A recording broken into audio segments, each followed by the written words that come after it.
Good afternoon. I'd like to call to order the meeting of the Elk Grove School Board for May 2nd, 2023 at 4 p.m. and announce that the board will meet in closed session to address items 1 through 5 on the closed session portion of the agenda. I'd like to call for public comment on closed session items at this time. We do not have any blue slips, and seeing none, I'm going to close public comment and recess into closed session. Thank you.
Good afternoon. I'd like to call this meeting to order and announce, call this meeting to order at 6:10 p.m. Thank you for your patience, folks, as we're running a little bit behind schedule.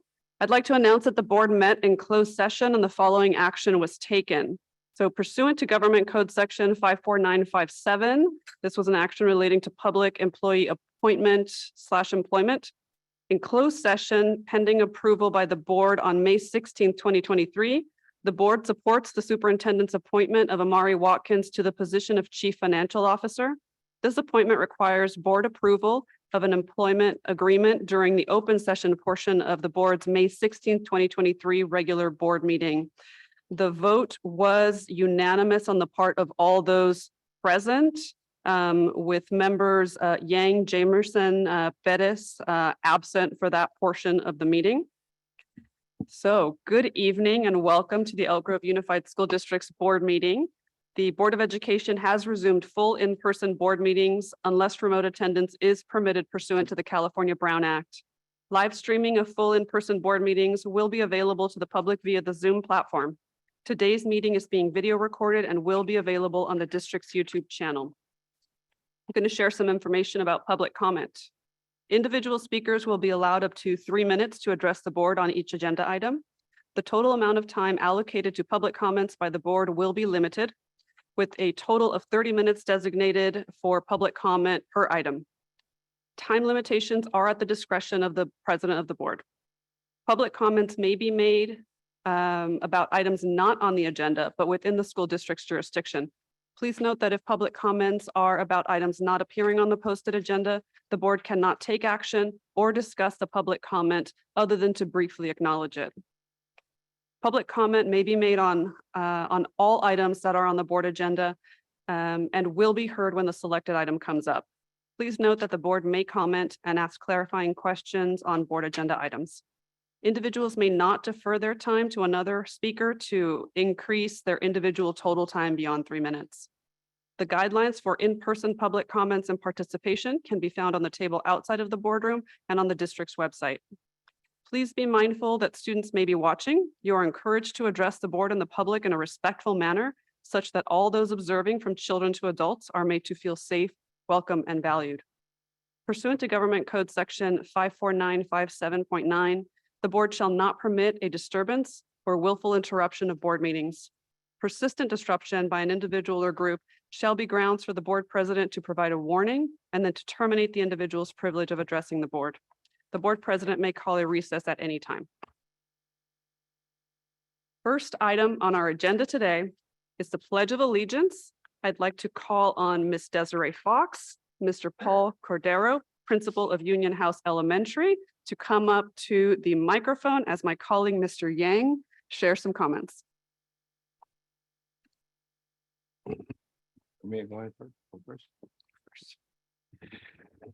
Good evening. I'm honored to share this flag salute recognition of Ms. Desiree Fox. Union House Elementary School is honored to recognize Desiree Fox as our education partner. Ms. Fox is the parent of 3 Union House pioneers, 3rd grader John and kindergartners Nicholas and Ebony.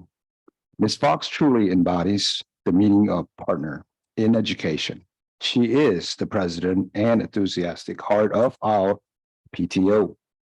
As a parent leader, she recruits other parents and her own family members to lead school events such as our Harvest Festival and Pancakes with Santa. Ms. Fox leads fundraisers and supports our teachers and students with her time and PTO funds. Ms. Fox also serves on our school site council, and we can always depend upon her to participate, ask questions, and share her visions of what Union House Elementary can be. Ms. Fox is a founding member of our Black Excellence Parents Group. Her creativities and energy have contributed to enlivening our multi-purpose room with empowering symbolism. Her entire family contribute to putting on our first Black Excellence community events in which we celebrate the richness and history of food across the African diaspora. Ms. Fox is a proud product of EGUSD schools and the AVID program. She is very excited that we are embracing AVID at Union House and is planning to speak to our students about its benefits. Ms. Fox generosity and hard work is inspiring to all Union House staff, parents, and families. It is an honor to partner with her, and together we will surely make Union House the best school it can be. Thank you, Desiree Fox.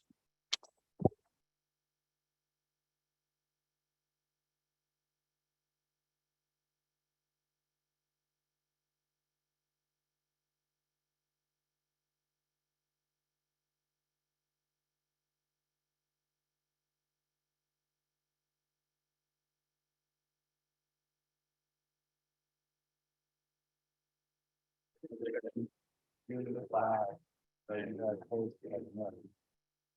to the republic which is standing, one nation, under God, indivisible, with liberty and justice. If you would please just stay there for a second while Mr. Yang comes down. He's going to present you with a small token of our appreciation.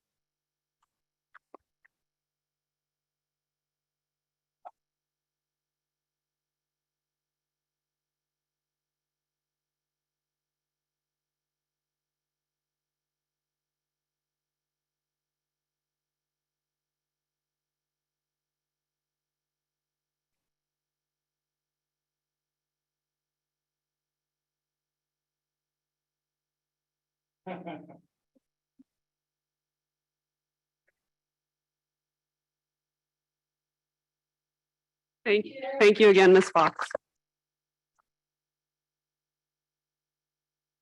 Thank you, everyone. Oh, sweet.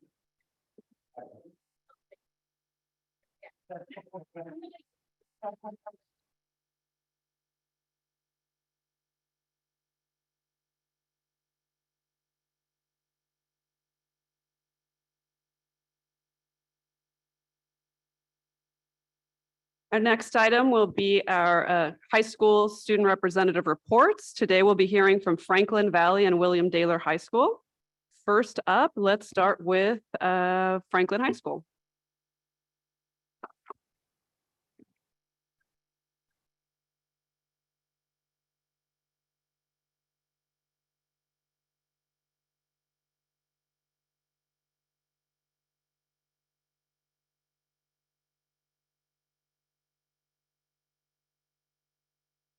Just 1 second. Is that on? Okay, there. Testing. Okay, perfect.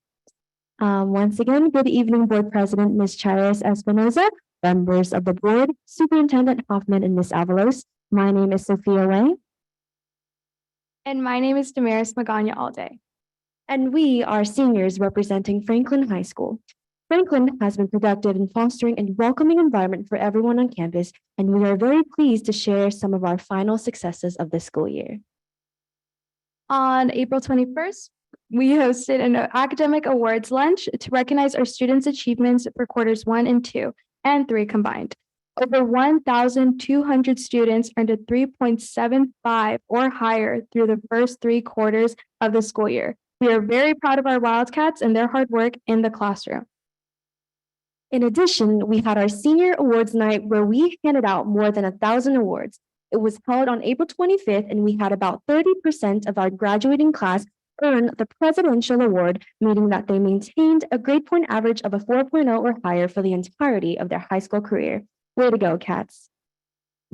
Our amazing student leaders planned Spirit Weeks throughout the second quarter in hopes of fostering a community of love and spirit. During Franklin's Winter Homecoming Week, students were encouraged to dress up in accordance to the daily themes. Some examples included Majesty Monday and Ancient Greece versus Greece Tuesday. We had an amazing attendance at our winter homecoming where more than 1,200 students attended our Disney-themed homecoming dance. Moreover, the Student Equity Council partnered with GSA for their second annual Pride Week from April 10th through April 14th. Together, they hosted lunchtime activities and created a week-long Spirit Week. During their lunch informational tables, students have the opportunity to learn more about the Day of Silence and pledge to be an ally. Also, on April 24th, our AVID program hosted a spring college and career fair where students created a unique bulletin boards featuring different colleges and careers, presenting to our Wildcats facts and information. Wow, great job, AVID. Moving on to athletics, our Franklin softball team is also having an amazing season. Our varsity team is currently in first place with a 17-3 record for the season. In our most recent game on April 28th, our Wildcats took on the Wolfpack, winning with a score of 7-3. Way to go, Cats. Our Franklin baseball team has been having a record-setting season. Our freshman baseball team has won the Delta League Championship, maintaining a 12-0 record in the league. This is our third straight Delta League title at the freshman level. Also, our JV team won the Delta League Championship with a 15-3 record and finished with an 11-game win streak, maintaining the third consecutive year that our JV team has won a league championship. Lastly, our amazing varsity baseball team has won the Delta League title with a record of 17-1 in the league and 24-4 overall. This marks back-to-back Delta League titles for our baseball teams, and we wish our Wildcats the best of luck as they continue into the playoffs starting May 9th. Franklin's track team are dashing through this year with a breeze. As the season approaches the near end, we've had amazing track athletes breaking and setting new records in Franklin history. EGTEAMS set a new record for the 400-meter race with a time of 57.5 seconds. We are so proud of our Wildcats, and we also wish the best of luck to them as they head off to the Delta League trials. Our men's volleyball team hosted their senior night on April 20th.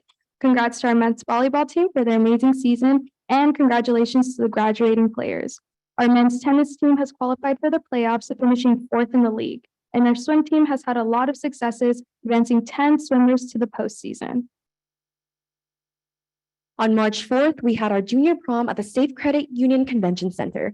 Our amazing Wildcats had a night full of lots of fun, enjoying their prom-themed Festival of Lights.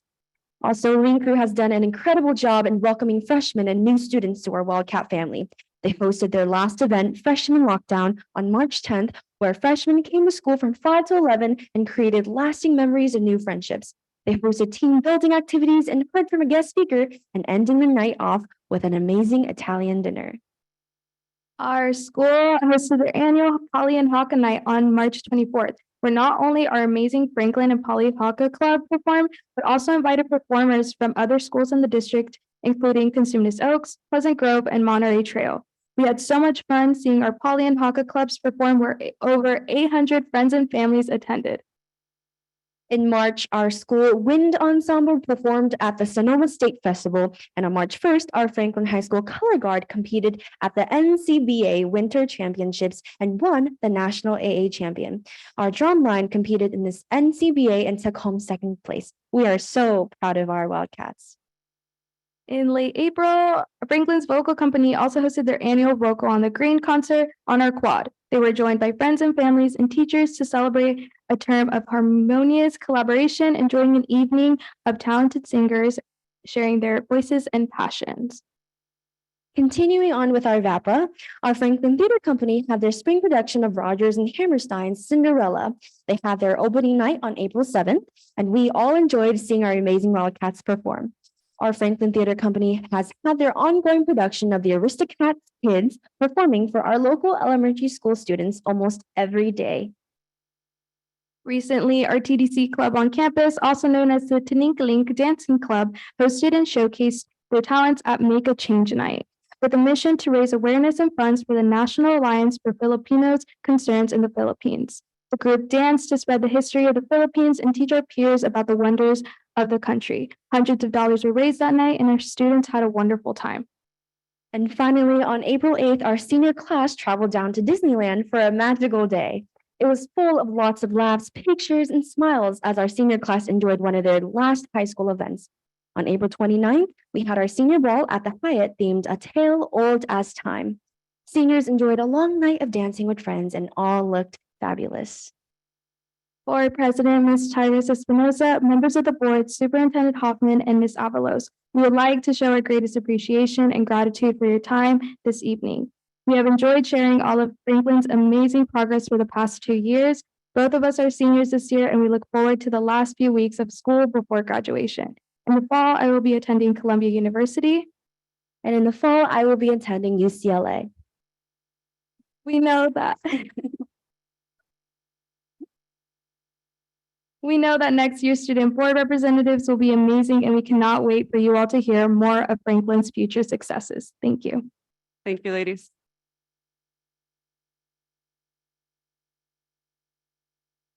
Next up, let's have the representatives from Valley High School.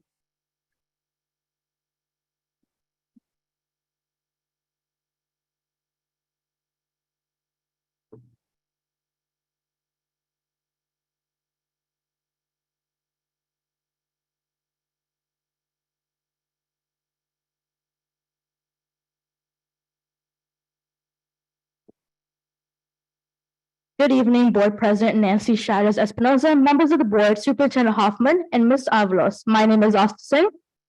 And my name is Sukhpreet Johal. And we're both senior representatives from Valley High School. Our spring sports have made Valley extremely proud. Recently, our tennis team represented Valley at the GSL tennis tournament held at Natomas High School. Our men's baseball and volleyball team, as well as our women's softball team, have all had a great season as they fought hard at each and every one of their games. Our student athletes are looking forward to next week as we'll be holding our senior awards night. In addition to celebrating academic achievements, Valley will also be recognizing our athletes and awarding our female and male athletes of the year. With the year coming around to the end, Valley is flourishing with events. Last week, we had our mini Hmong night and our theater launched their spring show, Clue. Going even further back to April 15th, junior-senior masquerade ball, which is still the hype all around campus. Valley's ball can be described as elegant, delicious, and picturesque. A special highlight for our seniors will be the senior farewell dance hosted by the junior class. It's rumored to be prom part 2. Our end of the year rally, senior farewell rally, is fast approaching. The overall rally theme is Disney classics, so our senior will get to live their childhood one last time. As we know, this time of year is very stressful for students. However, our teachers and staff at Valley have been doing their best to support us students. As AP exams and finals are quickly approaching, students have been hard at work preparing for them. Our Link crew recently held an event, Cookies and Cram, where students were able to not only collaborate and study for their upcoming finals, but were also able to relieve some stress. Valley also held our annual Top 10 dinner where we celebrated the top 10 students of our senior class. Next week, Valley will be hosting our senior awards night to celebrate the seniors' academic achievements. Seniors at Valley have caught the mean flu of senioritis. Guilty myself, these last few weeks are a struggle academically, but there's a light at the end of the tunnel. Us seniors are being bombarded with events to end off the year Viking strong. 2 weeks ago, we had our Beyond a Viking week. Beyond a Viking is a week set aside to celebrate seniors on all their achievements. Late start Wednesday of that week, we had our Beyond a Viking breakfast. The delicious breakfast was made by Senior Ortiz, our retired wellness counselor, the whole counseling department, and a few teachers. During the week, we also had a pin making workshop for students to create a pin with their picture paired with their plans for Beyond a Viking. Now seniors are eagerly awaiting for the senior trip to Santa Cruz Beach Boardwalk, senior picnic, and finally senior sunset, which falls a day before graduation. Now, as exciting, fun, and memorable this year has been for us seniors, Our time has come. Class of 2023 signing out. Once a Viking, always a Viking. Thank you. Good job, ladies. and we also have a video.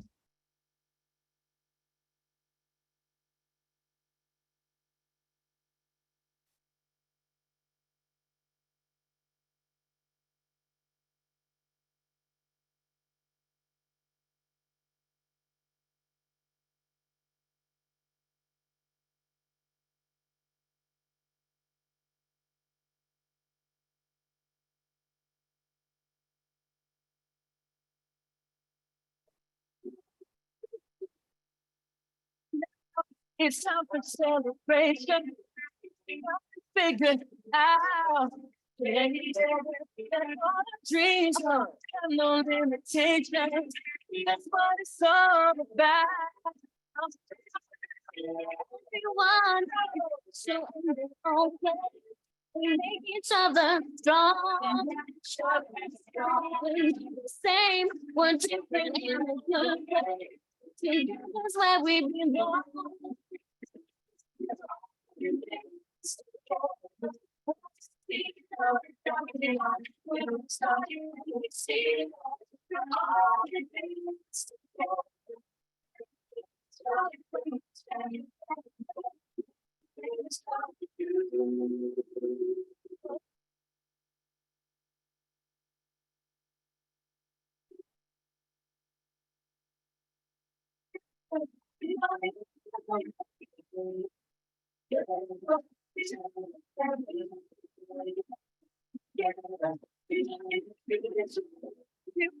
Here I'm speaking up one voice. You know about the house. Yeah. So now everybody makes some noise. Scream and shout.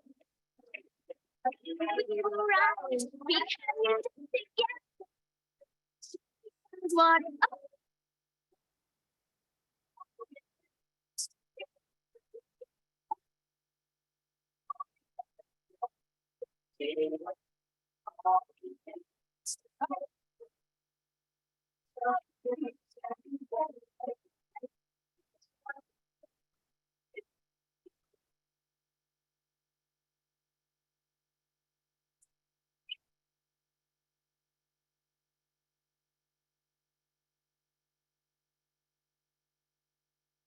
Thank you, Vikings. Next up, let's hear from Daylor High School.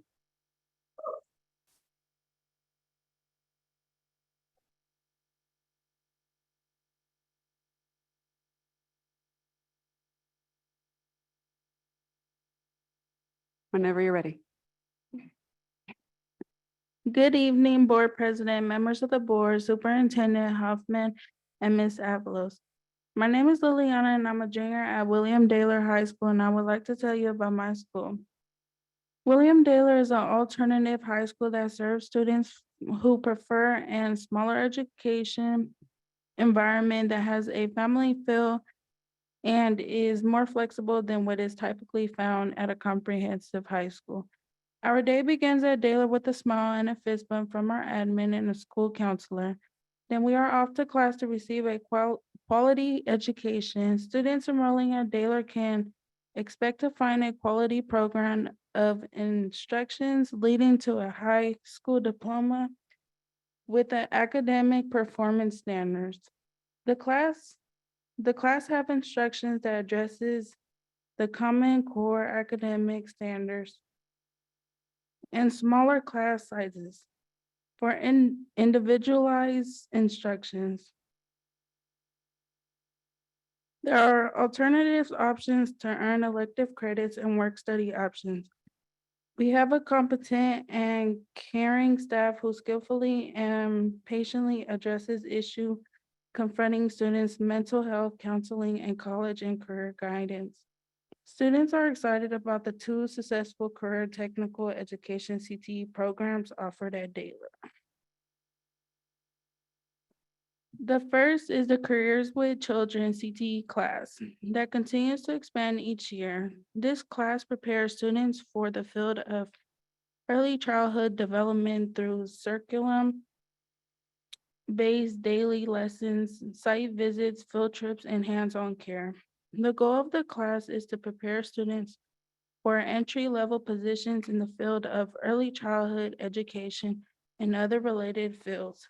This year, the Careers with Children student visit Consumnes River College and Sac State. Upon completion of this course, 20 students will receive 3 early childhood education college credits. To continue to this field at CRC, in addition, 15 students from the pathway will begin a paid internship this summer through the SCOE program, Career Paths to Success. Lastly, we had 35 students to receive their certification in adult and pediatric first aid, CPR, and AED. Indeed, it was a great year for our careers with children's CTE class. The second CTE class we offer at Daylor is Building Trades. This course is designed to provide students with a basic understanding of carpentry and the many skilled trades utilized by residential and commercial construction. Tomorrow, members of the CTE class will participate in North Cal Design Build competition at CRC. The daily team designs, plans, and constructs a structure that meets a set of criteria established under the advisement of industry professionals.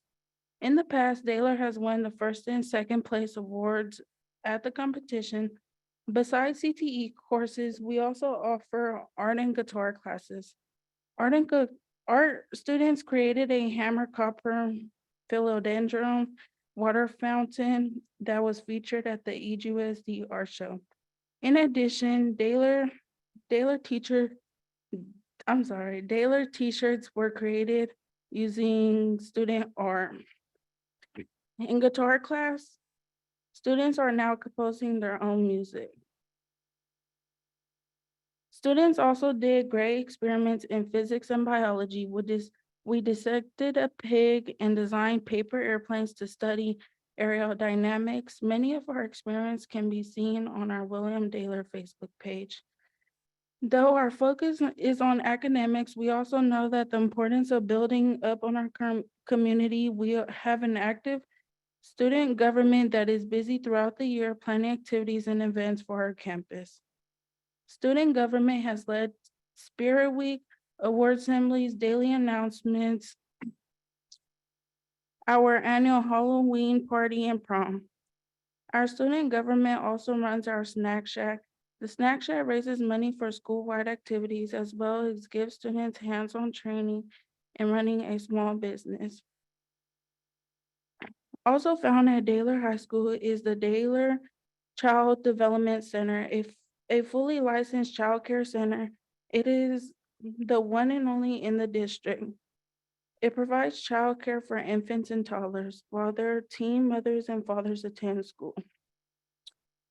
The child care center is open to any teen parent in the Oak Grove Unified School District. This is no cost, safe, and nurturing environment that helps young children thrive while their parents get an education. Since we have the child care center and its resources, we have been able to increase in the number of teen parents who graduate each year. In addition, Daylor offers a drug and alcohol program that Project Success. The project is supported by a grant and helps students who are at risk of drug and alcohol abuse, as well as helping all students understand how many choices in their lives can impact their future. The staff at Daylor work hard to keep us focused on the present goal of graduation. They also help guide us towards exploring options post-high school. At Daylor, we have a strong belief that all college and career paths after high school deserve equal respect. Therefore, in our advocacy class, we learn about vocational schools, community colleges, apprenticeships, and the military. Our school counselor meets with each graduation senior to help them complete colleges applications or enrollment forms, vocational training programs. Moreover, she assists us with completion the FAFSA financial aid. One of the biggest events on our campus this year was college and career day. Students attended 3 presentations of their choice, and then all students went to the career fair where they could learn more about local career and college programs. Vendors include Sacramento City College, Consumers River College, Sac State, Charles H. Joines Career Education Center, Mixed Cosmetology, Sacramento Job Corps, Sheet Metal Workers Local Union number 104, to name just a few. As you can see, Daylor is a place where students receive a quality education while meeting their social and emotional needs. Thank you very much for your time and allowing us to tell you about our school. We welcome the board members to visit our campus. Thank you for a great report.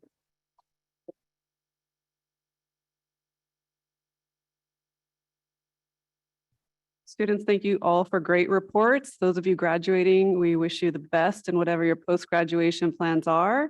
Let's recognize the principals of these high schools. I believe we have Mr. Adam Wood from Franklin High School.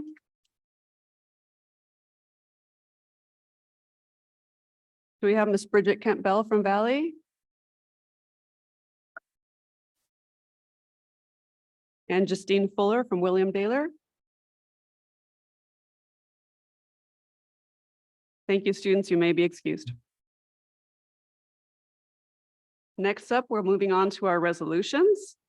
First up, for Classified School Employees Week, I'm going to call on Ms. Lavasser to see if there are any public comments via Zoom for this item. Madam President, there are no public comments via Zoom on this item. Thank you. And Ms. Jamerson was unable to be with us today. Playing the part of our vice president today is Ms. Albiani, who has graciously agreed to step in. So Ms. Albiani, do we have any blue cards for this resolution? No, we do not. Thank you. Go ahead, Mr. Singh. Good evening, Madam President, Nancy Chavez Espinoza, members of the board, Superintendent Hoffman, colleagues and staff. It's my honor tonight to request the board to adopt Resolution 78, 2022-23, which will recognize May 21st till the 27th, 2023 as Classified School Employees Week in the Elk Grove Unified School District. So the California State Legislature passed a measure in 1986, which establishes Classified School Employees Week to recognize the contribution that classified school employees make to our schools. Classified school employees provide valuable and meaningful services to the schools and students of the Elk Grove Unified School District and contribute to the establishment and promotion of a positive instructional environment. Our classified employees play a vital role in providing for the welfare and safety for all the Elk Grove Unified School District community. All our Elk Grove Unified School District classified school employees strive for excellence in all areas relative to education. To recognize this event and to honor the classified employees of our school district, we are asking the board to approve the resolution 78, honoring May 21st to the 27th as the Classified School Employees Week in the Elk Grove Unified School District. Thank you. I'd like to call for a motion to approve Resolution 78, recognizing May 21st through 27th, 2023 as Classified School Employees Week in the Elk Grove Unified School District. So moved. Second. Moved and seconded. All in favor, please signify by saying aye. Aye. Opposed? None. The resolution is approved unanimously. Thank you. Thank you, Mr. Singh. Our next resolution is for National School Nurse Day. Ms. Lavasser, do we have any public comments via Zoom for this item? Madam President, we have no public comments via Zoom for this item. Thank you. Ms. Albiani, do we have any blue cards for this item? No, we do not. Thank you. Mr. Ross, take it away.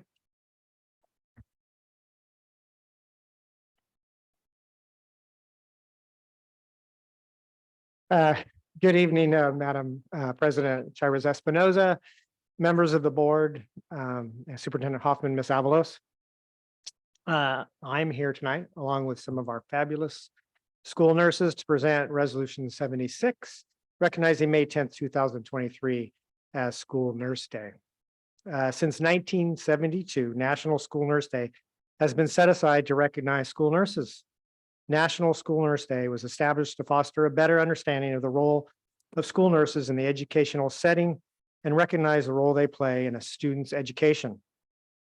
A student's health is linked to their ability to learn, and school nurses stand at the intersection of health and education, weaving the support needed to reduce barriers to learning and promote healthy children, families, and communities.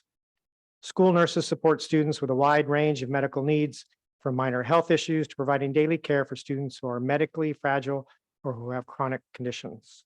During any given school day, our nurses are providing first aid care and health assessments, writing care plans, coordinating the care of students with chronic or acute health conditions, communicating with teachers and staff to ensure the safety and well-being of students, administering medications and monitoring and delegated medication administration, assisting in the evaluation of students for special education, coordinating and providing vision and hearing screenings, educating and training staff in asthma, life-threatening allergies, diabetes, and blood-borne pathogens. School nurses are the leaders in healthcare, providing care coordination, advocating for quality student-centered care, and collaborating to design systems that allow students to develop their full potential. We ask the board to approve Resolution 76, recognizing May 10th, 2023 as National School Nurse Day. Thank you. Do our nurses have any statements prepared? Just checking. Okay, not putting you on the spot. Just want to make sure you know you're welcome. Mr. Chair, Yes, sir. I'd like to make some friendly amendments to this Mhm. resolution, and whereas 1, 2, 3, 4, 5 paragraph. Nurses make great liaisons to the school community, and it's written here that promoting wellness and improving health education outcomes. I like to / education outcomes. We don't have healthy students. They're not be concentrating on the curriculum or study or whatever. So it affects healthy students are healthy outcomes, educational outcomes equals. So I want to include that in there, include education for our districts, children, parents, staff, and community. Again, it all goes in one. I'm a big believer, like I said, I was an educator and a public health consultant, researcher, and I know the outcomes of healthy children. And when you have healthy outcomes, you have a lot of ADA money, right? It creates they can come to school, they don't stay home. And as a result of that, they don't affect our staff if they're healthy, things like that. So anyway, I want to add those two individual words into our resolution because it's very important that we don't have a healthy community, we don't have a healthy educational outcomes. I think health and Big part. education outcomes is a fair tweak to make. With that, yes, sir. I just want to make comment as a healthcare worker myself. I know sometimes could be very, very challenging working as a registered nurse. So just want to give my deepest thank you to you all. Thank you very much for what you do. Thank you indeed. With that, I would like to call for a motion to approve Resolution 76, recognizing May 10th, 2023 as National School Nurse Day. So moved as amended by Mr. Perez. Thank you. Second. Moved and Thank seconded. you. All in favor, please signify by saying aye. All right. Opposed? The resolution is approved unanimously. Thank you so much for all you do.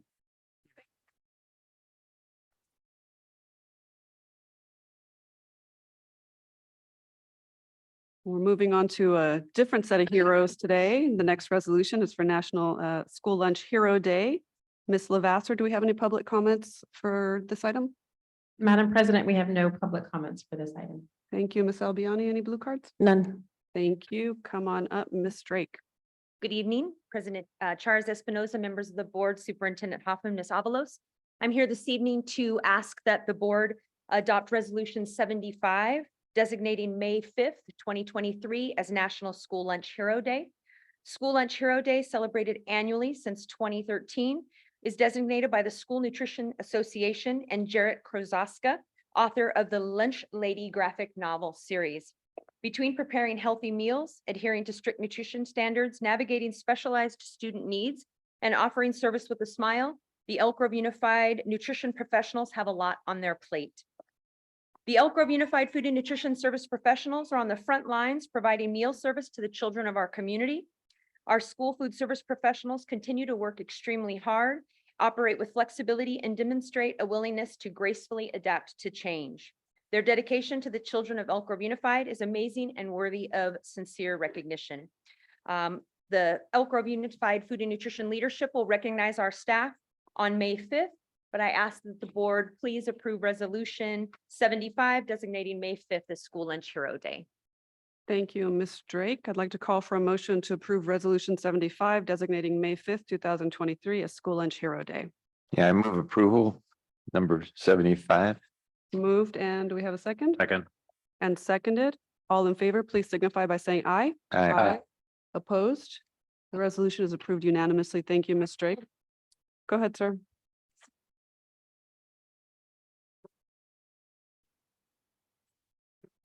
We do. I mean, we serve breakfast, lunch, snack, supper. So it's really for all meals that we provide to children. They're just their support. That our community knows the fact that, you know, again, you don't have kids that are coming to school with achy stomachs or hunger, whatever. We feed them in the morning, afternoon, and night. Yes, we do. Thank you very much. You're welcome. Great job. Thank you. Our next and last resolution for today is for Hmong American Day. I'd like to call on Ms. Lavasser to see if there are any Zoom comments for this item. Madam President, there are no public comments via Zoom for this item. Thank you, Ms. Albiani. Do we have any blue cards for this? We do not. Okay. Welcome, Ms. Danielle Black.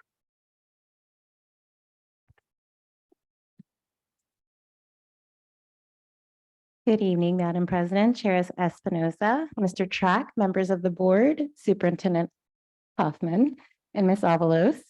I'm humbled to bring before you a recommendation to adopt Resolution 77, designating May 14th, 2023 as Hmong American Day, as a time to remember and honor Hmong people's history, stories, and contributions in the Vietnam War.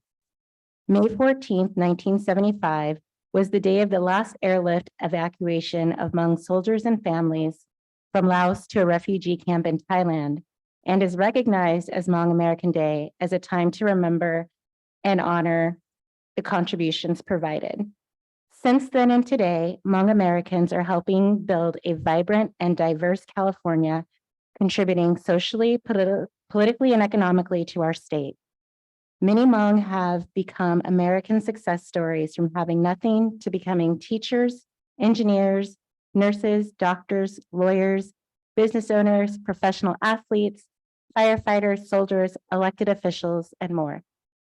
In recognition and celebration of Hmong Americans, I request that the board adopt Resolution 77, designating May 14th, 2023 as Hmong American Day. Thank you, Ms. Black. Before I move the motion, can I make a comment? Go ahead, sir. Good evening, Ms. Black, for reading that resolution. Thank you. Asian American and Pacific Islander Heritage Month is observed in the United States during the month of May, and recognize the contribution and influence of Asian Americans and Pacific Islander Americans to the history, cultural, and achievements of the United States. As part of the long list of AAPI groups that had their shares of contribution to this great country, I'm thrilled and very honored as a Hmong descent and board member of Elk Grove Unified School District to say we, the EGUSD board, has adopted the Hmong American Day resolution, which May 14 of this year, and going forward, every May 14 will be designated as Hmong American Day.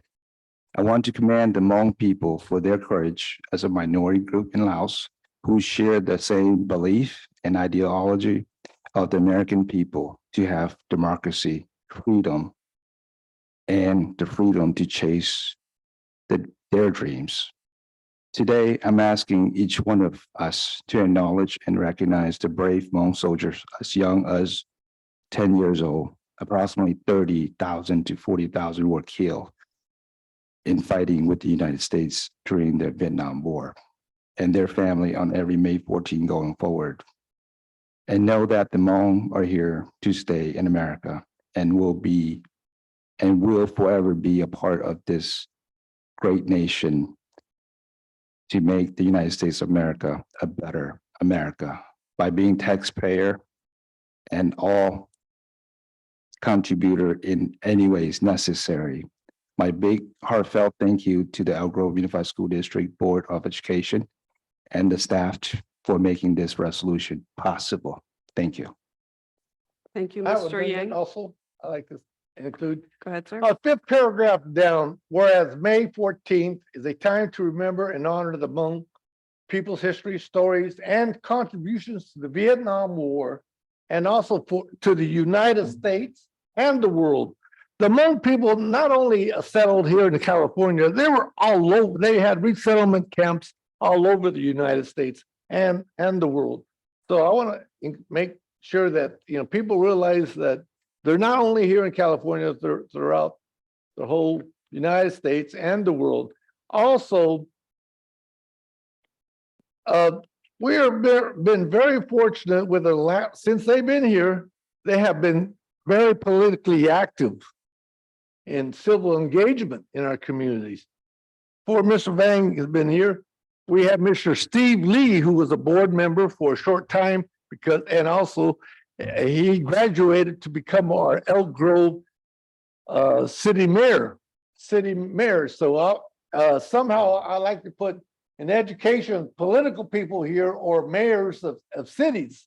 They are participating in democracy. They fought for democracy when they came to California and to the United States, wherever they go, they get involved with civic engagement. So they know what democracy is about. And so I like to acknowledge that and express to our community that I'm proud to support this resolution 100%. Thank you. Mr. Perez, thank you for that suggestion.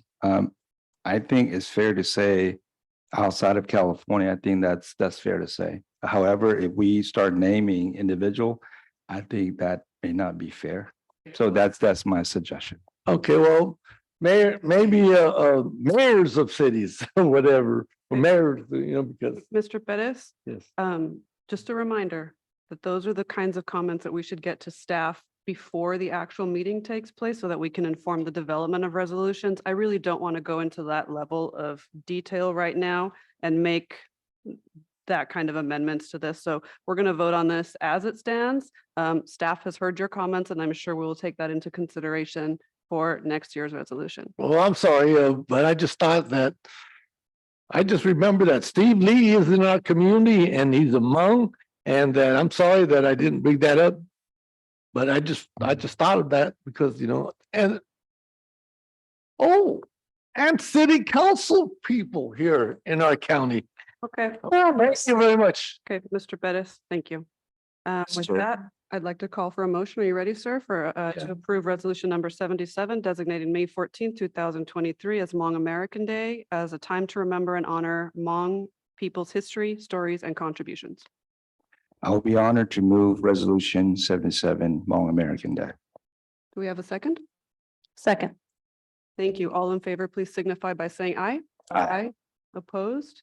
That resolution is approved unanimously. Thank you, Ms. Black. Thank you.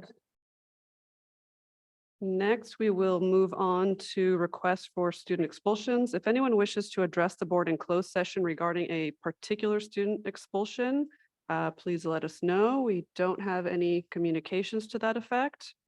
With that, I'm going to call for a motion to approve the recommendations for student expulsions. So moved. Thank you. Do we have a second? Moved and seconded. All in favor, please signify by saying aye. Aye. Aye. Opposed? That item is approved unanimously. Thank you.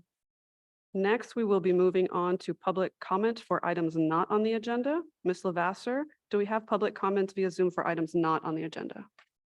Yes, Madam President, we have 2 public comments via Zoom. Go ahead. First public comment, Elda Garcia.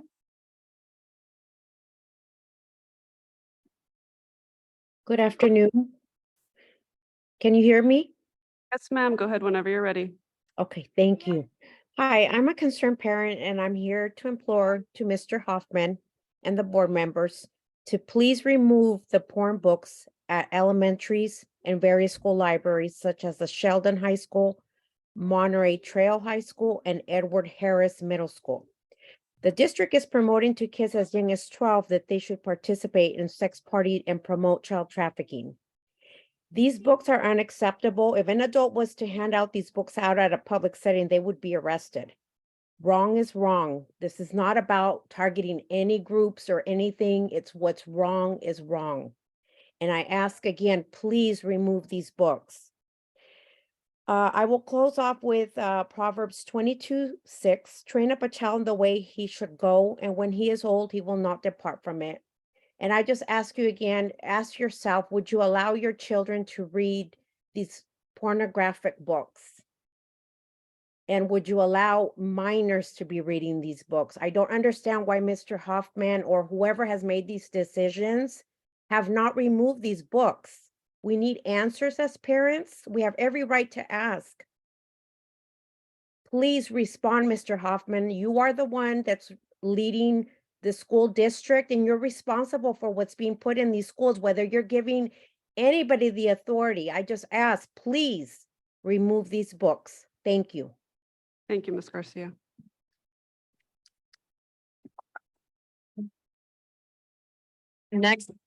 Next public comment via Zoom, Jess Carlson. Not there? Okay. Madam President, that's all the public comments via Zoom.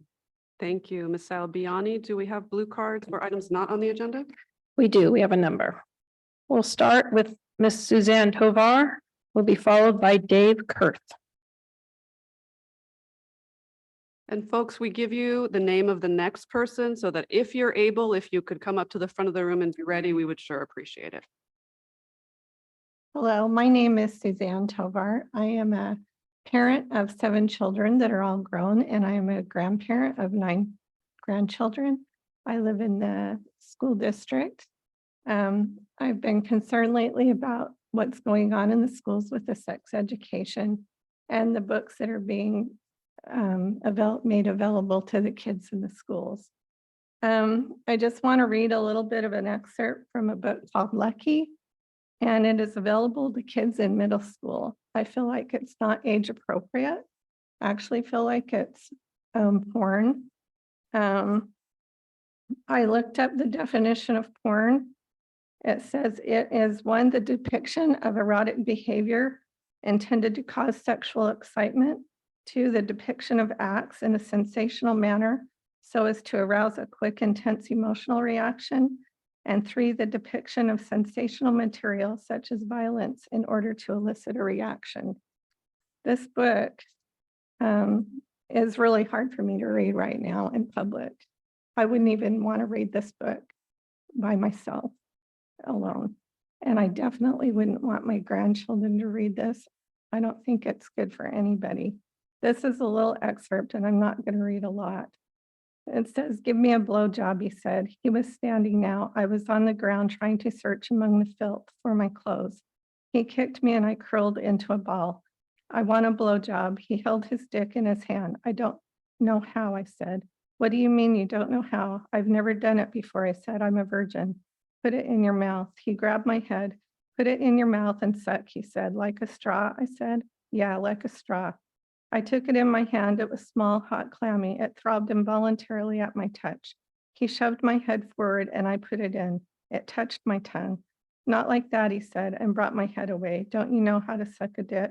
"No, I told you," I said. "I've never done this before."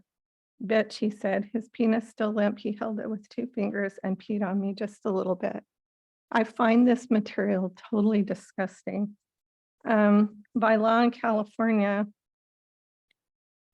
right now, transitioning a child gender, promoting gender affirming treatment, sexually explicit curriculum to minors without parents' knowledge or consent is illegal.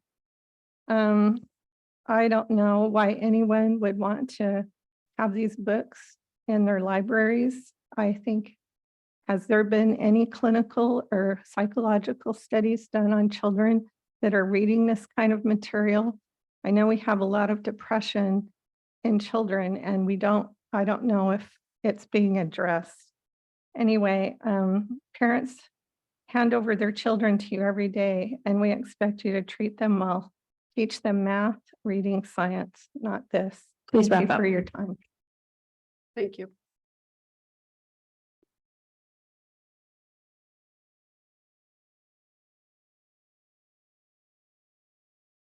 We have Mr. Kurth, followed by Caroline Martin. Sorry, it's kind of hard to follow that. Gonna second that too. Thanks for your time. My name is Dave Kurth. I live in the Anatolia Sunridge area and have since 2005. It's come to our attention recently that schools' sites that were originally intended for building have gone by the wayside. The Cypress community was recently built. It's the most recent community built just after the Cressley homes. Those sites have now supposedly disappeared.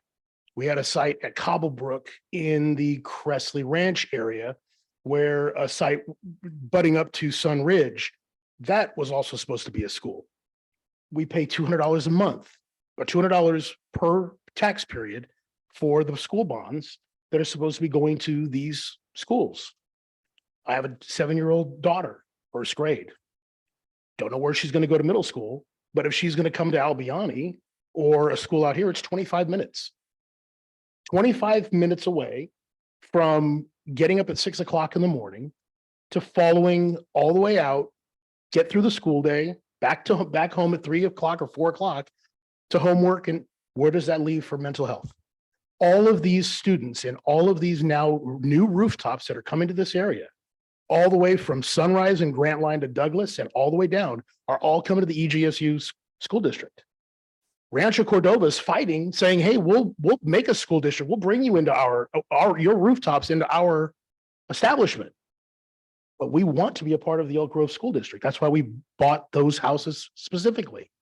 This school district has every single thing that it is needed to build these schools. We're going to request information under the Information Act as to where the allocation of funds are going, where the money from the Mello-Roos. I've been paying since 2005. If anybody else has lived out there in that area for even the last 10 years, you have at least 1,000 homes, 1,000 rooftops that have been doing the same thing and continuously building. There is no infrastructure out there right now. I mean, you have schools like Sunrise where parents and students are having to they're having to redirect the lines of getting kids into these schools. I know it seems very haphazard, but at some point it needs to be addressed that the schools that are out there, there is no plan for more middle and high schools. McGarvey is the one that was most recently built. And you're in a situation where Sunrise is about to go to 1,400 students, 1,500 students. It's already been at 1,200 students. So once that offloading happens, where are these kids going to go? Where is my daughter going to go to school? She should be able to go into her community where we pay the taxes. We are going to request information. We would love to know where the funds are going and have been going and what's going to address in the future.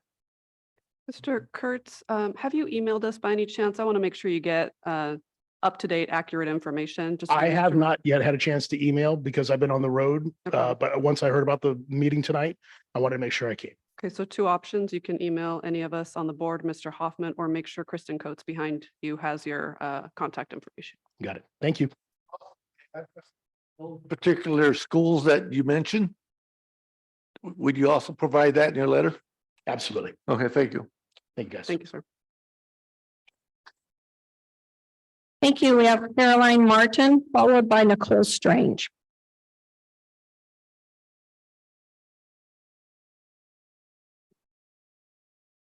Good evening. My name is Caroline Martin. I'm a teacher here in Elk Grove Unified. I teach and support our English learners at Las Flores High School and Elk Grove Virtual Academy, which are 2 independent study schools. I'm coming to you today because, well, first of all, I really, really love teachers. I know I am a teacher, but teachers inspire me. I've worked with them as a coach, instructionally with them. I obviously work with them day to day. And I have a huge place in my heart for teachers and what they do. And so I feel like it's part of my responsibility as a partner in education to support them. The reason why I'm here today is I want to request that we adopt a practice that truly honors the established downsizing process. The established downsizing process affords teachers agency and choice, despite a very unfortunate situation of having to be moved from their site. Today, teachers at my site received an email from Human Resources saying that we needed to downsize 5 teachers. This comes almost 10 weeks after the downsizing window closed. We had been told, so this was surprising, but it was also surprising when the downsizing window closed on February 26th that we were not downsizing. We expected we were going to be downsizing. They told us we were not.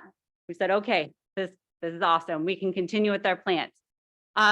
We were told by our union, no, district says if they were going to downsize, they were going to downsize during the downsizing window, which would give teachers that opportunity to choose a site that fits them best and where they can best serve students. Instead, we have this downsizing notice today. We've been through 4 transfer rounds. We've missed the downsizing window for staffing, and the teachers are put in a very unfavorable position and feel unsupported. This comes on the heels of involuntary transfers that happened 2 weeks after the school year started at our school, where they forced teachers to go, they forced science teachers to go to a specific site away from, after they had met their students, started classes, they forced them to move to a specific site. And then they also pulled our special education teachers out to go to other sites. So already this year, we've lost trust in the idea that people are going to have our back and follow the processes that have been followed for as long. I've been downsized. I was downsized in 2010. This is not new to me. I know nobody wants it to happen, and I know it's inevitable, but not following the protocols and the processes in place, I feel harms teachers. Thank you. Thank you.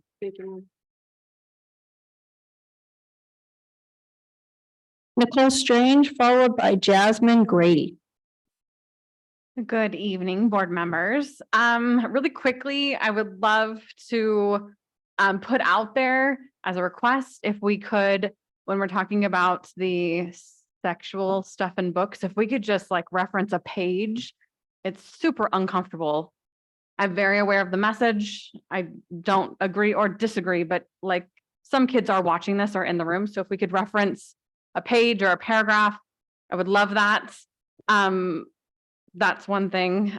Secondly, as a Pleasant Grove redirection school, I would love to find out about what the gentleman had talked about with potential building of schools in the Anatolia region, because it's a daily conversation I have with parents, and I empathize with them when you spend $700,000, $800,000 for your home and you can't go to the school that you wanted to go to, and it's a 30-minute drive.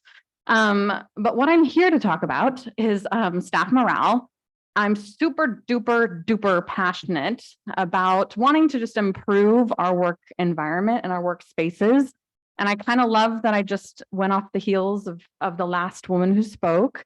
And that is, if there's a committee that you guys need somebody on to give some input on what it's like at the school sites for our morale.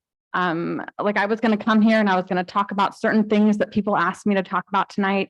And I thought, you know what, I'd rather email you guys. I'm going to take you up on your offer and email you separately and have private conversations about it. But I'm super passionate about wanting to make an effective change to where staff want to come to work here, students want to be here, and everyone's mental health will rise together. And make it just a warm and welcoming place to be for Elk Grove Unified School District. So hit me up in my email. Heck, I'd put my personal phone number out here if I wasn't going to get harassed. But anyways, so yeah, in our future, if I could be on any kind of committee and work together, I would love that. Thank you guys for your time. Thank you. Jasmine Grady, followed by Kirk Thompson. Good evening, everybody. So I'm a parent at Elliott Ranch Elementary to 2 students. I've kind of been at a loss of what direction to go. My oldest is in 6th grade, and she's been receiving some very inappropriate comments from a student in her class. I've notified the teacher, vice principal, as well as the principal. The teacher has yet to reach out to me. The vice principal has been my main point of contact. I guess after following that book, I can say some of the comments my daughter has received has been nigger, cotton picker dupe, blackie, and they've been consistent. It hasn't just been a one-time ordeal. Once again, I haven't received not one response from a teacher. When I've spoken with the vice principal, he's told me on several different occasions that he's kind of at a loss of what to do. He told me that he has not spoken to parents, and I feel like parents should be informed. He told me that the student in question has, of course, denied these statements. And that he told the vice principal, I don't want to get in trouble because I would not be able to attend any summer activities. Currently at the moment, I don't really care if he attends any summer activities. I feel like he shouldn't receive any type of summer fun because of the things that he's continuing to say to my child and to other students in the classroom. So I'm kind of at a loss of what to do. Another incident is on the 17th, my son's front tooth was knocked out and I was not informed. I received no communication whatsoever. And I informed them, I called the school and said, I asked what the protocol was when a student gets hurt. They told me, and I informed them that my child's tooth was knocked out. I got no letter from the nurse. I got no letter from the teacher, anything. And then that's when the vice principal called me again to, one, follow up on my son's missing tooth who's in kindergarten, and two, to follow up on the student who had, because multiple things had happened with the racist comments. So he followed up on that. And then I demanded that parents be told. And then finally, after that, I have dates of everything. I received an email from the principal stating that they don't inform parents of any consequences that are done. But I know no consequences have taken place because he's in my daughter's class and he's been in every class. I know besides the talking to, that's all that's transpired.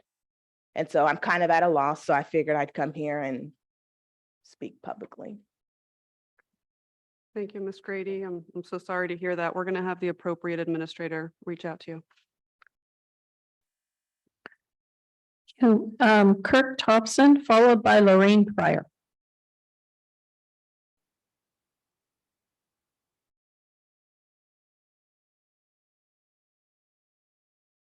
Hi. So starting in August, I will have a 5-year-old autistic son attending one of the schools in the school district. So attempting to be an active participant in my child's education, on April 18th, I attended my first school board meeting in Elk Grove. And my first school board meeting since I was in high school, about 25 years and about 50 pounds ago. So I have to say I left the meeting a bit discouraged, to say the least. I watched how dismissive several of you were towards concerns of parents who at least have genuine fears that their kids could be shown pornographic material, and at most could be targeted for grooming and sexual assault by someone within the school apparatus. For me, this was extra troubling because studies have shown that children with learning disabilities, especially autism, are 4 times more likely to be the targets of predators. Considering the dismissiveness I witnessed on the 18th to the concerns of parents about sexual deviancy being promoted in the place of learning, it makes me wonder if you take an actual allegation of sexual abuse against a kid seriously. Based on what I saw 2 weeks ago, I doubt it.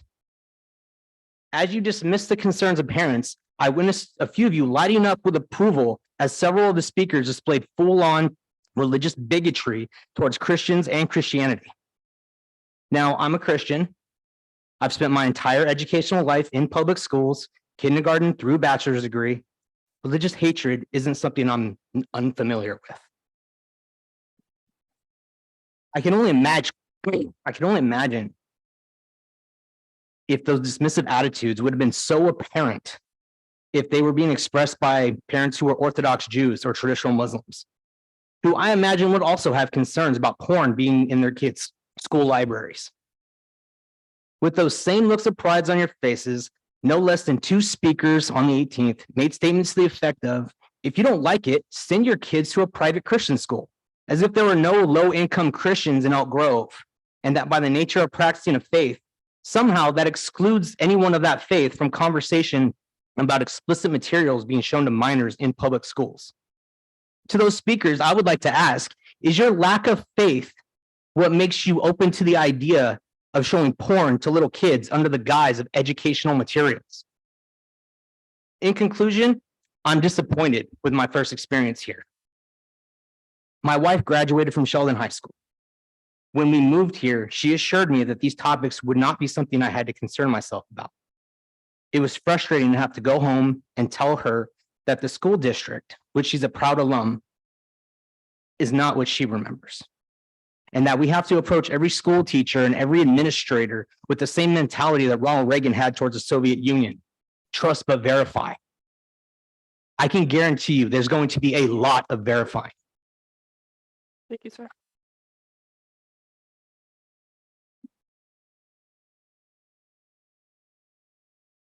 Maureen Pryor, followed by Lisa Stanley.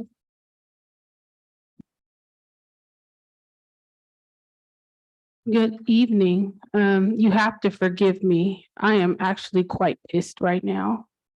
I get these stories from parents throughout your district all the time. I was coming to talk to you about something else. However, that was the third or fourth parent I've talked to today that is dealing with racism in your schools, your incompetent staff, their inadequate responses to racism happening. Now I'm listening to a parent whose child had his tooth knocked out, kind of reminiscent of the child who had his head bashed in by a fire extinguisher. It's unacceptable to continue to have people come in here and tell you what is happening to their children, and you don't respond, or you ignore it. Not you up here as the board, but your staff in this district. It's unacceptable. I'm sick and tired of coming in here. This is my 5th year. I've watched you deal with parents who wanted 5 days a week. Because they were mostly non-Black parents, you got on that really quickly. I watched EG Speaks come in here and tell you time after time again, you apologized to them, which you should have last time. Then I come in here and I've been telling you about what's going on with Black students. I've sat in on many of your committees. I've worked with your staff. And what did I get as an alumni of Valley High School? I got gaslit. I got told that I was a liar while I'm seeing the pain that is etched on the parents' faces because of the inadequate or no responses of your staff. Somebody needs to pull that together. I don't know what all this performative stuff is. I don't know about putting these African Americans in different positions and they don't have any power in your district. I don't know what the heck is going on in this district. There has been no directed resources to the problem of identifying Black boys as significantly disturbed or emotionally disturbed. I got to sit on a call with somebody who said, well, yeah, we're identifying them, but we can't be specific in the plan to fix it because it would be discriminatory. It's a shame. And now I come in here and hear about these books. I am just quaking. What the hell is going on in Elk Grove Unified School District? I loved my school in my time at Valley High School. What have you replaced our teachers and administrators with? Attitude reflects leadership. So y'all are gonna have to do something about the way in which you're not responding, because I'm gonna keep coming.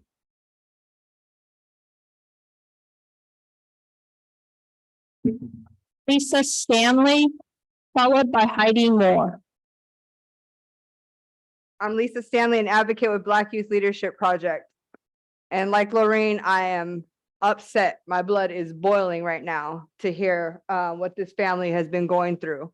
And we will talk about it. Yeah, I brought my Black versus the Board of Education. You guys should tune into this because we talk about these topics every single Monday at 4:30. And of course, EGUSD never ceases to amaze me. I'm exhausted coming up here, and I know I'm not on my year 5 and I might have some time to go, but I'm in for the long haul. The plain disregard and negligence for our Black students and staff make for a mentally unsafe environment. When this district refused to partner with organizations such as BYLP, who are actively doing equity work and creating safe spaces for Black students and allies, I have some questions. Please tell me why many of your staff do not even know what DEI stands for. How can you ensure that taking a DEI training will change people's behavior towards Black students? Especially because I've been in this very room where your staff complained that their 14 hours were a burden to complete with everything they had going on in their lives. Because clearly the treating of Black students fair with dignity and respect is not a priority to you all, as you just heard with this family. Also, I want to know what framework was used to develop the DEI training besides the equity goals on the equity blog. From what I see, the goals are not a framework. Your staff is frustrated and afraid to speak up out of retaliation. So I will be their voice today. It makes sense, though, that your staff would feel this way when the environment for our Black students continuously are unhealthy, unsafe, and even hostile. We have another perfect example with our ongoing struggle to get the triennial IEP for one of our babies at Pleasant Grove completed. While the ball was dropped in the care for this child in multiple ways, the worst by far is the protection and complete avoidance by your chemistry teacher, Michael Cooper. It was made very clear during the meeting that his class expectations were confusing and even vindictive. Our students' self-advocacy was ignored and overlooked, even though they were in her goals. His behavior was disgraceful.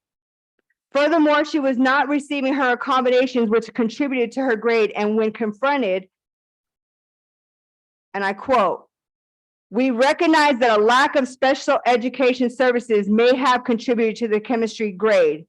However, the grades are the sole discretion of the teacher." Well, I just told you who handed out that grade. You need to correct your teacher, the rest of the staff allowing him to avoid the meeting and make this right today.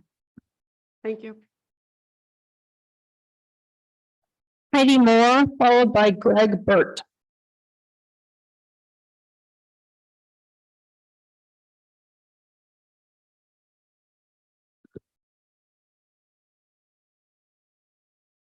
Good evening. I once again am here as a concerned mother for kids in the district, and I would like to bring to your attention this pornographic book that was located in the Sheldon High School Library. I have photos of this graphic novel here so that you can see exactly what I'm concerned about. The first photo shows a child giving a blowjob to another child, as you can see. The second photo talks about masturbation and hip thrusting while a kid thinks about a person they'd want to have sex with. The photo shows two naked teens having sex and includes a naked buttocks. The third photo depicts a teen having a fantasy and shows two naked individuals with erections. One of the individuals is touching the other's penis.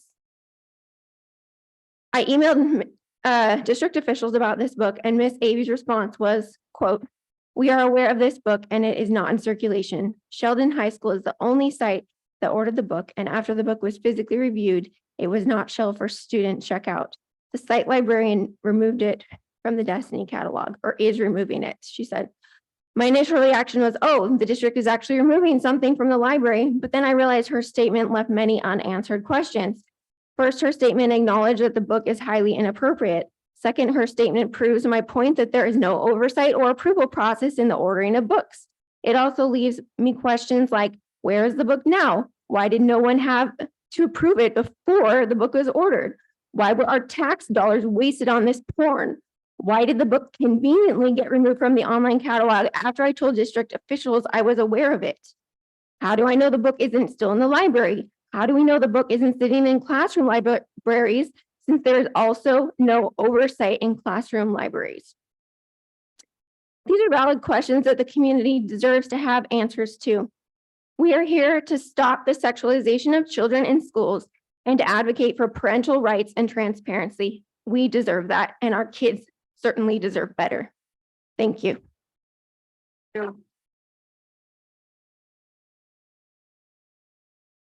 Greg Burt, followed by Lori Gardner. Chair members, my name is Greg Burt. I have Been a resident here in Elk Grove for over a decade. My two kids went to Consumnes Oaks High School. I think we all can agree that adults, administrators, and parents have a responsibility to keep sexually explicit material out of the hands of minors. You know, as a society, we already rate movies, right, for content. You know, the rating system, G, PG, PG-13, R, and X. You know, R doesn't let anybody under 17 attend a movie without a parent, and X bans kids from seeing these type of movies at all, right? But these kind of regulations are not banning movies, right? The same thing goes for video games. They have a rating system to help parents. You got things that are rated E for everyone, teen and mature, right? And this regulates the type of video games that little kids can see. So my question is, what kind of rating system do we have for books used by Elk Grove School District? My impression is that you don't really have a rating system. You really leave it up to teachers, individual teachers and librarians to decide what is explicit, sexually explicit. And obviously, from hearing the stuff tonight, that isn't working. And I just wanted to just say that, you know, keeping obscenity and child pornography out of the hands of kids is not banning books, although that is characterized our objections that way. And I wanted just to prove that, I found some information at the Department of Justice website that I wanted to read you about obscenity. And so the Supreme Court, and this is from their website, the Supreme Court has ruled that transmitting obscenity and child pornography, whether on the internet or other means, is illegal under federal law for both adults and juveniles. Obscenity is not protected under the First Amendment rights to free speech, and violations of federal obscenity laws are a criminal offense. The U.S. courts use a three-pronged test to determine what referred to as the Miller test to determine if a material is obscene. Obscenity is defined as anything that fits this Miller test, which may include, for example, visual depictions, spoken words, or written text. And just to give you an example, the federal law also prohibits obscene matters being given to minors. This includes visual representations such as drawing, cartoons, paintings that appear to depict minors engaging in sexual activity and are obscene and also illegal under federal law. The penalties are 5 years, 10 years, 20 years in prison. Please wrap up, sir. Your time's up. And my question to you, how sure are you that your school is not violating those standards? What we need in place is a way to objectively decide what materials are good and not explicitly sexual, and objective, so you can apply those as you judge what books you bring. Thank So, you. thank you so much. Thank you, sir.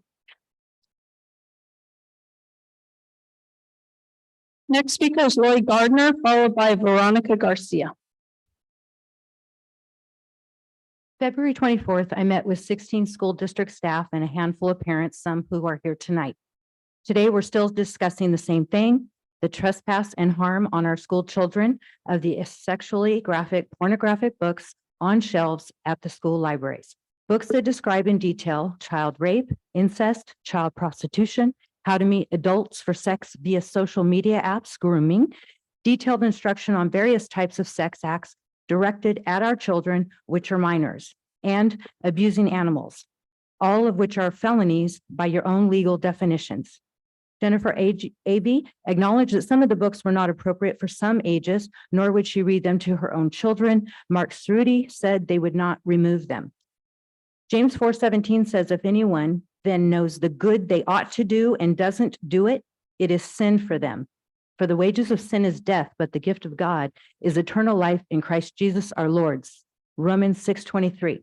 We decree and declare that this is a season of reaping and sowing. Galatians 6:7-9. Do not be deceived. God cannot be mocked. A man reaps what he sows. Whoever sows to please their flesh, from the flesh they will reap destruction. Whoever sows to please the Spirit, from the Spirit will reap eternal life. With that law of reaping and sowing, God also says You will know a tree by its fruit. The fruit of this school board is destruction of children, confusion in their minds and identities. They were created by their creator, man or woman. That is what you should be teaching. Anything else is false. It's lies. The Bible tells us that God is not the author of confusion.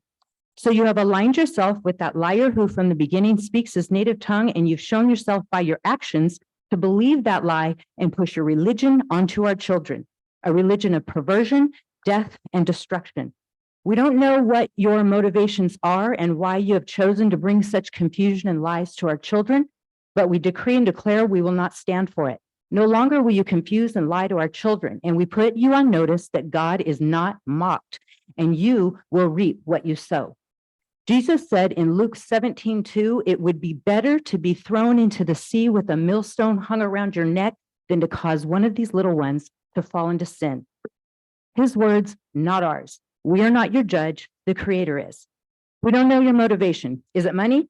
Is this your perversion? Maybe you practice these things. It seems to be popular in our society, and we are seeing more and more charges and convictions for these felony acts against children. Pedophilia and grooming are rampant, and they are felonies. Consider yourself notified.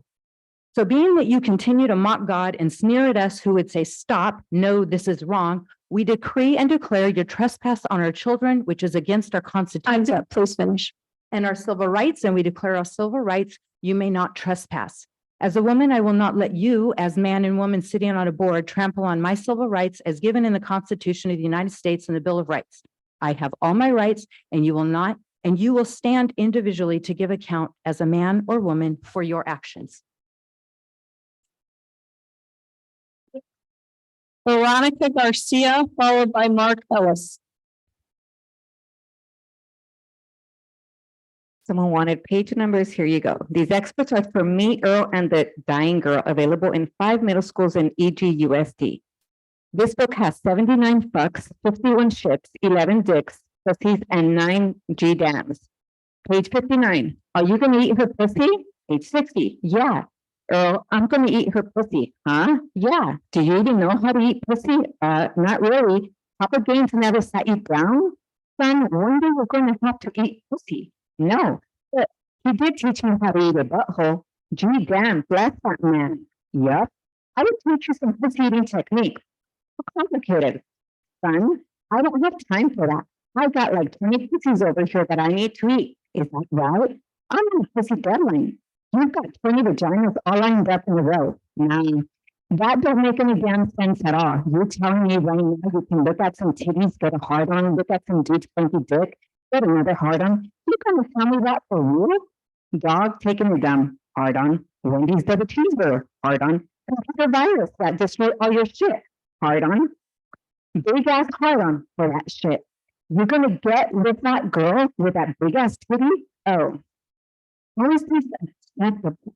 This is one of the many reasons young men disrespect young women. Look at what you are allowing in these schools. You are providing this to 12-year-olds.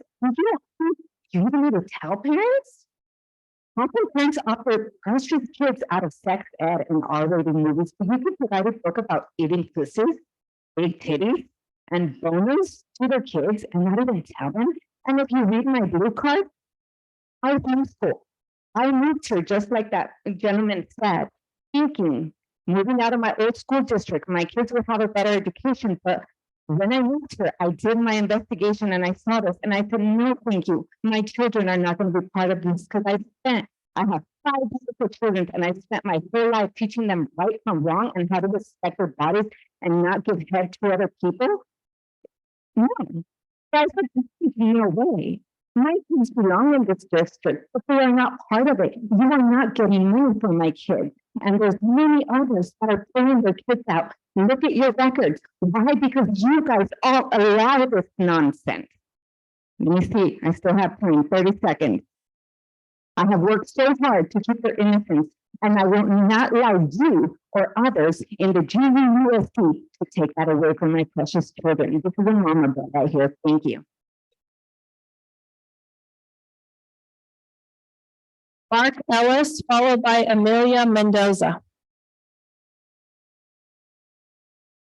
Good evening, members of the board, superintendent, and district administration.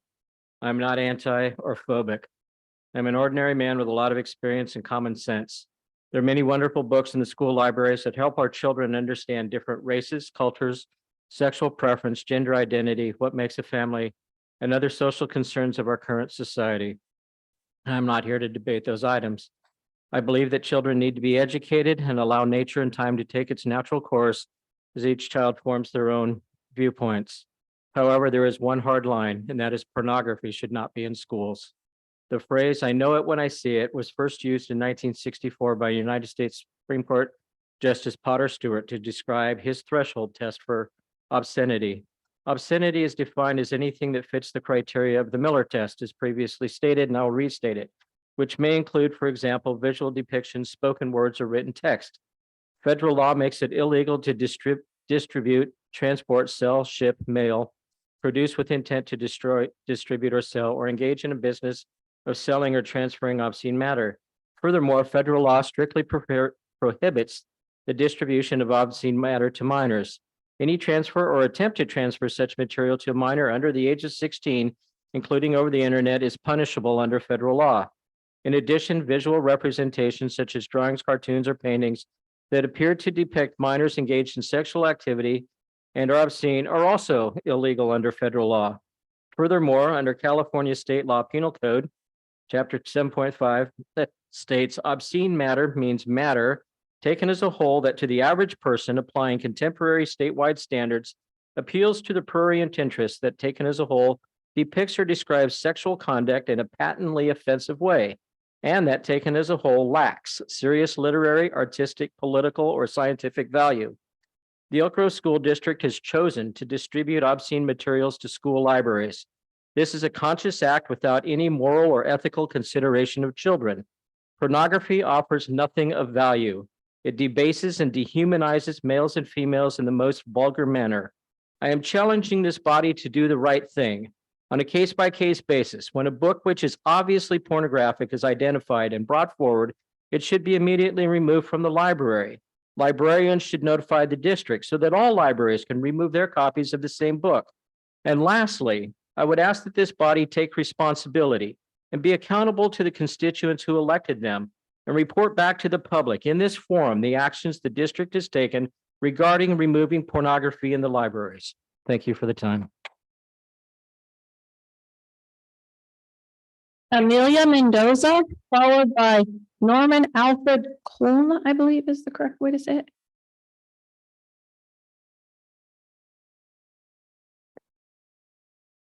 I am a concerned mother and grandmother. I am concerned about the sexualization happening within our schools. Our children are having free access to books in our school libraries that contain inappropriate sexual content. I am concerned about the lack of transparency being provided to parents and keeping parents in the dark and violating parental rights. Let us think of this scenario for a moment. On your child's 12th birthday party, you give her a copy of the book Sold and have her read it to her friends. I ask the parents to please remove the children from the room because inappropriate content will be shared. A man with lips like a fish comes into my room and says, "You are lucky to be with Habib." He is squeezing my breast with his hand like someone shopping for a melon. I try to push him away, but my arm, stone heavy from the lassie, doesn't move. "You are lucky," he says. "The Habib is your first one." I close my eyes. The room pitches this way and that. "You can tell the others that it was Habib," he says. I open my eyes, watch him squeeze my other breast, and wonder, who is this Habib he keeps talking about? "If this is your really first time," he says, "Old Mumtaz is a tricky one." He unbuckles his belt. "Once before, she sold me used goods." The fishy lips man remove my dress. I wait for myself to protest, but nothing happens. Habib says, "Habib is good with the ladies." Then he's on top of me, and something hot and insistent is between my legs. He grunts and struggles, trying to fit himself inside me.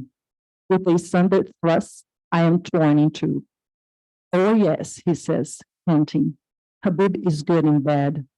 I hear coming from a distance a steady thud, thud, thud, and register that this is the sound of the headboard hitting the wall. After a while, I don't know how long, another sound interrupts the rhythm thud of the headboard. I know this noise from somewhere. I work very hard to make it out. Finally, I identify it. It is the muffled sound of sobbing. Now, you wouldn't hand this book to your 12-year-old child and have it read it to their friends, right? Well, this book is available to 12-year-olds at Albiani Middle School. I'm asking action from this board to remove books like this from our school libraries. They have no academic value whatsoever. What they do have are traumatic description of rape, prostitution, pornography, and gender dysphoria.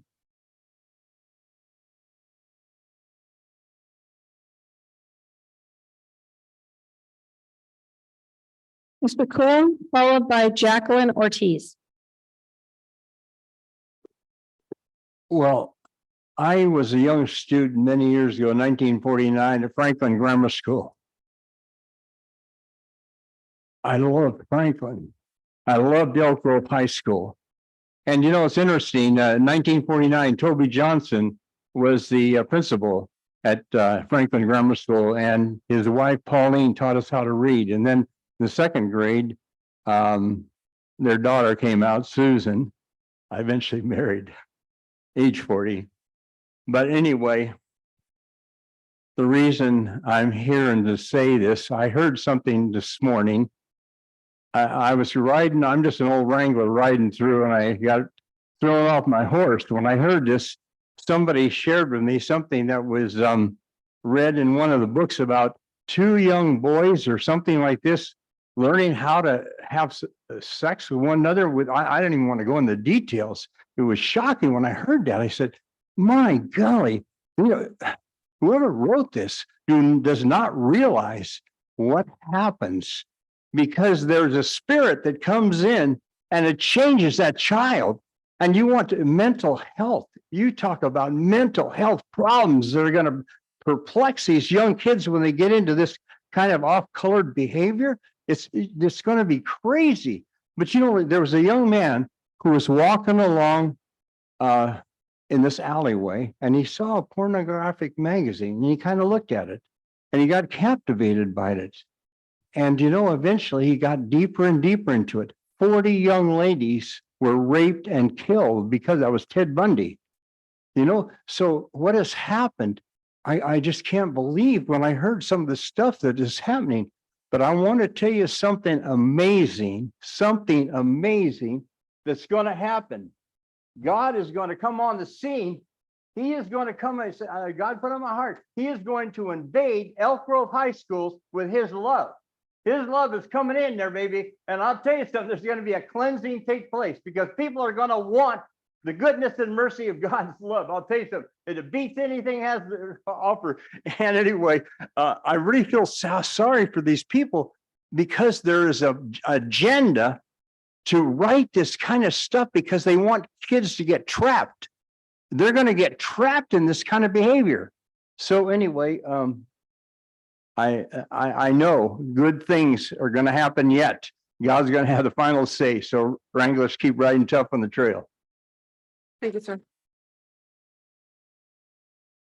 Jacqueline Ortiz, followed by Heather Delps.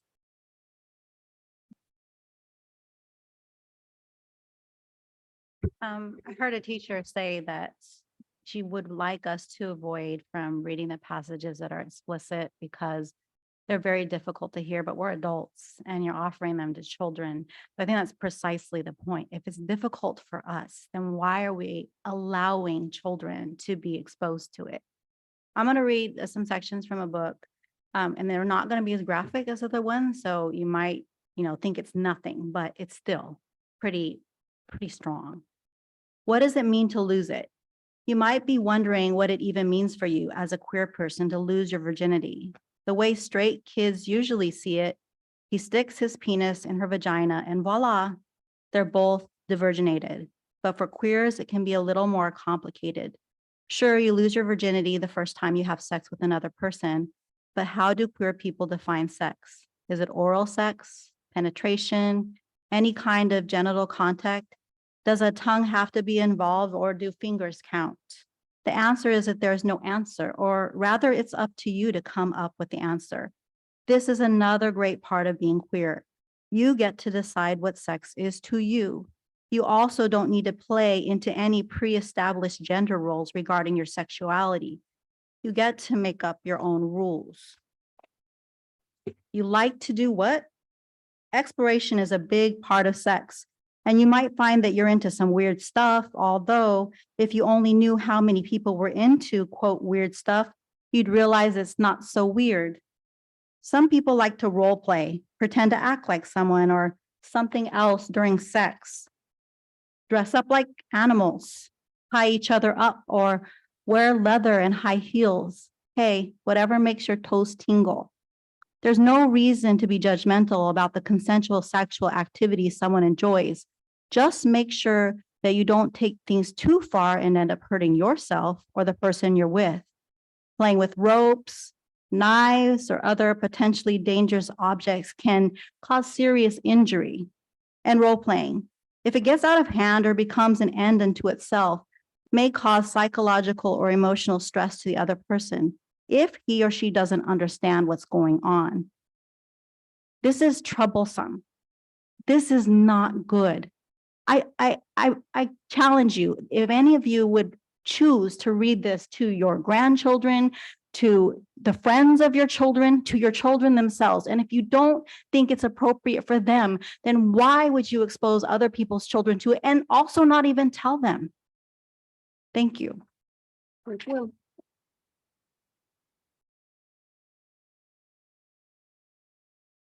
Heather Delps, followed by Charlotte Rieger.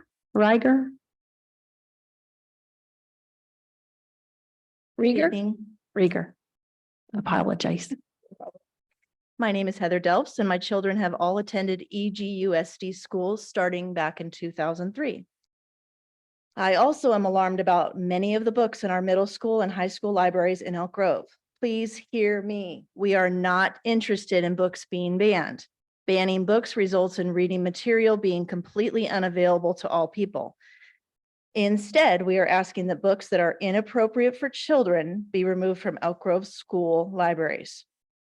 Surely we can all agree that not every book that has ever been published in the world is appropriate for schools. Otherwise, our school libraries could have a whole spectrum of pornography in them. And since I'm fairly certain we can agree on that, we are only left with defining exactly which books are appropriate for students and which are not. If you have young children here with you tonight or are watching via Zoom, or they are watching via Zoom, you may want to cover their ears for the remainder of my comment. I am completely mortified to read the excerpt that I will be reading aloud tonight, but it's the least I can do if our students can find these books on their library shelves. The passage I'm reading is from a book in Toby Johnson's middle school library entitled Out of the Darkness. The book is about 3 young men who work with horses and have threesomes with each other. In other words, they all 3 have sex together at the same time. And I quote directly from the book. "No, sweetheart, I don't want you to beg." Dan takes his hand off Jeff's hip long enough to grab another condom and rip the wrapper open. "You hear that, Jeff? I'm ready for you. I want to fuck you so bad." He smooths the condom one-handed and grabs the lube, using his teeth again so he doesn't have to take his fingers away from Jeff's ass. He smooths the lube all over his cock and brings it forward to just touch Jeff, just beneath where Dan's fingers disappear. "I just want to know that you want it too." He leans forward a bit and nips at Jeff's shoulder blades. "We're not making love here, Jeff. This isn't one of our artsy cuddle fests." He bites again, a little harder this time, a little harder. And Jeff arches his back again and swears, "If you want us, man, you need to take us. Evan wants you, man. He wants you hard and fast, wants you to slam him into him and make you feel it. And Jeff, I can barely stand it back here. I keep thinking of you fucking yourself on my cock, the way it's going to feel to know that every time you pull off of me, you're going to be driving into him." Dan pulls his fingers in, out, and lines himself up, letting the tip of his cock just begin to push in. "Just do it, Jeff. Come on, just." And then Jeff does it. The sound he makes is more like a gasp than a roar, but Dan doesn't think to complain. Jeff slams forward into Evan and Dan moves with him, keeping himself lined up and then leaning forward so that when Jeff pulls out, he's impaling himself on Dan. Again, in a middle school library. I'm asking you to show leadership and humility by being willing to change course and remove these harmful books. Our kids are counting on you. Thank you. Charlotte Rieger, followed by Ronald Owens Jr.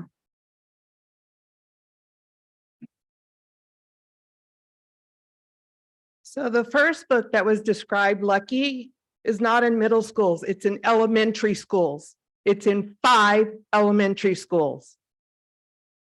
Let me read the Webster's definition of pornography. Material such as books or photographs, including cartoons, that depicts erotic behavior and is intended to cause sexual excitement. So one book that's found in our high schools, we all are discouraged to have to read this crap to you. Well, this one describes sex apps. The smartphone revolution understood that, like anything in the 21st century, we'd eventually want to be downloading sex. It wouldn't surprise me if in a couple of years we can download the idea of sex so convincingly that we won't have to bother with the messy bodily fluids and pesky emotional stuff at all. It is fact that although grown-up adult types are sometimes looking for a serious relationship, sometimes they're just looking for a spot for sexy fun time, you may come to establish that men in particular do seem to quite like sex. So how sex apps work? Upload a tiny pic of yourself to the app. The app works out your location. The app tells you who the nearest people are, any gender or sexuality are. Then you chat with them. Because you're near, it is easy to meet up with them. If you're looking for the ubiquitous fun, words sex, shag, and the F word, ironically, are banned from most of these sex apps. Be upfront about it, and then no one's feelings can be hurt. The great sex app debate. The benefits are obvious: quick, easy, and uncomplicated sex. I've met a variety of interesting people through sex apps. They're predominantly used for sex, though. They're sold to us as social networking apps. But we all know what they really are for. It's a bit like selling a dildo under a pretext that it's a sole use of a draft excluder. I don't have a problem with that aspect of it. People want casual sex, then something like Grindr is a must. Another major plus to sex apps in they allow a degree of anonymity. So guys and girls who aren't out can meet people this way without having to self-identify by entering a bar or any place. If you're horny, then that's that you want to do sex meet the trick in the public place for a drink first. That way you can assess if you fancy them in the flesh and they are not twitchy-eyed freakazoid before letting them into your house. We're not wanting the books banned. We're just wanting the inappropriate age content taken out of the school libraries. The movies are rated, the books are not. They need to be rated. Thank you for this time. Thank you. Ronald Owens Jr., followed by Rhett.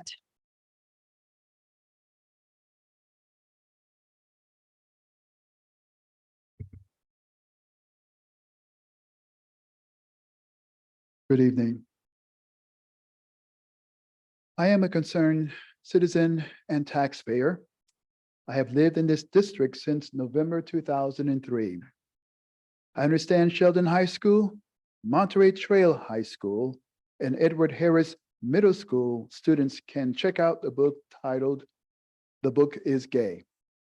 Page 171 displays an illustration of a boy with arrows pointing to his lips, his nipples,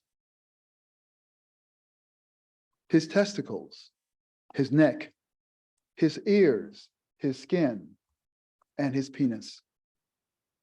Page 171 instructs young readers how to sexually stimulate themselves through touching, kissing, playing, massaging, licking, and stroking. The Motion Picture Association rates movies R, persons under a certain age not admitted by parent or adult guardian.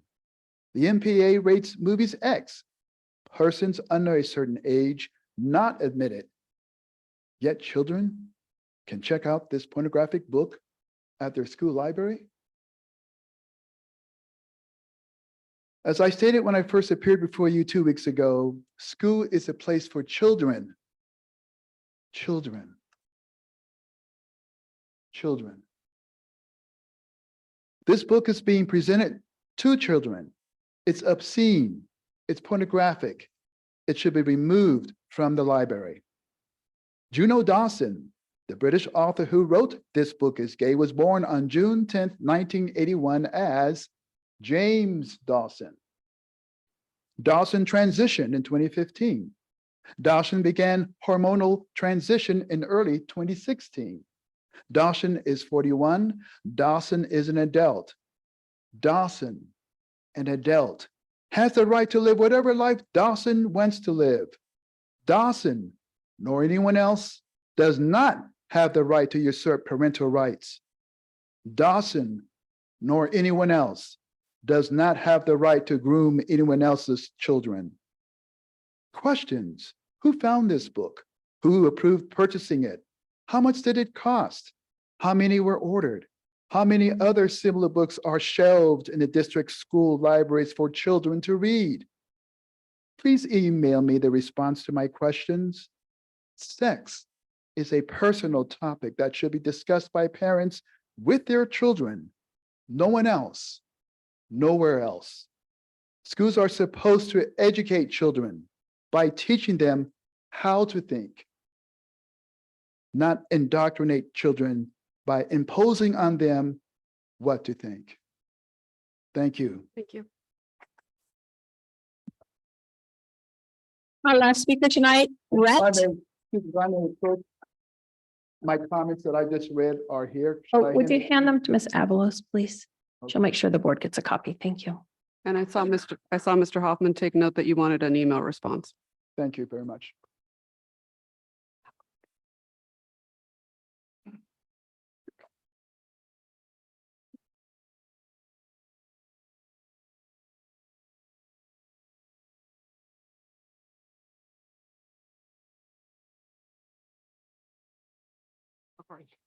It's all right. If that podium's, yeah, Okay. ma'am, we want to make sure people can hear you. Can you pull that microphone down? Is that okay? Yes. All right, thank you. I agree with pretty much about these pornography books, so I'm not gonna say because they have pretty much said everything I agree with. But I have some questions. First, who exactly decides what books go into the library for the schools? Are there only maybe the librarian, one or two people? And that's not right to have just one person decide what goes into the school libraries. Do you have a group of parents or teachers that decide together? I think maybe you need to get a group of parents because parents have the right to know what the children are reading from the school library. So parents and teachers maybe. And what is the criteria that is decided how to get a book in the library? I have no idea, and I'm sure there's a lot of people have no clue how you get a book in the library. I'm a grandma, and I have 4 grandchildren, and they're very innocent.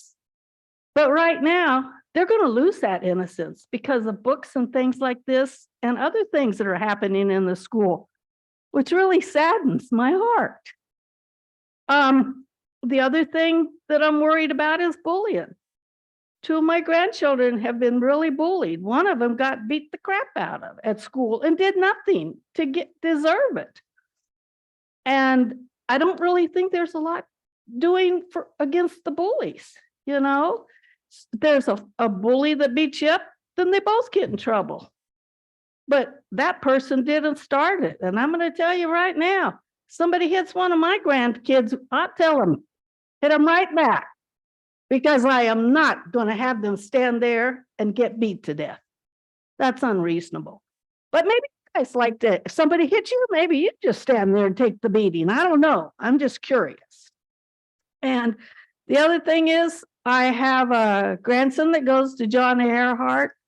We moved here from another state 11 years ago. And it was a really good school. The principals, mom and dad and me were so happy to have these kids there. Now I'm sad that they're there because that school has gone down so bad.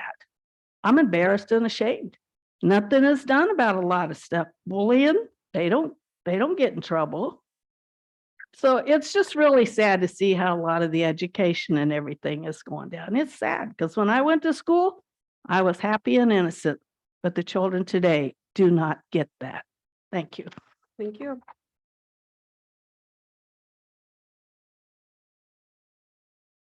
Mr. Hoffman, if you could make sure someone responds to the last speaker's questions about book buying decisions. Thank you. Yes, also, I would like to get a list of those elementary schools. A list of the elementary schools, when you write your letter. Mr. Pettis, please, okay, thank you. Mr. Pettis, Also, through the chair. Well, yes, sir. yes, I'd like to make the motion to meet in closed session in the boardroom right here, Government Code Section 54957, public employee discipline, dismissal, release, or complaint regarding this issue right now. I'm making that motion. Mr. And I'd like to have a second. I'd like to make I need a second. Mr. Pettis, your like to motion, make a- Mr. Pettis, your motion is out of order. And we have an issue with you even attending closed session, so that's ironic. I'm going to call a recess until 8:15. Thank you. So we can't vote on it? I can't get a second? Out of order.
We can continue the meeting.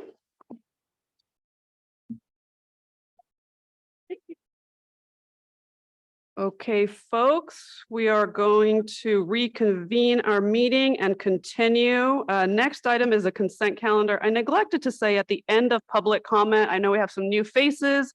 Some of you may not have heard the public comment instructions at the beginning of the meeting, so I just want to make clear that you understand we are legally prohibited from responding to comments made during public comment on items that are not on the agenda. So that's where, you know, when folks ask specific questions or if there's a specific issue we need to follow up on, we make sure that that happens. But beyond that, if you're expecting a response, we are not able to give it to you. Just want to be clear, everyone understood that. With that, we will move on to the consent agenda. Ms. Lavasser, do we have any public comments via Zoom on the consent agenda? Madam President, we have no public comments via Zoom for the consent agenda. Thank you, Ms. Lavasser. Ms. Albiani, do we have any blue cards on the consent agenda? No, we do not. Mr. Chairman, I have a question.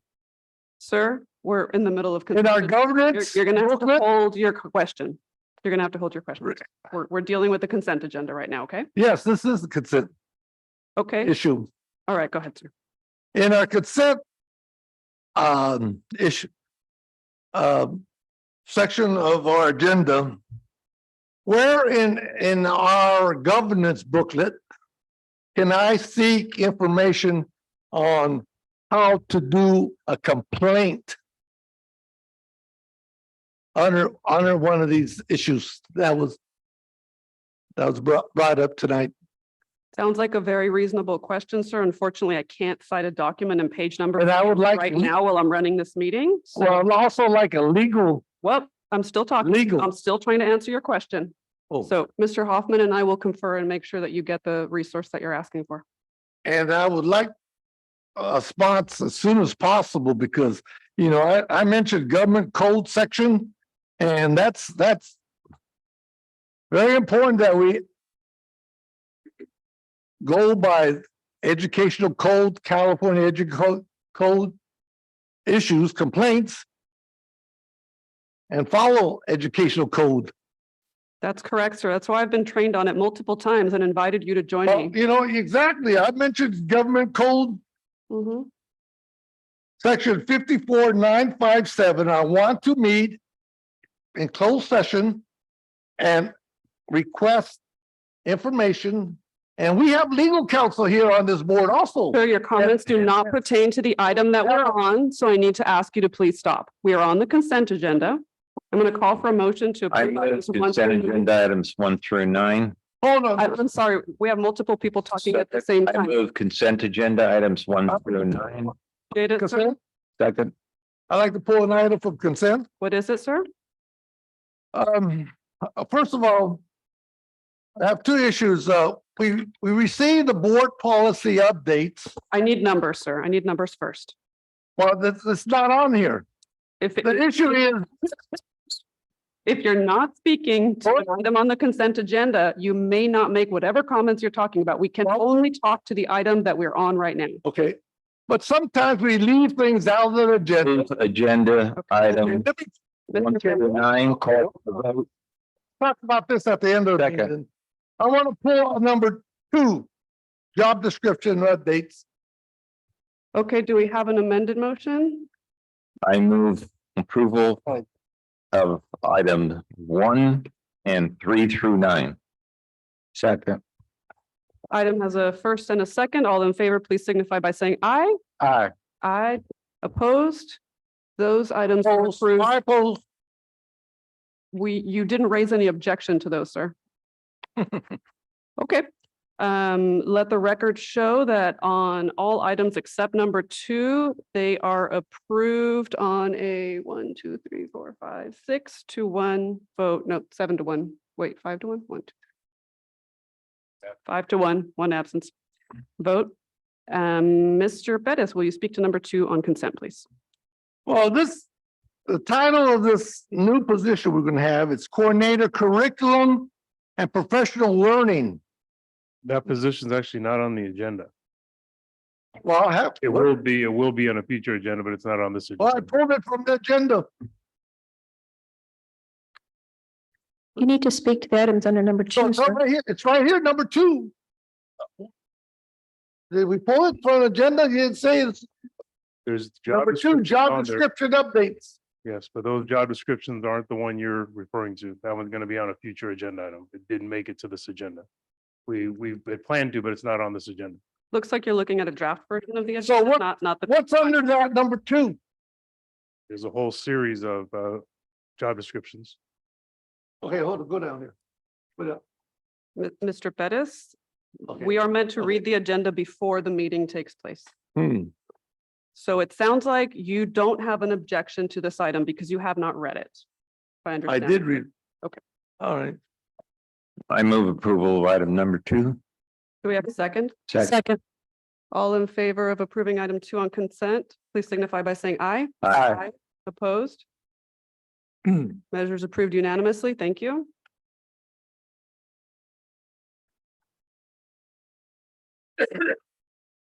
Next item is our race and educational equity update. I'd like to call on Ms. Lavasser to see if there are any public comments via Zoom for this item.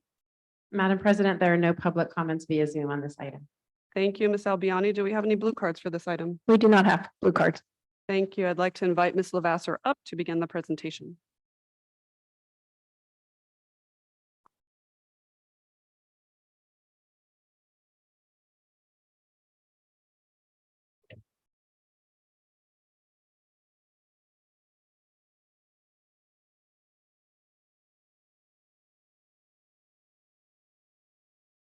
Good evening, Madam President, board members, Mr. Track, Superintendent Hoffman, Ms. Avalos. I am thrilled tonight to present with my team here an update on our race and educational equity. As you know, many of you have seen our EGUSD learning vision and goals. We did not point out one specific goal tonight because we believe equity lies in all of these goals. I do want to draw your attention to our educational equity framework. We believe this roots all of our work that we do in our district. And tonight's presentation is going to focus on 2 of these foundations. The School, Family, and Community Relationships Foundation, and our student-centered support. Tonight's presentation format, you are going to have the privilege of hearing about several of our programs under this educational equity framework. Tonight, you will hear from Mr. Jones about the different ways that we are supporting our young men of color. You're going to hear from Ms. Tammy Silvera a little more information about our safe student and family empowerment centers, our SAFE centers. You're going to hear from Ms. LeMay about our newcomer welcome centers and how they support our students and families. You'll get to hear about our community partners and how we are evaluating all this work, and then we'll share a little bit about the future. So I'm going to turn it over now to Mr. Jones.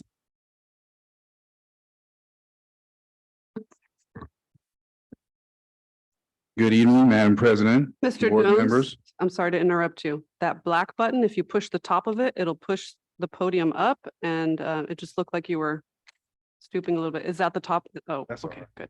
That's all right. I know my colleagues are a little shorter than I am. Everyone to so- be comfortable. So now they know how to fix it for themselves.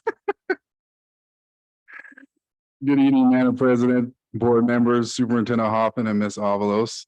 I'm honored to be here to talk to you a little bit about the work that's going on in the Ed Equity Department.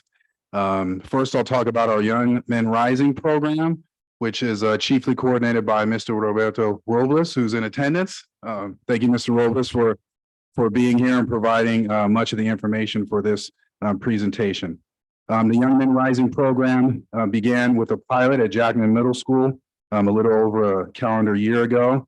It has since expanded to Valley High School and Pleasant Grove High School this calendar year. Valley High School was selected chiefly in part because it's a feeder. Jackman Middle School is a feeder to Valley, so wanting to maximize a little bit on the feeder pattern and the students that go there.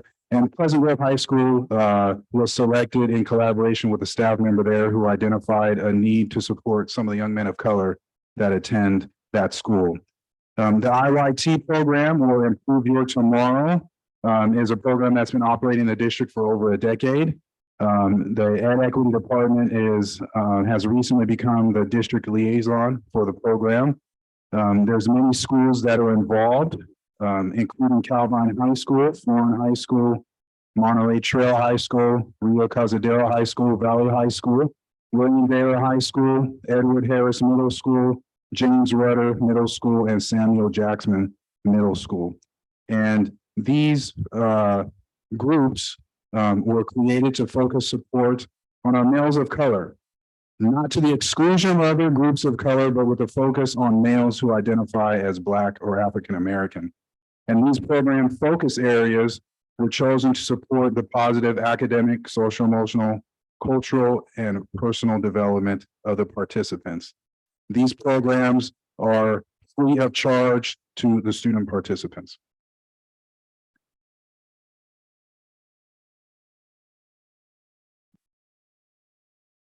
Next, I'd like to talk a little bit about the inaugural Young Men of Color Empowerment Conference that took place at Casunas Oaks High School on March 4th, 2023, once again chiefly coordinated by Mr. Robles. The conference began with 1 current and 3 former male students from Elk Grove Unified School District. The panelists got an opportunity to share a little bit about their journeys while in Elk Grove Unified and after. Some of the other presenters included Dr. Joe from Sac State, Roberto Cuentes and Renee Grande from UC Davis, Danza Azteca, and I Am Impact, which focused on some community circles. We had a keynote speaker and we're honored to have Mr. Ardell Lamond Harrison, who is currently the vice president from the Sacramento chapter of NAACP. He was able to impart some words of wisdom for the participants. Student participants were present from nearly every middle and high school in the district. They all braved a windy and rainy Saturday to be out there to build community during the presentations and the workshops, as well as a provided lunch. This event was also free of charge to all the student participants. Next, I'd like to invite out Ms. Silvera to talk a little bit about the district safe centers.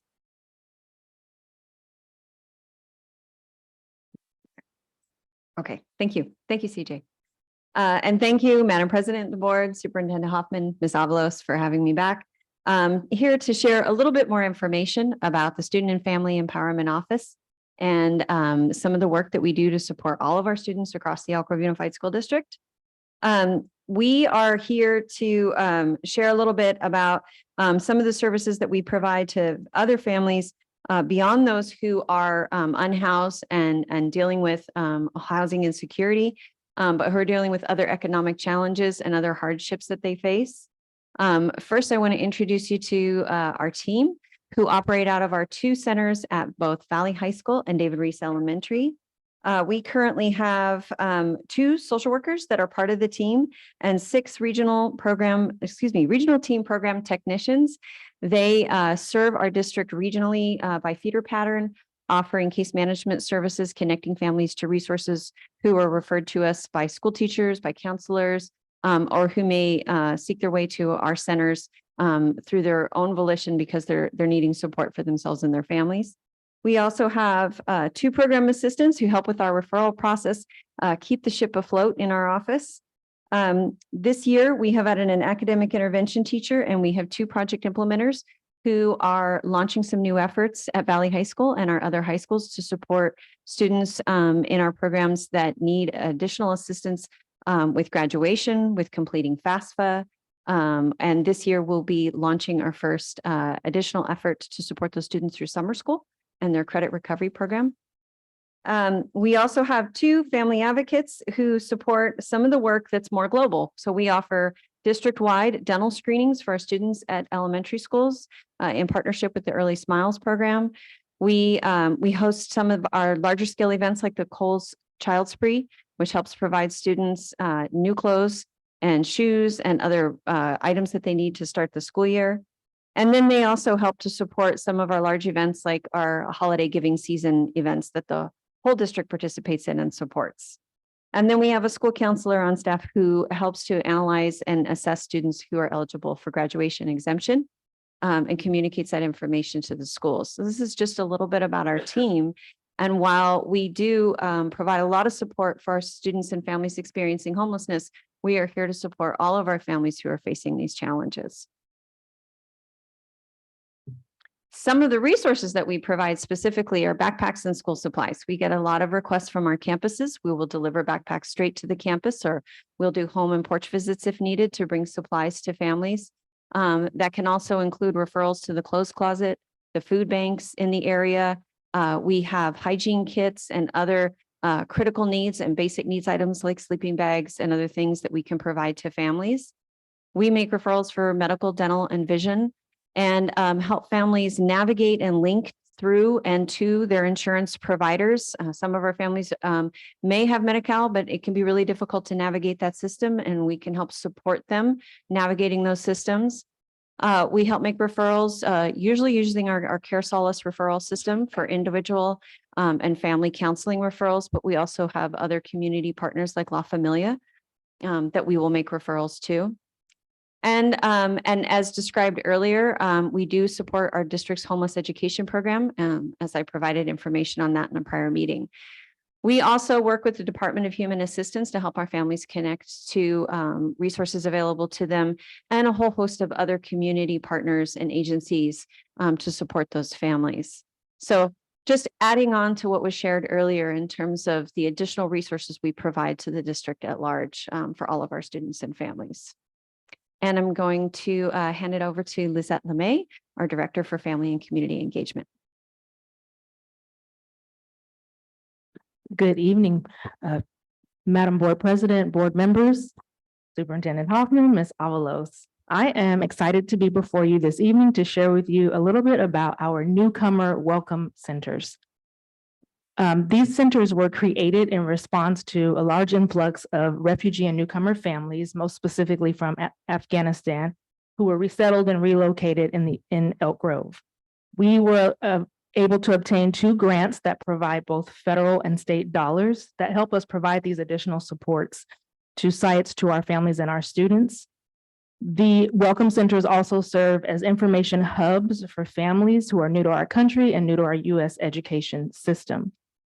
Additionally, the centers provide wraparound services and help families and students get acclimated to their new environments.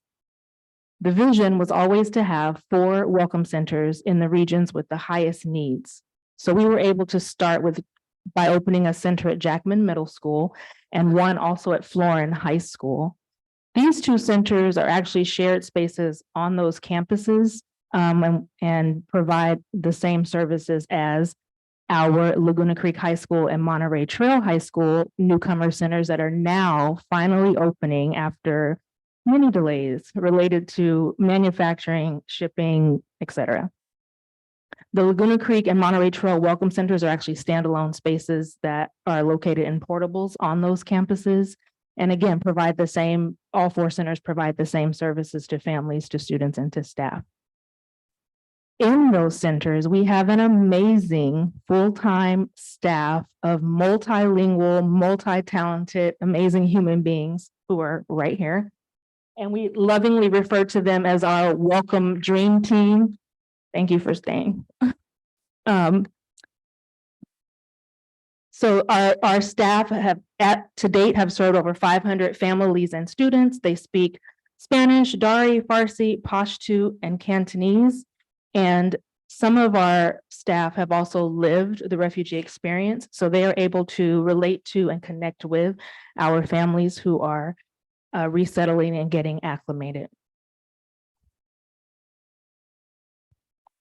Similar to what you heard Ms. Silvera say about the SAFE centers, the welcome centers also offer a variety of supports to families and students.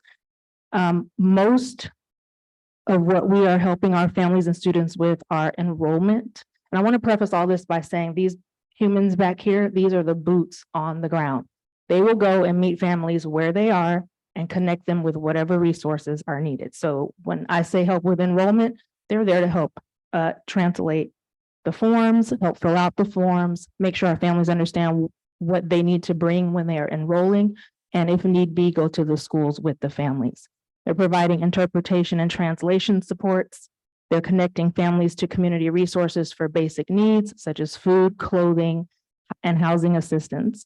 They're also supporting with immunizations, making sure our families know where to go, referring them to our district's immunization clinics, and again, if need be, showing up to the clinics to support with interpretation, translation. And then we're providing mental health supports as well. We have our family mental health therapists who are working closely with our program educators to provide some support to our moms. So they're running moms groups to help build some connection and community. Oftentimes our moms are the most isolated due to language barrier and lack of transportation. In the moms groups, they are doing things such as processing trauma through art, as well as other social and emotional wellness activities. Again, I just want to reiterate that our staff in the welcome centers are the boots on the ground. They are meeting our families right where they are to provide the supports that are needed. None of this work would be possible without the collaborations that we have with various departments across our district, including our SAFE centers, our English Learner Services Department, and HR, just to name a few.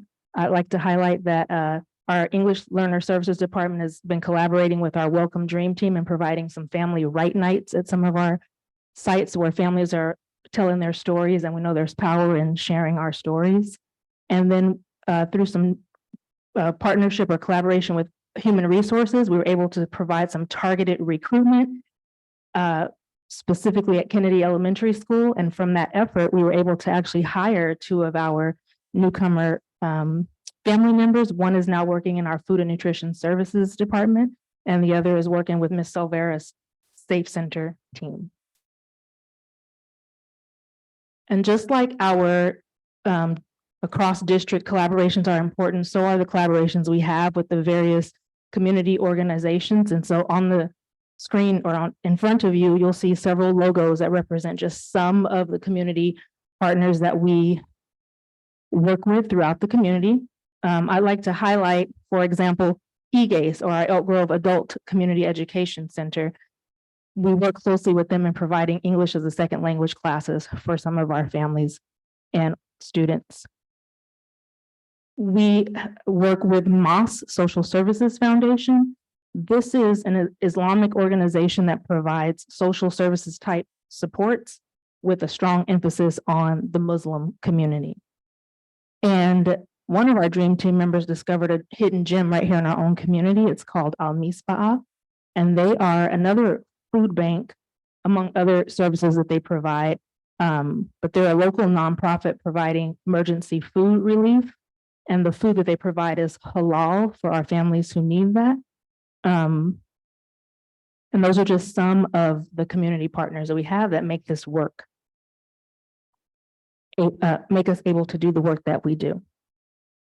As with all EGUSD programs, SAFE, Ed Equity, and FACE are constantly evaluating everything we do. This is to ensure that we continue to improve our programs and the services that we're offering families, students, and staff. We work really closely with our research and evaluation department and use logic models, identifying student outcomes that we expect to see.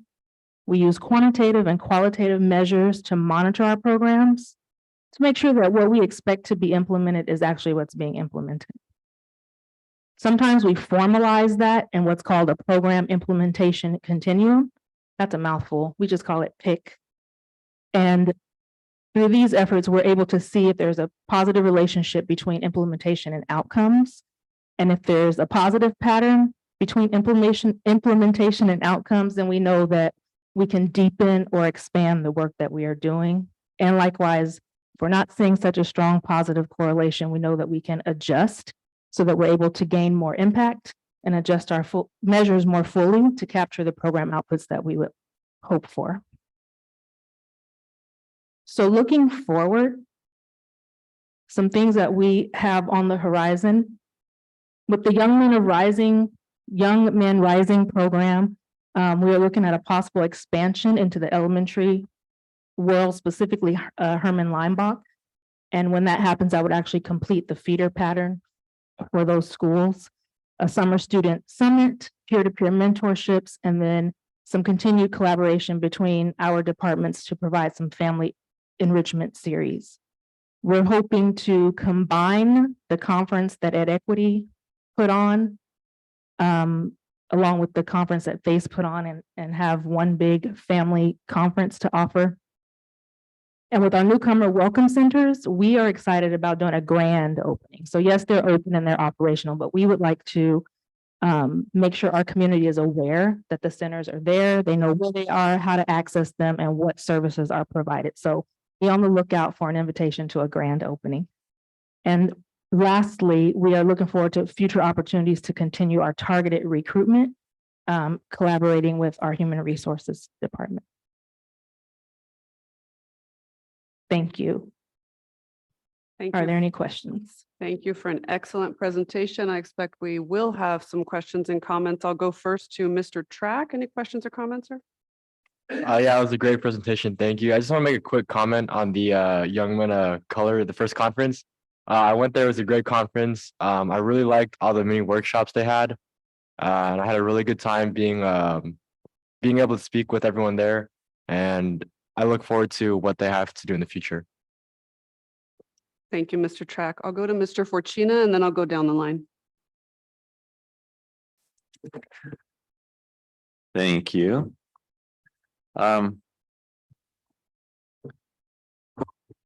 Tammy, Don't make her cry again, Carmen.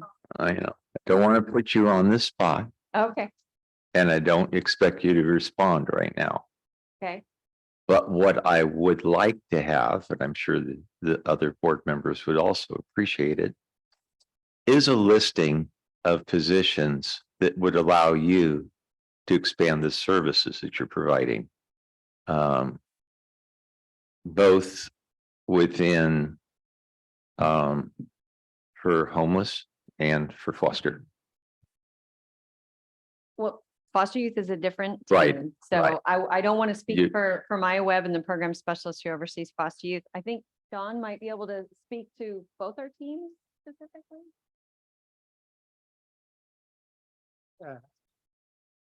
As was mentioned, that's a good question and we can get you that, certainly the positions, but it's, right now we're evaluating, right?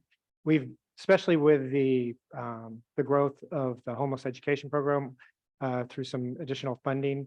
And so right now we're taking a look at the services that we're providing, what was working now and what we're going to project for the future. Yeah, and- as far as supports. And I know it's that, true for foster youth. yeah, and I know the assessment is ongoing.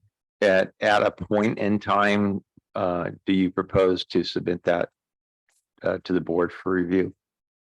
We would, yes, so after our evaluation, like all the programs that would go to the board, we would say, this is what we are proposing. And we'll go through that process as we project growth, if that's what's needed.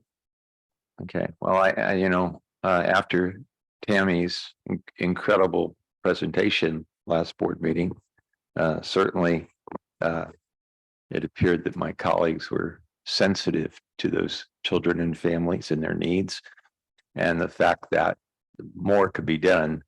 And our new deputy is already preparing for budget actions coming up. So as the board gets to take a look at budget, it would be really helpful to know what enhancements would provide what for the program. But thank you, guys.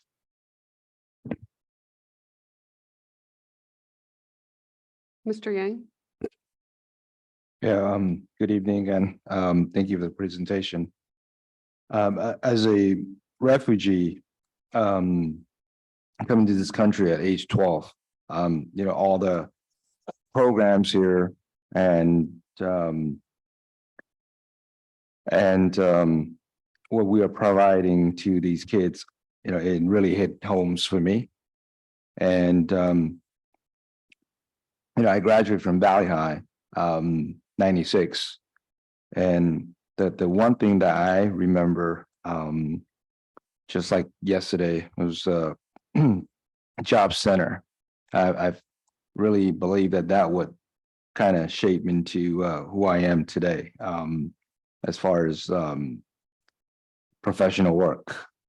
And but I don't quite remember getting much more help than that. And you know, I had parents who couldn't speak English, so they didn't involve in my school at all. And I felt very lonely, isolated, from the school. But I had some friends who looked like me and other ethnic group like blacks, white. So what I'm trying to tell you guys is that, and ladies, is that these programs are great. Just make sure that our outreach, our process of being transparent, being there for them, it's above par, because that's what we need to do. We need to make sure that our service will reach them, and they will be identified as needed, as refugees, as kids who need development. That's, to me, is the most important. And as we are in this infant stage, I know that there's going to be improvement through trial and errors, data, and so forth. And that would not be possible if we don't get as many folks or students, parents that we could help so that they could give us feedback. So thank you for what you do. I really appreciate these programs for students and parents. And one last thing that I would say is I have spoken with one of the co-founders for IYT. He did mention that they also serve Asian students, and I would love for you folks to reflect on that as well, because it sounds very exclusive. And so I think that because the program is provide for other ethnic groups as well, so be more inclusive, more transparent, and that would be more effective as an overall for all of us. So thank you for what you do.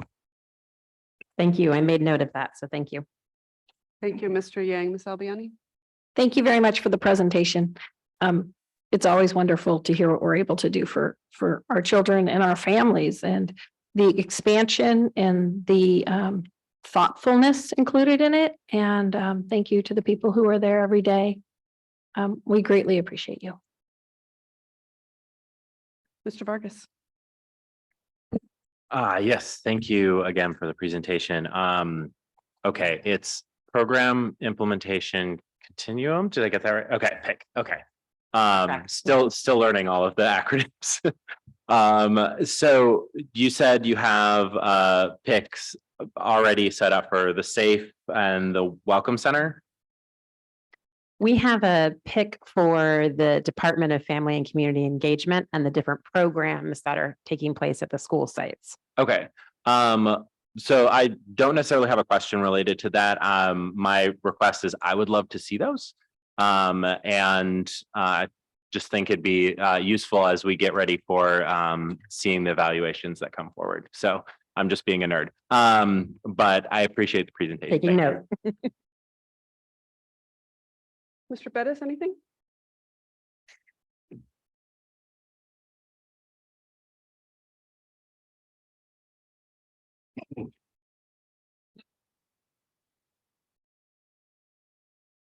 I support this program 100%. And I know for a fact that we have more money, more funds to expand this program. So it's a matter of just proposing it, and you need 4 votes on this board to get approved. And you mentioned that you had federal and state monies, because I know that, the educational flow of refugee programs was through Congress and all that. but you didn't put the amount and also the criteria of how you chose those schools. Most likely, I know it's probably the number of students geographically in those areas, but yet, yeah, I need you to put that on paper because, you know, people look at our reports and say, what was the criteria? They might ask me, you know, why did you choose Florence High School? Why did you choose Pleasant Grove? Why did you choose Jackson Middle School? Because the numbers are there. You know, so we need data again. We need data information to drive our decisions and let the community know that drives our decisions and the criteria for funding. That's where the problem is. That's where, okay, a big thing, I'm going to say again, my history. I developed a newcomer center for Sac City Unified School District, Miss Fong and I. Well, it was a pull-out program, self-contained classroom, 7th and 8th grader. We'll see wood. Yeah, I don't know if it still exists, but you know that's a model which people went to throughout the state to look at. Is there a chance that we could have a pull-out program, 7th and 8th, self-contained classroom? Do we have the numbers? I can't speak to that. I don't have that in front of me. I do know that we provide our EL students with lots of support, so but I can take note and get back to you. Yes, because that's you have two. It's a team teaching approach. You have 7th and 8th graders, and you're going to see through this student population. You know, they may be in 7th and 8th grade or 6th grade, but some of these students are on the high school level math. And I use some of those students as peer tutors. And the other thing for you people back there, family visits are very important. Potlucks on Fridays for lunch or dinner, whatever, in cultural events. Show them that the cultural linguistic culture is important and take pride in it. That we had done in those things. And you see these students that are, you know, kind of inverted, come out of the shell and bloom. And because they have these hidden talents that, you know, we don't, you know, seek or, you know, very, you'd be surprised in the arts and in painting, you know, they're excellent. I would like to see more like evaluation outcomes on all these programs, numbers. I know you mentioned numbers of how many students participated in the conference, you know, 93 students registered, but yet half of them showed up and came to it. There needs to be incentives. Give them incentives, give them bus tokens, give them $20 or a card to a restaurant or something, fast food or, you know, something like that. They could, here, a movie pass, you know, that drives kids over there. Also, you know, we need transportation's a cost. You're going to realize that a lot of these kids are babysitting their younger siblings, and maybe that's an issue that why you didn't have so much of a, you know, big show in that situation. There's all kinds of reasons why they didn't show. You mentioned all these schools regarding these programs, but in your list, you need to list them. Improve your tomorrow. You mentioned orally, we serve 695 students today, school year. We need those 9 high schools listed in your presentation and how many students participate in each high school and what type of support you give them. Because like when you work for the state level, federal level, they want numbers and also face-to-face contacts. How many are you providing? And they divide those numbers into the total funding and they see how much it costs per child, just like the state of California does, and prisoners, you know, they do all that stuff. So, you know, and when funding comes, it's the ones that do the best outreach out there in the community, in the communities. You have excellent program focus, networking. Parent, again, you know, this district's weak. Again, I would say in front of this board. And, you know, ask this board, How much do we spend on parent training, parent education, empowerment? You know, how much money we do? We don't compared to other school districts. And that's a very important. Studies say you educate the woman in that family, you educate the whole family. So get those parents, those mothers into adult education courses, not, you know, on campus, not over there on Gerber Road. You know, that's too far out of place, out of sight. If you could provide parent education, adult education classes right on the educational site, have those teachers go to those elementary schools, junior high or high schools right there. And because of the fact of what do you call it? Distance, it's distance. And, you know, the families within the community, it could happen. Takes time and energy, but it could happen. Provide lunch, provide dinners, like I said. I noticed that finance workshop, legislators have already passed the legislation. It's going to be mandatory financial literacy in our high schools. And so that's coming. I'm glad you started that. Get on board to have that curriculum developed because it's going to be a matter of time that's going to be in our classrooms. And the other ones, I'll bring that up again. Ethnic studies. Have ethnic studies, be culturally proud of your culture, your language, you know, get cultural things in there. Look, early in, okay, elementary, that's 2 grants. How much were those grants, those federal grants states total? Can you? For our newcomer Yes. programs. I don't again have the exact number. There's one from the state and there's one from the feds, Yeah. but we can provide you that as well. Okay, last page 12, you had evaluation of programs. Attendance is the number one indicator. Once you have those kids in schools, they're coming every day, that's ADA, and that's showing that they enjoy it, they feel comfortable, and they're learning.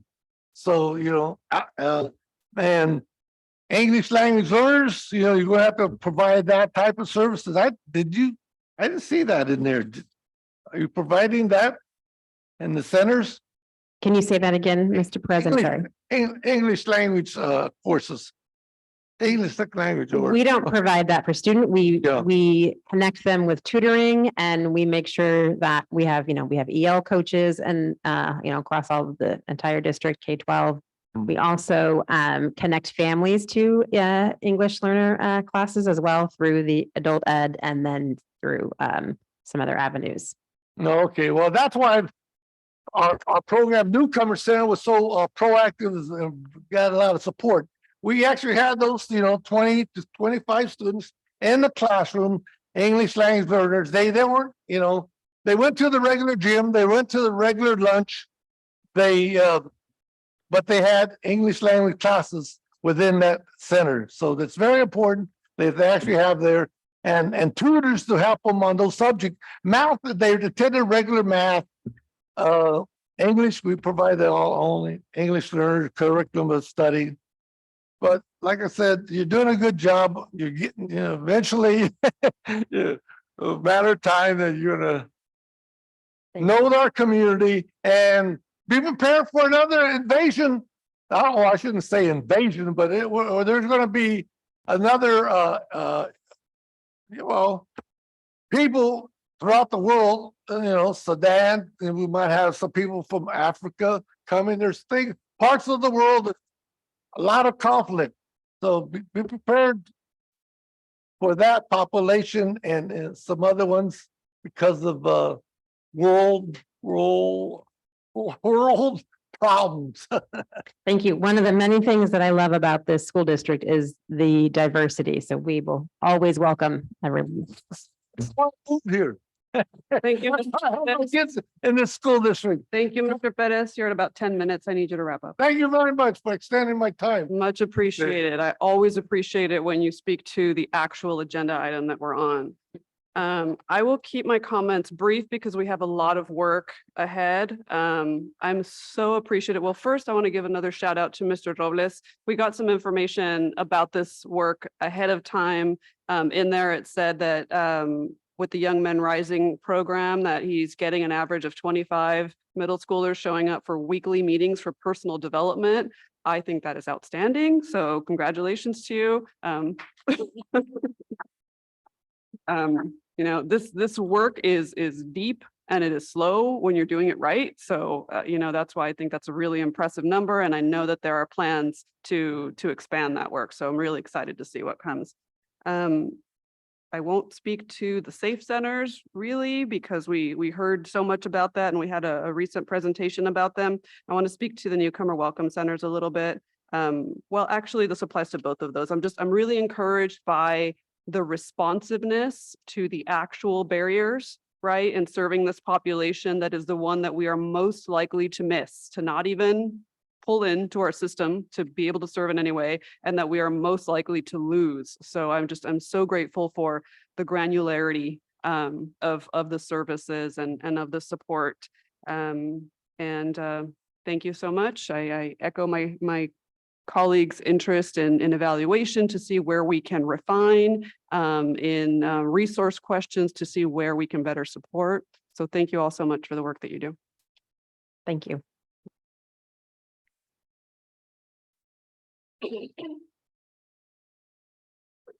Next item is bargaining units. Do we have any bargaining units wishing to address the board? I'm not seeing any, so I'm going to move on. Next item is one of our two reports for tonight. Measure M General Obligation Bond Series, Bond Sale and Issuance of Lease Purchase Financing Plan. Ms. Lavasser, do we have any public comments via Zoom? Madam President, we have no public comments via Zoom. Ms. Albiani, any blue cards? We have no blue cards. Thank you. Ms. Coates, whenever you're ready.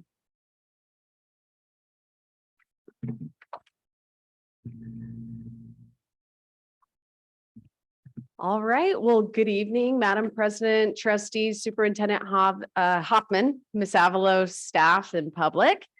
We were last here in March giving an overall facility update, really a showcase of what's been done over the last several years with our long-range facility master plan, modernization, and Measure M. And tonight we're here to provide an update on the financing plan, how we're going to finance the facility master plan with Measure M and our community facility district, the CFD.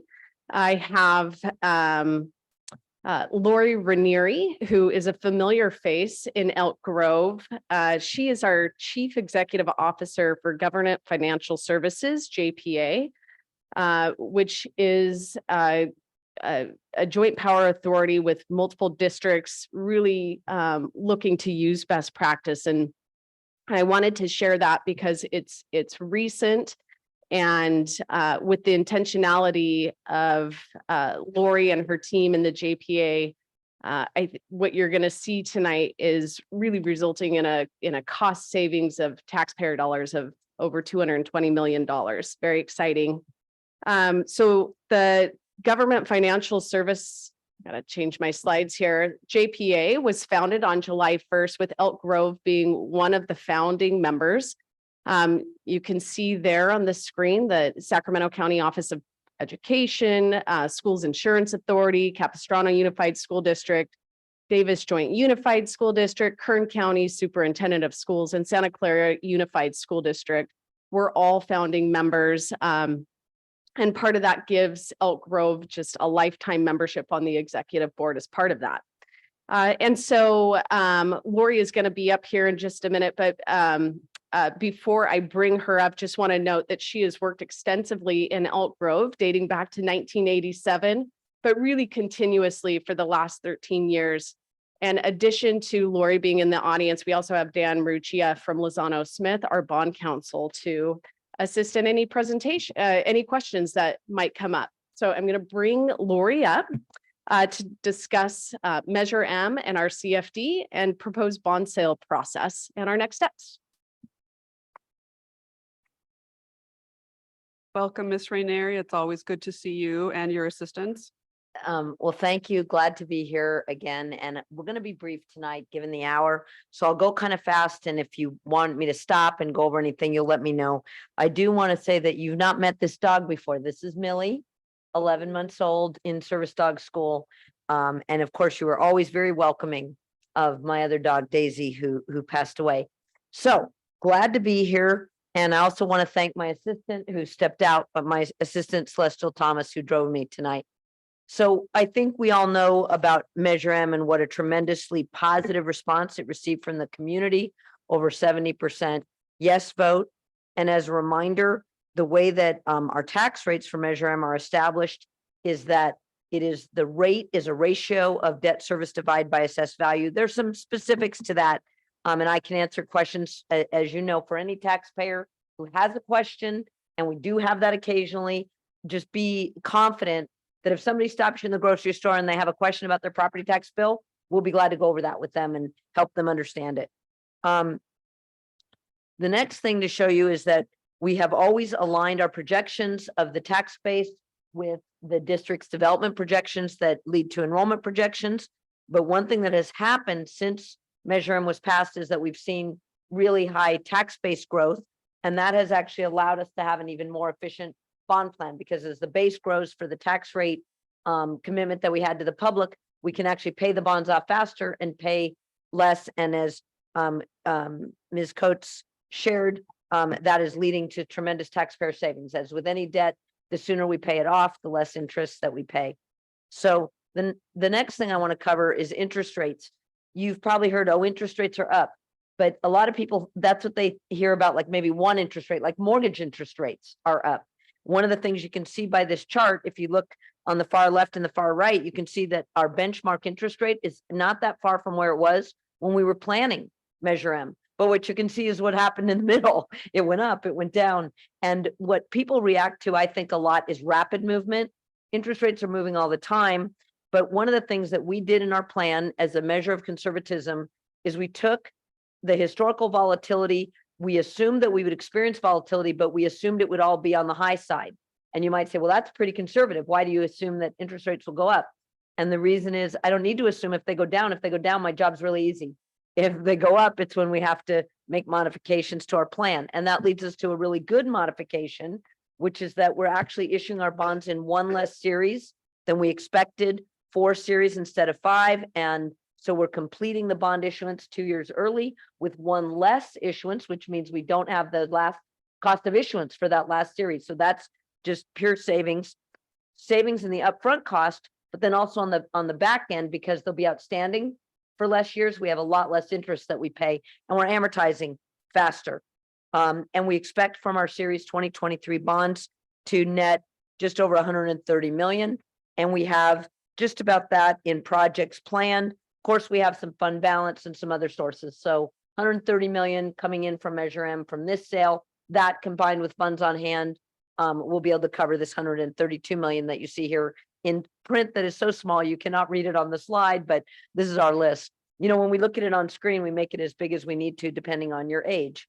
So, and then of course, as a reminder, the bonds are repaid over time. And one of the things that now that we're getting to our last Measure M bond sale 2 years early, you can see we're making them shorter. So usually what people do is they go too short in the beginning, they get longer, and then everything gets more expensive.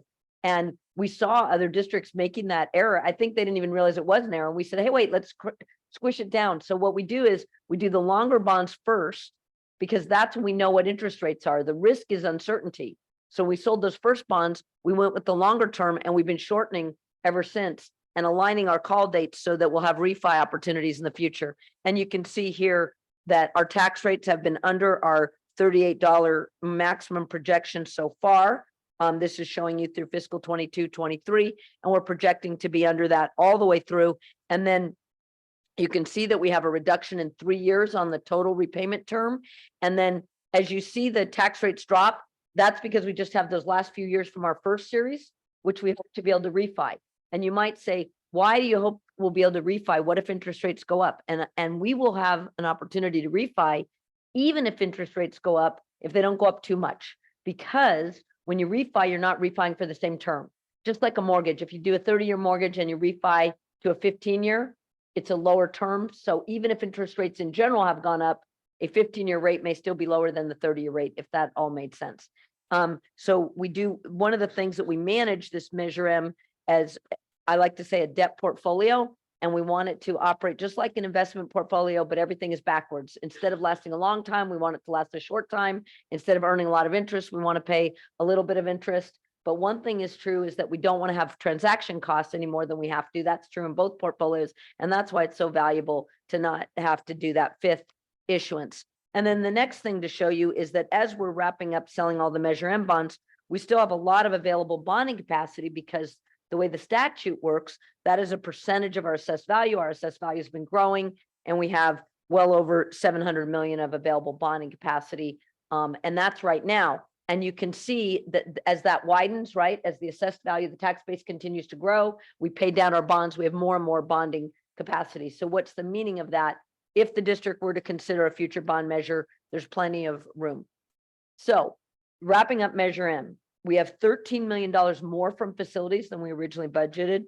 Our funds have been received faster, and that's really important in this high inflationary environment, because every dollar that comes in earlier can buy more. And you can see some of our dollars came in as much as 8 years earlier. That's 8 years of inflation that didn't operate on those expenses. So this has been a really valuable element of our program. And then again, because we've been shortening our term and therefore reducing the debt service on our bonds, we have that really big number of 222 million for taxpayer savings. And I like it because it's easy for everyone to remember. $222 million of estimated taxpayer savings so far. When we sell the final series of Measure M bonds, I come back, I'll give you the final results, but that's our estimate right now. So I'm going to quickly go over CFD number 1, and this goes back a long time, 1987. It had an amendment, and we've used the money from CFD number 1 in a variety of ways, and it's a little bit different. With our GEO bonds, we sell the bonds, the taxpayers pay them back. It's a lot more simple. With the CFD, we get the tax revenue, and we can spend that in cash, or we can borrow against it. And by borrowing against it, that means we get the money from the borrowing and we use the revenue to pay off that debt. And we've done that borrowing through both bonds and using another form of financing, which is a lease purchase. And as a reminder, we've done certificates of participation. We call them COPs or COPs. Those are all abbreviations. And certificates of participation is simply the first 3 words of a sentence. Certificates of participation evidencing a proportionate interest in a lease. So it's all lease financing. It's just a way of borrowing money and capitalizing those bonds. Now, why have we used all these, those tax revenues? Why have we used these different methods? It has to do with credit. When we borrow money, we want to borrow at the cheapest rate possible. And one of the elements of borrowing is what credit rating we have. And you can see in this graph, our CFD number 1 bonds had an A rating, and then they were downgraded to BBB+, which is actually, it sounds like a big drop. It's just 1 level down.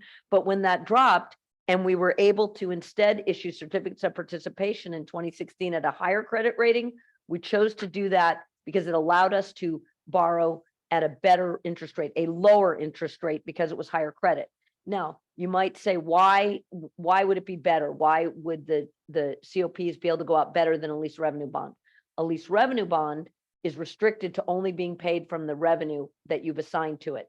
A COP has to be paid from any source of funds. And we went over this back in 2016, and I probably had a Snoopy cartoon or something in that presentation to make it memorable.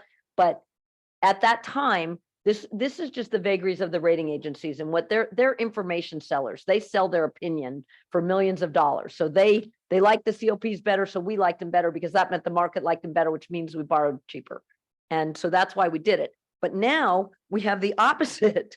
Our bonds have been upgraded. And so now they've been upgraded to AA. So if we borrow, we'd rather do lease revenue bonds. Now, why would it matter to us? We plan to pay this off from the CFD under any circumstances. We're not planning that it's going to get tight and we're going to say, oh, we don't have enough tax revenue, right? But we do look at it. And you can see this on the next page 17, where you can see that our debt service coverage is, our revenue is 110% of our debt service coverage. Our debt service coverage is 110% of the revenue to the debt service. That means we have 10% cushion in there. So we don't have any concerns that our tax revenue will not be sufficient to pay the debt. So if we sell these 2023 bonds, we would sell them and they would be paid from the CFD revenue along with all of our existing debt. Does that make sense? Now, our COPs that are outstanding in our lease purchase still get the credit rating from the rating agencies, meaning that the district is backing it up. Our other lease revenue bonds are just at that AA rating level. So again, taking that portfolio view, just like you have an investment portfolio, it might have different credit quality in it, and you're trying to maximize your credit quality because that increases your value. We're trying to maximize our credit quality because that reduces our cost of borrowing. So we're estimating that based on the market today and the amount of revenue we have, that we could generate just under 22.4 million for facilities borrowing against our CFD revenues. And we're planning to use the money from CFD1 to supplement our projects. Our Measure M projects are district-wide, our CFD is district-wide. So it's another source of funds to help with those projects and very important to us. Now, at the same time, we looked at, can we refinance any of our bonds? Our Measure M bonds, they're too new. They're not at the call dates. They're not ready for refi, but our lease revenue bonds have been outstanding for a long time. They're starting to get to where the call dates are coming up, and we could potentially refi our 2012 bonds. And you can see that the benchmark interest rates when the 2012 refinancing bonds were sold are not that much lower. It was 3.67 and it was 3.32. None of our other bonds are what we would say in the money, meaning that they could be refied for savings. So we don't want to do that. Now but this one, it's not quite in the money. The threshold that we use is the Government Finance Officers Association recommended best practice. Ms. Coates earlier talked about Government Financial Services Joint Powers Authority and its members really following best practices to get better results. And you can see that the savings is under the threshold of 3% of refinance bonds. In terms of the savings, it's 2.25%. So what does that mean? It's close. So if the bond sale went really well, we could toss them in and if we got that 3%, we'd proceed. If we didn't get there, we wouldn't.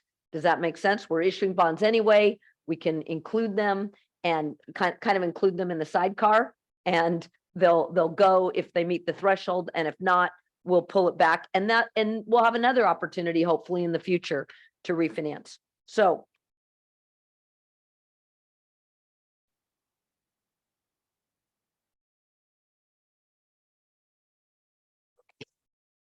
when interest was going really low, less than 1%. And why didn't your company request a refinance at that time? Because like when I refinanced my house, I started at 8, went down all the way to 3. And so, what's the rule? Is it less than 2% or has below the current percentage? So what's the rule? We've done several refinancings. Right. And we follow as the standard when the savings from the refinancing is 3% of the bonds we're refinancing. Original. Yes. Okay. Well, not the original, whatever bonds we're refinancing, which could be For instance, could do a refinancing. and just say, okay, it was 5%. So if it went down to 2%, that's when you start. No, it's not. The percentage that we're using is not what the interest rates are, because we have the bonds and they're outstanding at a certain interest rate. And when you refinance, you're replacing those at a lower interest rate. And we're using a mathematical formula to determine if the savings is sufficient. And the mathematical formula that we use is the recommended best practice from the Government Finance Officers Association, that they say it should be at least 3 to 5%. So if we weren't throwing it in with something else, we might say we should be looking at 4 or 5%. But because we're doing this other bond, we have the opportunity to kind of do it at very low cost because we're already in the market. So if we hit that 3% threshold, we would. So we go over with the district at least once a year, and sometimes more frequently, what the refinancing opportunities are. Now you might ask, hey, interest rates change every day. Why don't you do it every day? Because when we do it, we actually also look at what we call the sensitivity to the interest rate. So when we sit down with in this case, it's been Kristen Coates, and before that, it was with Rob Pierce. We Right. would sit down and we would say, okay, here's where interest rates are. To get to 3%, interest rates would have to drop this much over this period of time. And so what that allows us to do, I like to say, it allows me to set my alarm clock. I know if they don't move this much, they might move, they might go, it might get better, but it's not going to hit the 3% threshold that I'm looking for until I get to this point. So our team, and internally, we run these numbers minimally once a month. And when there's a lot of volatility in the market, they do it more often. But I tell them, you ring my alarm clock when we're getting close to that 3%, because that's the minimum. And I'm not going to bother Kristen Coates for something that is a nothing conversation. Right. So I'm going to wait until it's good enough. Then I'm going to get her attention. And the other thing I look at is not just the sensitivity. I look at where we are right now to when I can get in front of the board and get the whole thing approved. Because you wouldn't want me coming forward, proposing a refi, and then coming back here in a month and saying, interest rates moved against us. So I'm not just looking at interest rates today. I'm looking at the sensitivity and the time we need to go through our process of taking taking the benefit of that for the taxpayers. Right. Okay, I understand that. That's good. Okay, so now I'm on the proposed sale process, which I actually think I'm just gonna wrap up here because we've done it this way many times. I'll just show you, we've had tremendous response in our previous sales with competitive sale. We have a investment grade credit rating. We have a great name in the market. There are many investors out there, and maybe I'll put it another way, bidders who have already bid on your bonds, know your name, and when they see Elk Grove Unified coming with something else, they'll take a look at it and we'll work with them on the bids. And interestingly enough, you can see that one of your happiest bidders is Bank of America because they've won our last 3 bonds. And fortunately, they haven't been mentioned in any of this bank scandal going on. So you'll have these legal documents presented for approval. And so the next time where this is going to come up is May 16th. Now, typically, we don't have anything to present then. If you want us to be available for questions, and Mr. Maruccia has said he will also be available for questions, we can. But if you feel confident and comfortable with this, then it can just be an action item on your agenda. You'll let us know if you need anybody from our team to be present. And in the meantime, if you have any questions about what's going on in the market, what drives things, please let Ms. Coates know, and we'll answer that question. And I have to say, she came up with a brilliant idea for our Joint Powers Authority that all of our members are going to be benefiting. We're going to be doing like a little 15-minute equivalent of a radio show with economic updates, and we're going to make that available to all members. So look for an email on that. Hopefully you'll enjoy that, because we'll be able to talk about economic factors that you hear in the general news, but we'll be able to specialize in talking about what it means for school districts. So we're kind of excited about doing that. And I've never produced anything like that, but I'm going to learn how. So May 16th is the action item. May 31st is when we're planning to sell the Measure M bonds and CFD number 1 bonds on June 6th. Now, as you might recall, those dates might move because, for example, if the state of California said it was going to sell bonds the day before we might move 2 days to get ahead of them. But we also have a rule in our firm. We never sell bonds on Mondays or Fridays because we want the attention of the bidders. We want to take a risk that they're still thinking about the weekend or planning for the weekend. So we always do it on a Tuesday, Wednesday, or Thursday. It also gives us a day before the sale to get them ready. And literally some of these bidders will make a decision to bid 1 minute before their bid is due because it's all electronic, and they can do that if they want to. So the other thing to remind you of, it's totally transparent. If somebody, a member of the public or staff or any of you want to participate in the sale, now with the power of Zoom, we used to do it in person. It was a harder thing to do, but now we can bring you into kind of what we're doing. And some people say it's like watching grass grow, but it's basically watching our staff do what we do. And I will be the narrator of what everybody is doing. So you can see what happens when you sell millions of dollars of bonds in the municipal bond market. Funds will be available in June for both measures. And on June 27th, if you'll have me, if that's a good meeting for this purpose, we would come back and give you the results of the presentation. So I probably violated what I told Ms. Coates, which was 10 minutes, and I apologize for that. I was talking as fast as I can. So I'll be glad to answer any other questions and thank you for your attention. I really appreciate it. Thank you, Ms. Ranieri. I'll start with Mr. Bettis if you have any questions. Okay. Davis Unified School District, I've been studying them since 2012. I've been studying UC Davis Davis Joint Unified School District since 2012 because I saw someplace that we're studying that they tax their citizens. As a result of that, people believe that their school district is a lot better than ours. But I also found out that their houses are worth $100,000 more than the houses here in Elk Grove School District. So I said to myself, man, shoot, we need more money.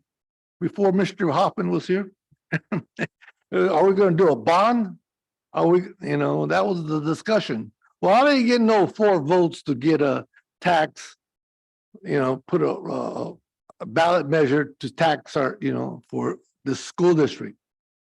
But point of information, but one of the board members who is now the mayor did the same thing for the city and tax the citizens for the police department, which kind of upsets me because it didn't go to education. So, but the bottom line, did you consult with UC Davis? Did you consult with them to, hey, this referendum or this tax thing on the ballot measure is a good thing to do versus the bond? Or Mr. Bettis? Is that part of your services or? Mr. Bettis, Can you I'm do going that to with us? interject. Mr. Bettis, What? UC Davis is not UC part of the. Davis, I'm referring to Davis Joint Unified School District, excuse me. Yeah, so do you, and within your services, can you provide that services to us as in your capacity? Oh, advise us on that?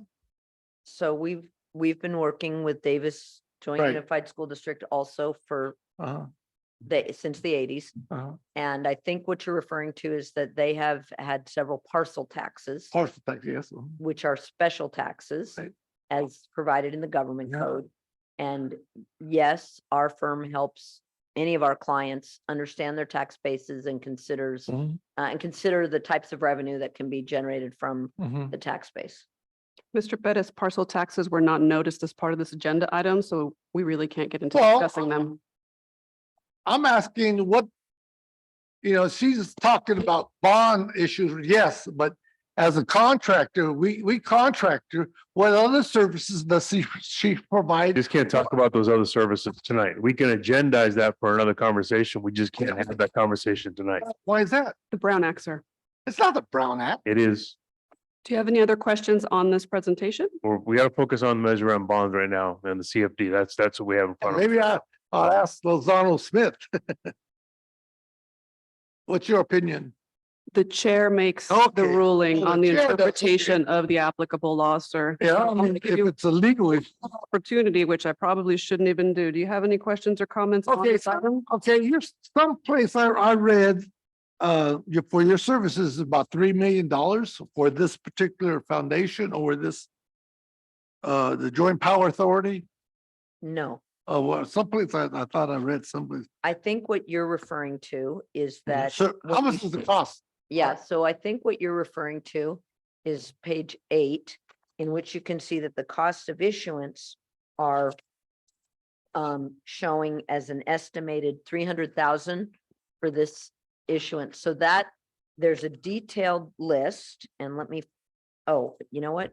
I don't think it's attached to what I have in my hand, but that $300,000 is the total of all the upfront costs that we're budgeting that the district would pay when it issues these bonds. So that includes the fees that are paid to the Government Financial Services Joint Powers Authority. Yeah. It's the fees that are paid to the bond council. It's the fees that are paid to the rating agency. And there's a whole list which I just don't have in my hand right now, but it's certainly available. Okay, yeah, so that's what I'm trying to understand, or I'm not clear, or trying to learn this process, is that once we have this joint authority here, I mean, it spreads out the cost of your services to all these, these particular individual districts. Is that true, or? I'm gonna That's why we- pause you there. The JPA itself is also not part of this item, but we can resend you the board communication about all the information we got when we joined it. Excuse me. We did share that. We have this information for you, Mr. President. We can provide it about the reasons for being part of the board took action for the district to be part of the JPA year and a half ago or so. The reason why I'm asking, or trying to get this clear, because, we have 3 new board members and they need this information. If you don't ask for it or inquire about it, these individuals, like, they're not going to be aware of that, these type of services that they provide for us, or this or that. So, okay. I think you should speak on your behalf So, only. another question I have here.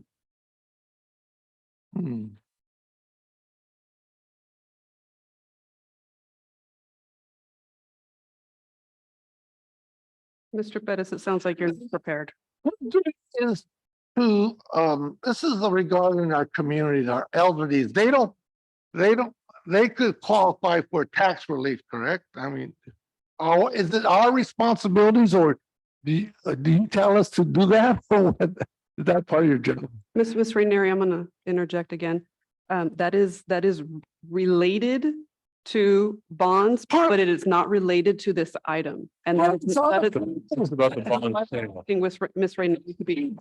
Mr. Bettis, Okay. the topic is bond sales. Anyway, No, Mr. Bettis, I need you to listen. That's 3 times I've tried to ask you to focus on this topic, so we're gonna move on. no, hey, I got other questions.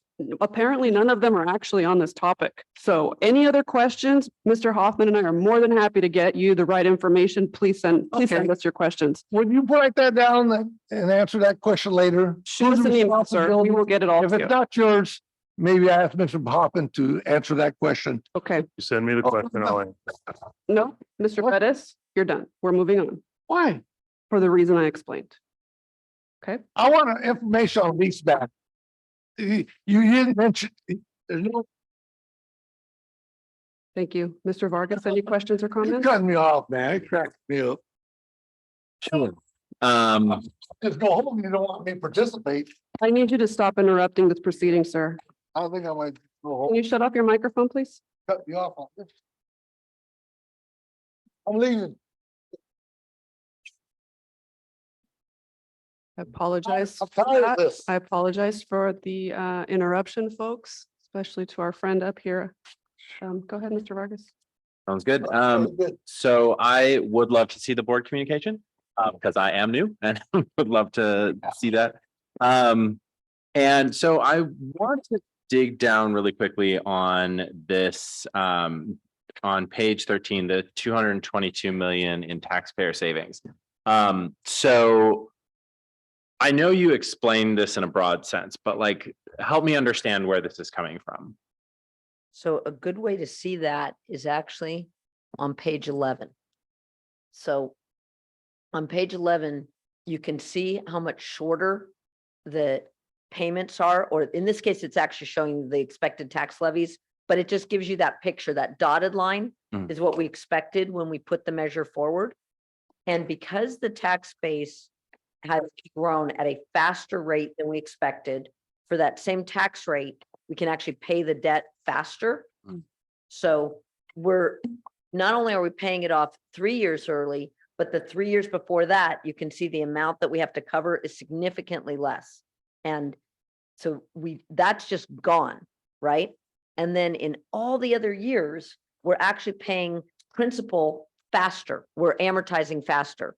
So an equivalency, a way to think about it would be, if you're planning on a 30-year mortgage and the first thing you started to do was set aside money so that you could pay it down faster, right?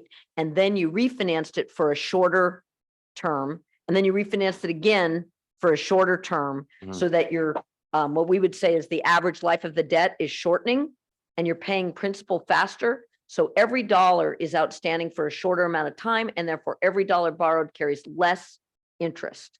So why is it so phenomenal? And this is what I love. Finance is calculus, it's exponential. So a little bit goes a long way. And so you wouldn't think, hey, you're just cutting off that little bit of end, but the end is the most expensive, right? Does that make sense? Yeah. And so, do we, with, I guess, the growth that we're seeing and all of that, are we assuming that this is going to continue to be a trend where, you know, we're going to continue to see savings here? Or is this more of like the projection for what it's going to be? So this is our projection of what the tax rates will be based on the bonds that we're issuing and the bond structure. And what we've assumed is we've used this, the development, the same development that the district uses to project enrollment. And we've assumed very conservatively that the existing tax base grows at 2% per year, which is a low number, especially because I think I showed the historical, yeah, you can see the historical assessed value here. And you can even see that one year it was negative during the Great Recession. But you can see that based on historical, 2% is very conservative on the existing. That means nobody improves, nobody sells, a year passes, and everybody gets that 2%. And then we're taking the new development, and we actually have a pretty conservative number on the assessed value that we expect to be coming from each property that gets developed into a home. And then we increase that at I think it's really small here. I don't know if I can read it, 4% something. Let's see if I can read my own notes here. Yeah, so we, I think I have it on the other page. Thank you. You guys have your reading glasses. You can see it. Okay, so yes, yeah, there it is, 4.25. Actually, you know what? Now that I remember, when I saw this chart the first time, I said, you need to make that table bigger. So, yeah, so we're just increasing that because that's the newer homes that tend to grow faster. But overall, we have a rate of growth projected that is well under historical. Also, the risk we faced on making this projection was much more after we sold the first series of bonds. With each series of bonds, there's less risk because we're already set with what we have. Does that make sense? Yeah. So once we borrow at a fixed rate, that's set. So things can only get better for us in terms of being able to refinance at a lower interest rate. We're already set with the interest rates we have. But there is risk if, for example, that the tax base dropped, like you can see what it did in the Great Recession.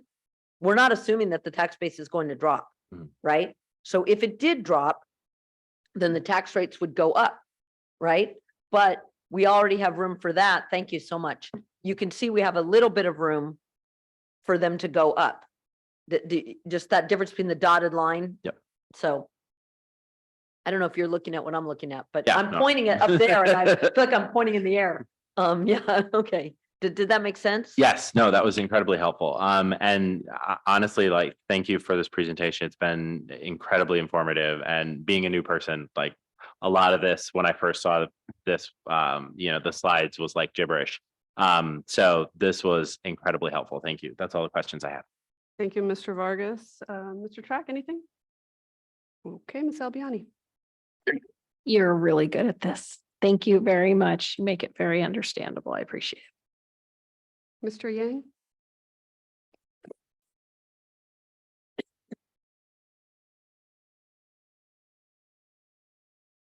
Thank you for presentation. Just question on the refinance part. You mentioned 3 to 5%, and that's the saving, right?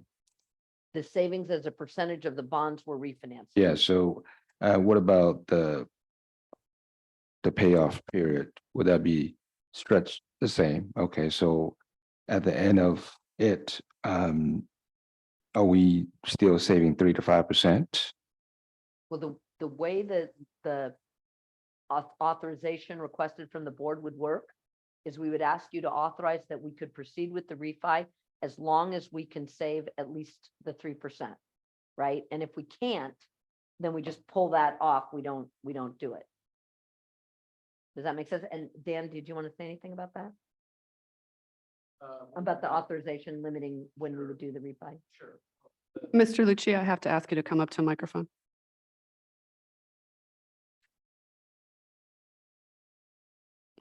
Good evening, everyone. Dan Maruccia, partner with Pardon Lozelle me. Smith. Sorry?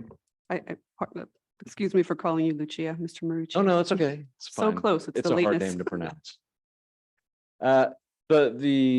What I think what we're talking about are two different things, best practices on the one hand, finding a savings threshold that makes sense.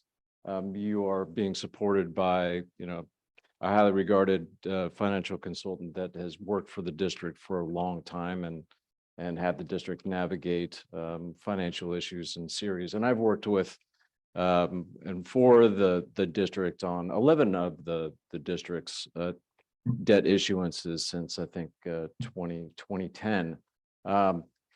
The savings threshold is not the law, however. The savings threshold that we're talking about is best practices.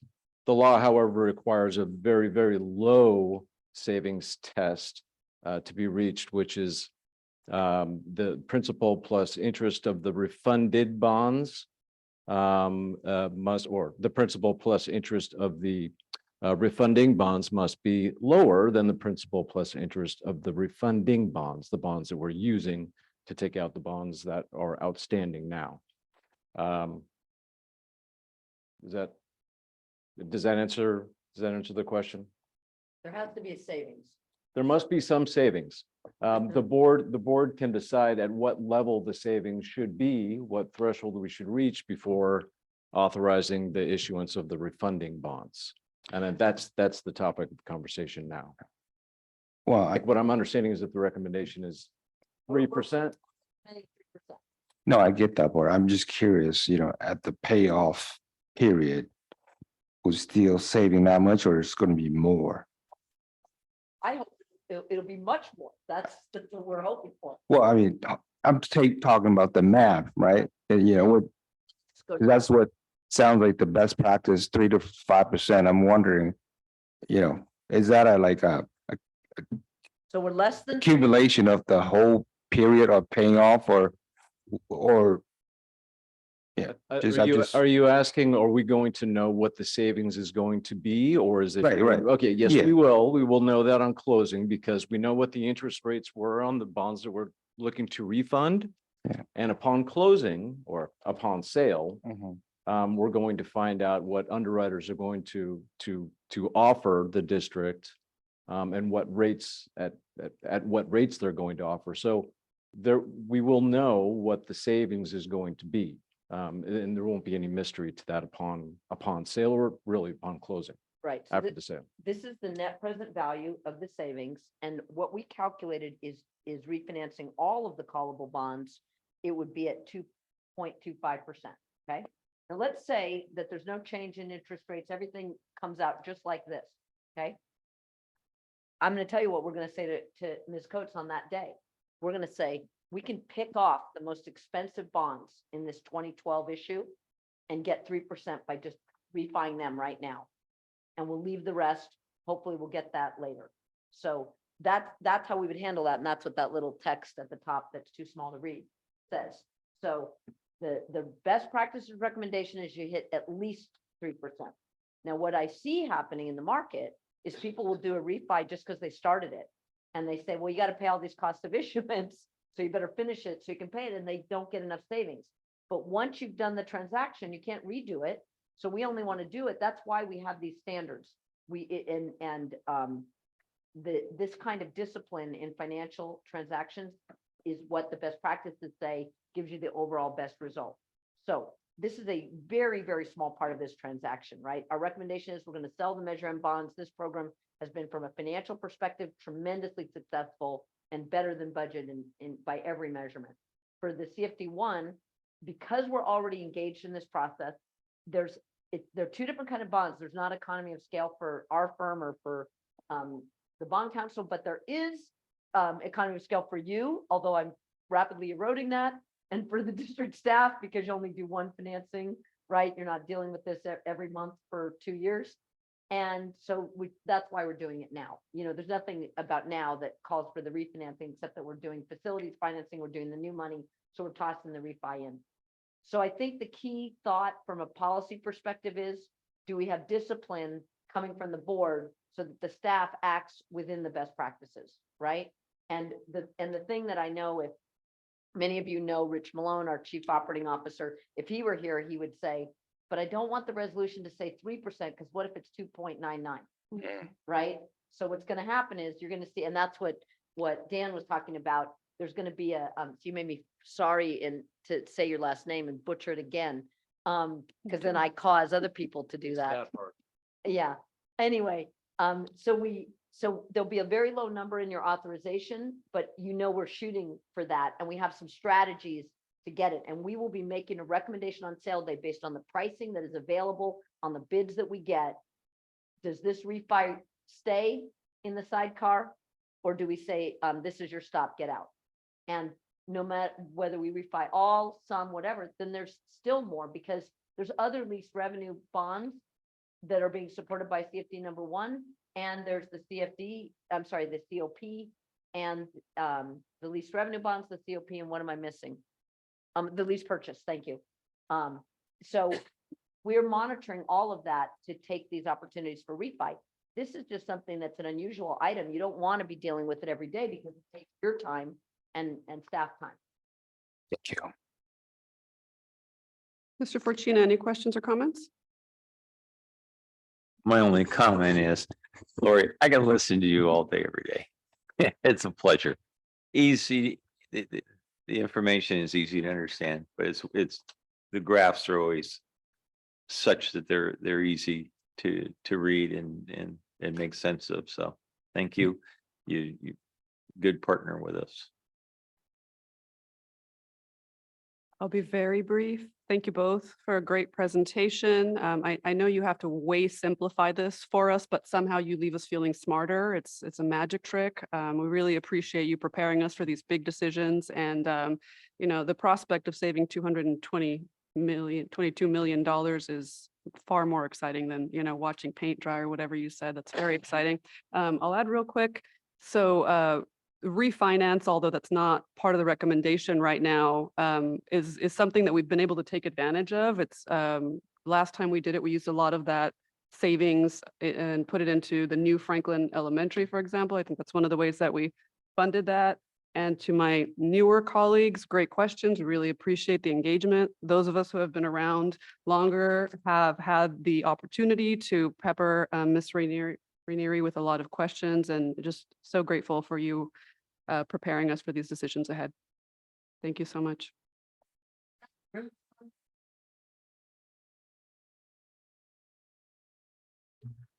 Okay, next item is language essentials for teachers of reading and spelling. Ms. Lavasser, do we have any public comments via Zoom for this?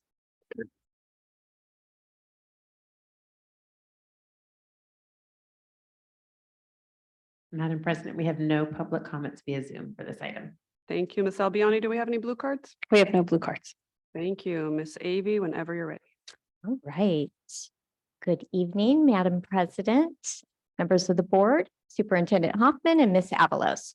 We are thrilled to be with you tonight and to have this opportunity to give you an update on a program that is leading to great success with student outcomes and improving the abilities of our classroom teachers. I have with me tonight two of my colleagues, Lorraine Blomquist, who's the Director of Instructional Support in CPL, and Patty Tong, Program Specialist for ELA for K-6. They both have dedicated their careers not only to Elk Grove, but to the pursuit of literacy in Elk Grove. So they'll help share some of the information tonight.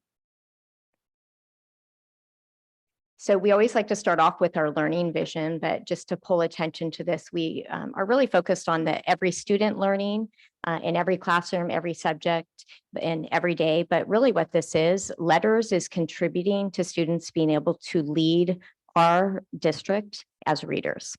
And so that's something we want to celebrate, because that's the truth behind having college and career and life ready students. They need to be able to have that literacy component.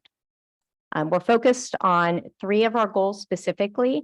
Letters is a program that focuses on teachers and their ability to teach the fundamentals of reading. And so it focuses on the high quality instruction. It involves not only student assessment because it's looking at student data very carefully, but there's also an evaluation for program evaluation because we also are evaluating the knowledge of teachers in order to be able to progress in the program, which will be shared with you later. Teachers have to demonstrate their knowledge. And this has allowed us to really provide those targeted supports with our AITs and just regular classroom instruction. What we're going to provide for you tonight is a background and kind of a timeline of our journey in Elk Grove. We'll provide a program overview of letters. We'll talk about the benefits. You'll actually hear from some teachers that we've recorded in our district, and we'll share next steps with you. So if you just take a moment to focus on the timeline up there. We've always focused on literacy in Elk Grove. This is my 30th year that I'm finishing with the district. I taught here for 16 years. But in 2015, we made a commitment, the board made a commitment to provide literacy funds. And it was a journey from 2015 to 2019 where we really explored what research was saying, different methods were out there, different training possibilities. And then in 2019, we were asked to do a review right before COVID hit and to really look at the progress we had made as a district and really do like a gap analysis and find out what were our strengths and what are areas that we needed to grow on. And when we did that, we did a deeper dive into the research. And it just coincided at the same time with our partners at SCOE, Sacramento County Office of Education, that we were able to participate in this letters pilot, which is the science of reading, which Ms. Tong will explain to you in just a moment. So we had gone through this program review. It was showing us that we needed to go beyond strategies and methods with teachers, that we really needed to get into the fundamentals of teaching the foundational skills related to reading. At that same time, when we started the pilot, we had 30 coaches and program specialists in CPL and ELS who started in 2019. They continued through COVID. At that same time, we sent 4 of our employees, 2 of them are standing right here, to become facilitators so that they're able to provide the 2-year training. It's quite rigorous. And as we moved through COVID, we had to adjust because we started something we were really excited about, and we had to adjust how we were going to provide that training and how we were going to provide support to teachers. We were successful with that. We had an official letters cohort that started with Elk Grove that was made up of employees from CPL and ELS, which was our coaches. Our first group that completed the 2-year program that you'll hear about graduated in 2022. And we have continued to expand and refine that work. So what we're going to move into next is kind of the background and timeline and the overview of the entire program. So Ms. Tong. Thank you. So you've had a little bit of an overview of the timeline of where we've come. I'm going to give you just a little bit of background on how we got where we are. So how many of you have ever heard someone say this student cannot read? And then you think, well, what does that statement actually mean? This student cannot read. It's a little bit more complicated than one might think. And on the slide, you can see a framework that we learn in letters as to all of the things that go into learning how to read. Hollis Scarborough created this model. It's a metaphor for reading as being a skilled reader. And what you see at the bottom there, you see word recognition. Those are things like phonemic awareness, being able to hear the sounds in words. It's about phonics, being able to decode words, and then able to recognize words automatically and effortlessly. So that's part of the reading process that some might be familiar with, but there's so much more to becoming a skilled reader. And that's the other part, the language comprehension part of the rope. And in that part, you're looking at background information. What background information does the reader come with? What vocabulary does the reader come with? And what kind of verbal reasoning or critical thinking does the reader come with? Those are other skills. And so all of those skills are intertwined, and you can see how the rope becomes more tight as someone becomes a more skilled reader. It's not like a race that you get these skills and then you get to the end. You can see that a skilled reader will move back and forth in that last part of that rope. If someone gave me a reading journal, I could read it pretty quickly and understand the vocabulary. But if someone handed me an organic chemistry textbook, for instance, I would unravel pretty quickly. I might be able to sound out those words, but I would need to get background information, vocabulary. That's kind of how it works. And we need to make sure that students are being taught with both parts of that particular rope. We also learned about the brain and how the brain works when we learn to read. I'm not going to go into too much detail here, but know that there are 4 distinct parts of the brain that work together for a skilled reader to make sense of what they're reading. And so teachers learn about this. So you can see already that it's not that our teachers don't know how to teach reading, it's that we are teaching them at such a deep level. This is information that was in the journals of psychologists for a long time, and it wasn't made really known to educators until more recently and made available in a way that we could understand it and apply it to our classrooms. So this is part of what Letters does. We also look to research. When Ms. Zavy was talking about how we had to think about what we were doing and make some decisions, we really looked to the research, and we really took to heart the EAB. They provided a research report for us about narrowing the achievement gap for 3rd graders. And this is one of the pieces of research that they showed us. And it tells us that 95% of students can learn to read if we teach them in an appropriate way, giving them strong first tier 1 instruction and really targeting exactly what they need if they're not getting it the first time, and giving them that amount of practice that they need. So 95% is a really high percentage if we use the methods and principles that we learn from research. So those are just a few of the things that we as teachers and educators have learned as we go through the Letters program. I want to also give you a little bit of a flavor of the program overview. Just to be clear, this is not a curriculum, but this is really deepening the knowledge of teachers. So it's a 2-year program, and in year 1, volume 1, we learn about the word recognition part of the rope. And teachers spend a lot of time studying phonics, phonemic awareness, and how to get students to be able to read words effortlessly and automatically. And then in volume 2, we focus on the other part of the rope, where we're really focusing on that language comprehension, the vocabulary, the background knowledge, and all of those pieces. Now, these are the total hours that a teacher would spend in the 2 years. Every participant takes a pre-test and a post-test at the end of each volume. They spend, in volume 1, 64 hours learning independently. What does that entail? It involves some professional reading. It involves interacting with videos where they hear a host share in more detail about what they read, or they view a teacher in a classroom demonstrating a strategy or a method that can be used to implement what they're learning theoretically and how it can play out in the classroom. They also take quizzes with each session, and they need to score 80% or better on these quizzes. They get 2 tries on the quizzes. And then at the end of each unit, they take a unit test. Again, 2 tries, 80%. So they're assessed throughout. And then they apply it to their classroom. They choose 3 students to do what we call bridge to practice. And so they apply what they're learned to those students. It might be to interview students to find out how much oral vocabulary they have. It might be to analyze an assessment or a piece of writing. It might be a journal response to a method that they tried in the classroom and how it went. So this is the work that they would do in those 2 years independently. But then there's also live instruction.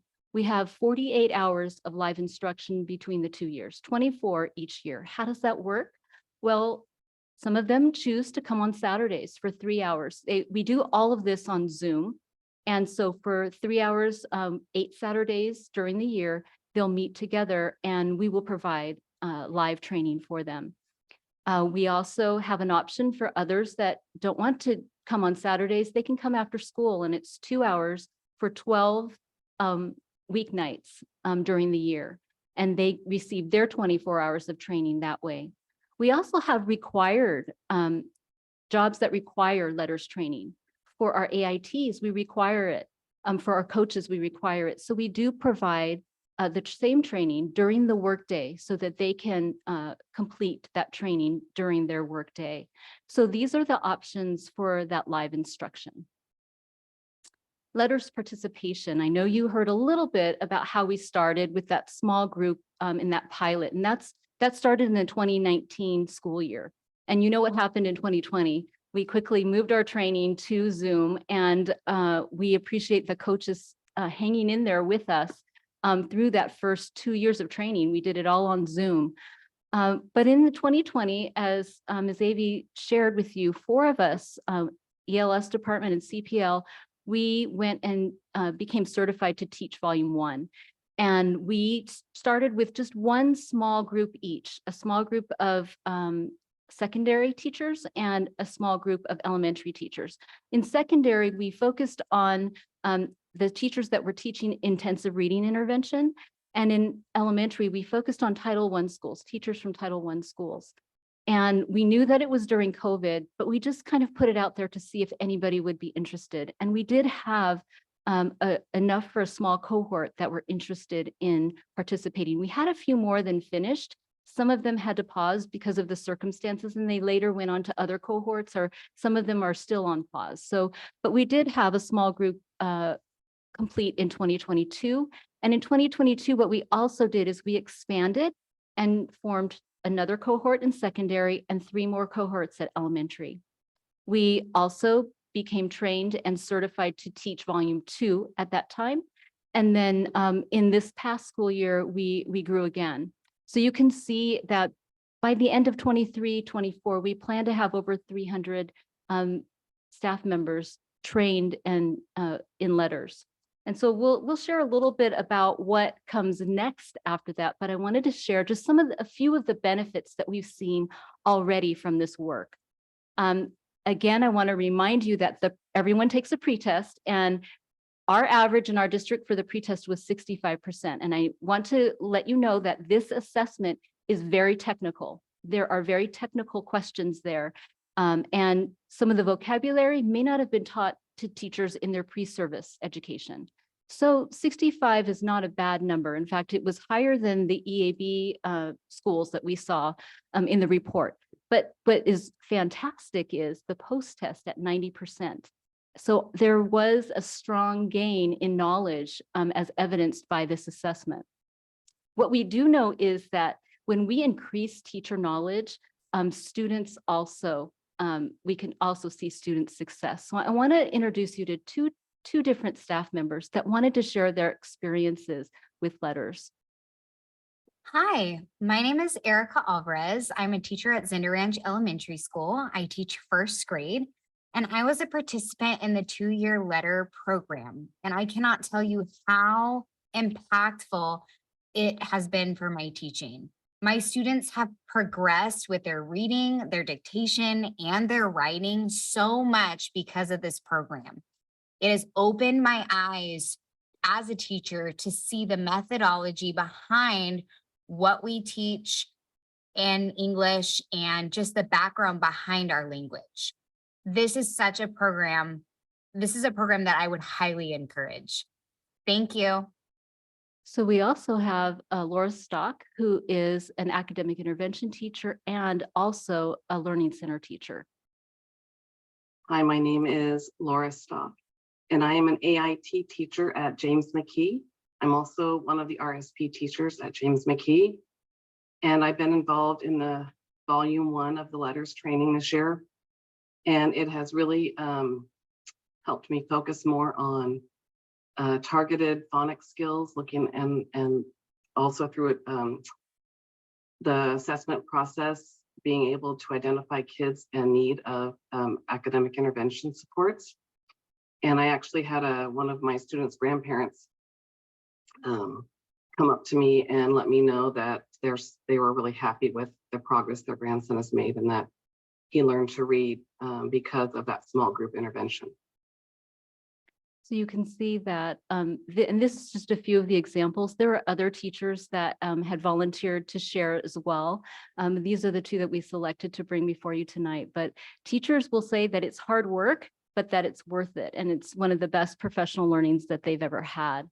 We also wanted to show you that our work with letters has informed what we do as a district. We realized the importance of phonemic awareness in students becoming skilled readers.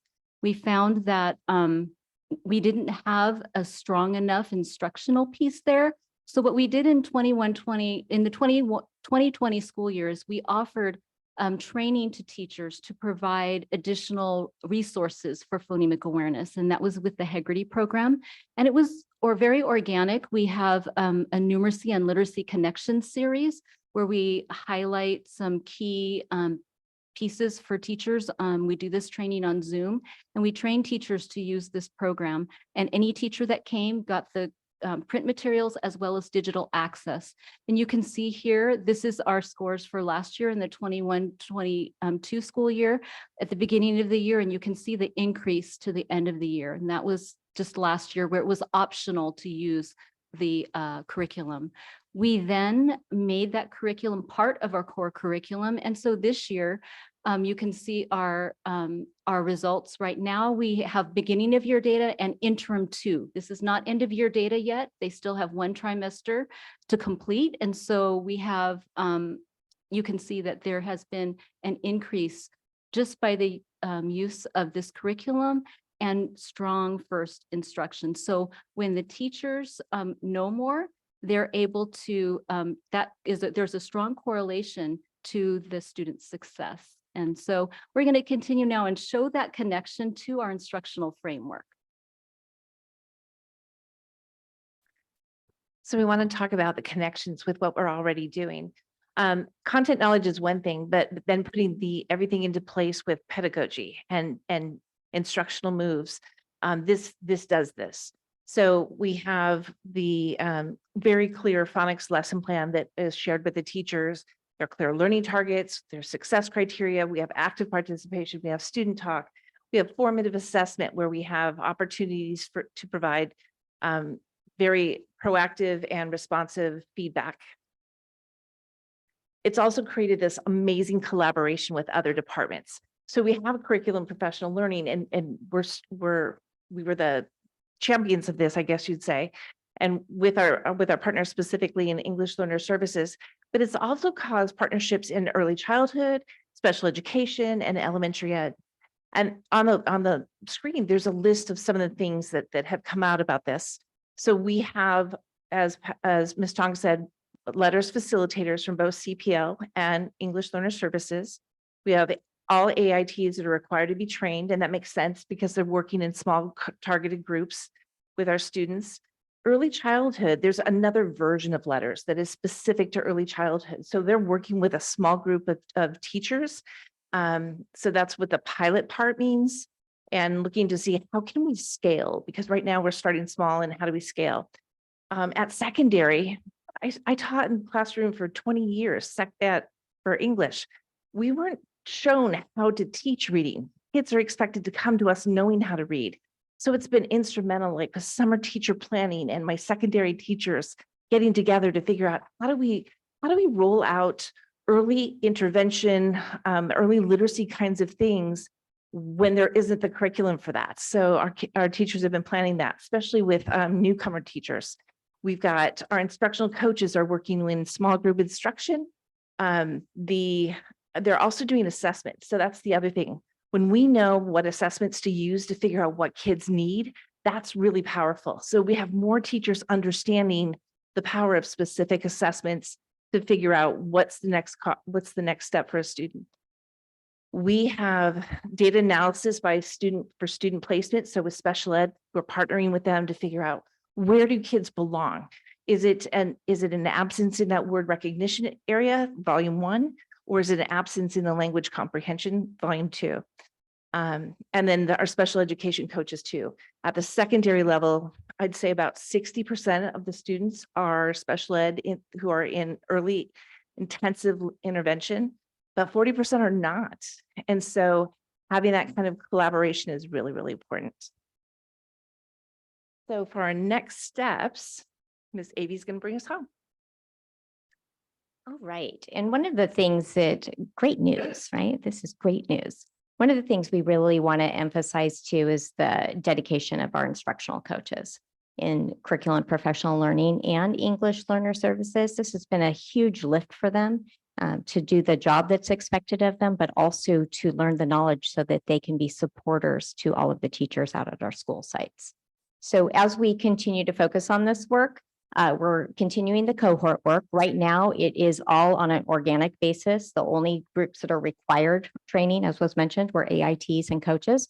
The rest of our participants are teachers who this has been advertised to. They see the value in it and they're choosing to take this training. We're going to continue to focus in that manner right now.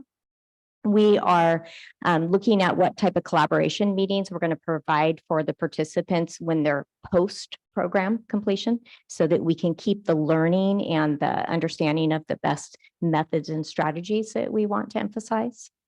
We are continuing different levels of the professional learning on Scarborough's reading rope because you don't have to have the training to understand it for some people. So we want to broaden that.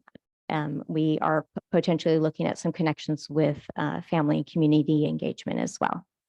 We have this series that we've done with early numeracy and literacy. So instead of keeping them as separate subjects, we want to understand the benefits with students that you could be really strong in math and you could have some challenge areas in literacy. And we're trying to use those skills, your math skills, to help you move along also in literacy so that it's not one or the other, that they are things that are seen together.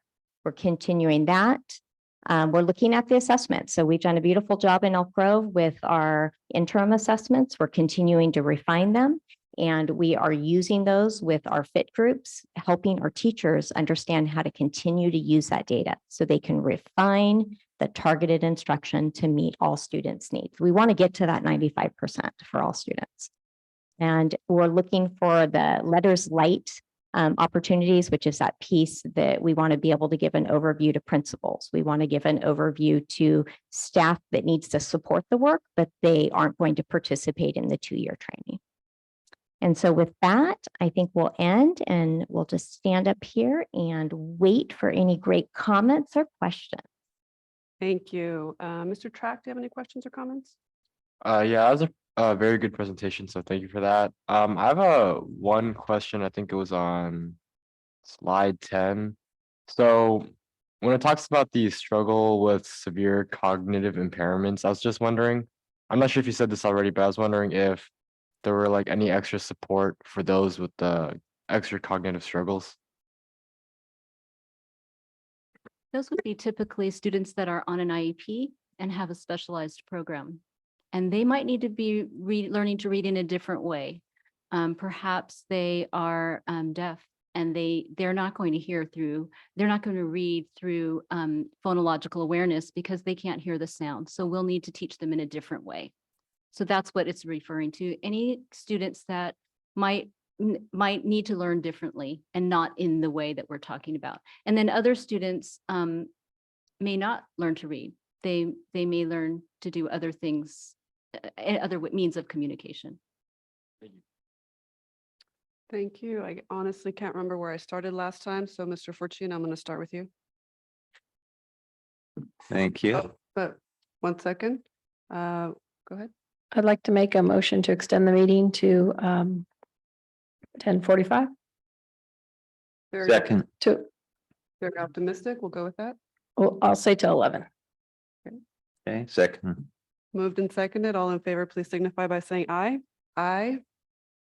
Any nays? Okay, approved unanimously. Go ahead, Mr. Fortune. Thank you.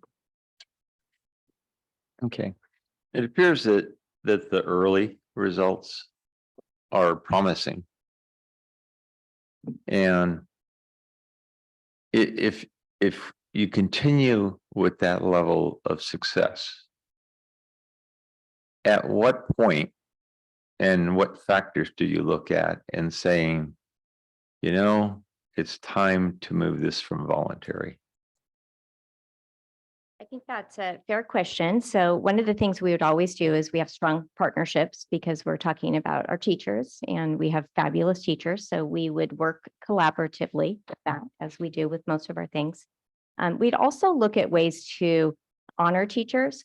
We moved away from providing release time for teachers because of COVID-19 and just looking at the shortage we've had for substitutes. So that's something we're looking at.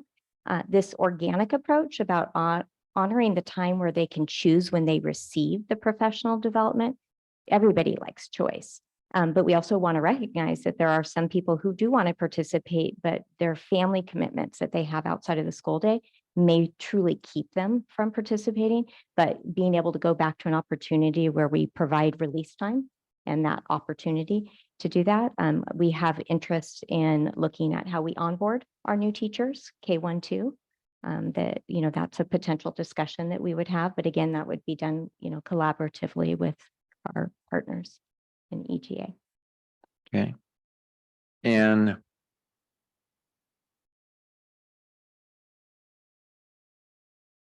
have you had discussions, again, this is looking forward, have you had discussions about comparing student assessment or student progress with the state assessments on standards? Because the last assessments that we had weren't anything to write home about. So if you begin to show it, will you then link it to performance down the road? So we have, as we all know, we have an amazing research and evaluation department that's really looking at way to make connections between the work we do and down the road outcomes. So those are things that we've been talking about.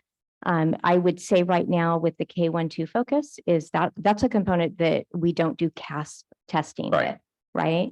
So if we're doing things right for kids, when we're preparing kids right, meaning we've prepared teachers the best we can and they're doing it, we would naturally see improvement. But we also know that the state testing is, it has a lot of indicators that can be out of control, how a student's feeling that day, the environment of testing. It goes back to the scope and sequence of what standards teachers are teaching. So I think it's a more complicated question because I think in the best case scenario that we can provide the training, we can provide the best guidance for teachers, we'll be able to make stronger projections on that. So hopefully I kind of answered your question on it, but it's something I would also say we'd tread lightly on because we really want teachers to see the value in this. When people see the value, they want to do it versus being told they had to or mandated to do something. Right. So I think as we look at, those outcomes for students, we are keeping all of that in mind, but don't have a set plan for it. All right. And the best salespeople will be your completers. Absolutely. And you feel great when students are doing better as a teacher. I taught for 16 years. When you get good student outcomes, you feel great as an educator. And that's part of not selling, but sharing some of the success stories that we're having with staff. And that has a correlation with morale. Morale has a correlation of everything that happens with the child and with the teacher. Yeah. And if students are happy and teachers are happy, parents are usually happy. Yeah. If parents are happy, teachers are happy and students are happy. Just it's very cyclical. Keeps going around. Yeah. Keeps going around. Thank you. Thank you, Mr. Fortuna. Mr. Yang? Yeah, thank you for the presentation. So I really like this EGUSD learning vision. Every student learning in every classroom, in every subject, every day to prepare college, career, and life-ready graduates. I mean, that's a great line. So thank you. Now, do we currently have like a remote sessions to help students do it remotely, like reading or tutoring? So that, well, because what I'm thinking out loud is I'm thinking of maybe some student might need help and not just he or her getting help by themselves, but also the parents are right next to it just to learn how their kids are learning and then their, I guess, the type of learner they are. Is that available now, or is that something that could be available in the near future? So that isn't something that we have organized district-wide. There could be opportunities for that individual schools are doing for tutoring after hours. Most of the tutoring we provide is in our after-school programs and it's on campus. And then the intervention side, what we do provide is the academic intervention teachers during the school day who are providing that support to students, but that's in person. So is there any possibility that we could provide that remotely in the future? I think that's something that we could bring back to the team and probably elementary education and have a discussion to see what capacity there is for that. Okay, thank you. Thank you, Mr. Yang. Ms. Albiani? I love this stuff. Thank you.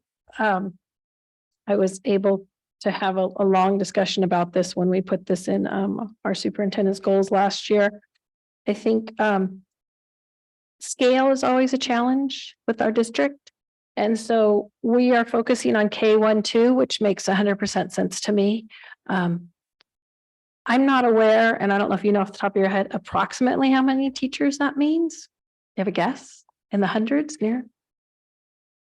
So what's interesting about that is we actually had that discussion to give exact numbers, but because there's movement with teachers year to year, it's hard to track that. That's something we are actually going back to look at. So potentially in the Around future. 600. Yeah. Something to I'm look sorry, at. was that 600 K1 or K2? K-1-2. Got it, thank you.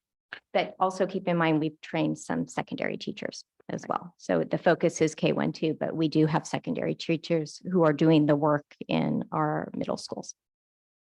Okay, so it sounds like we're, maybe 150 into that.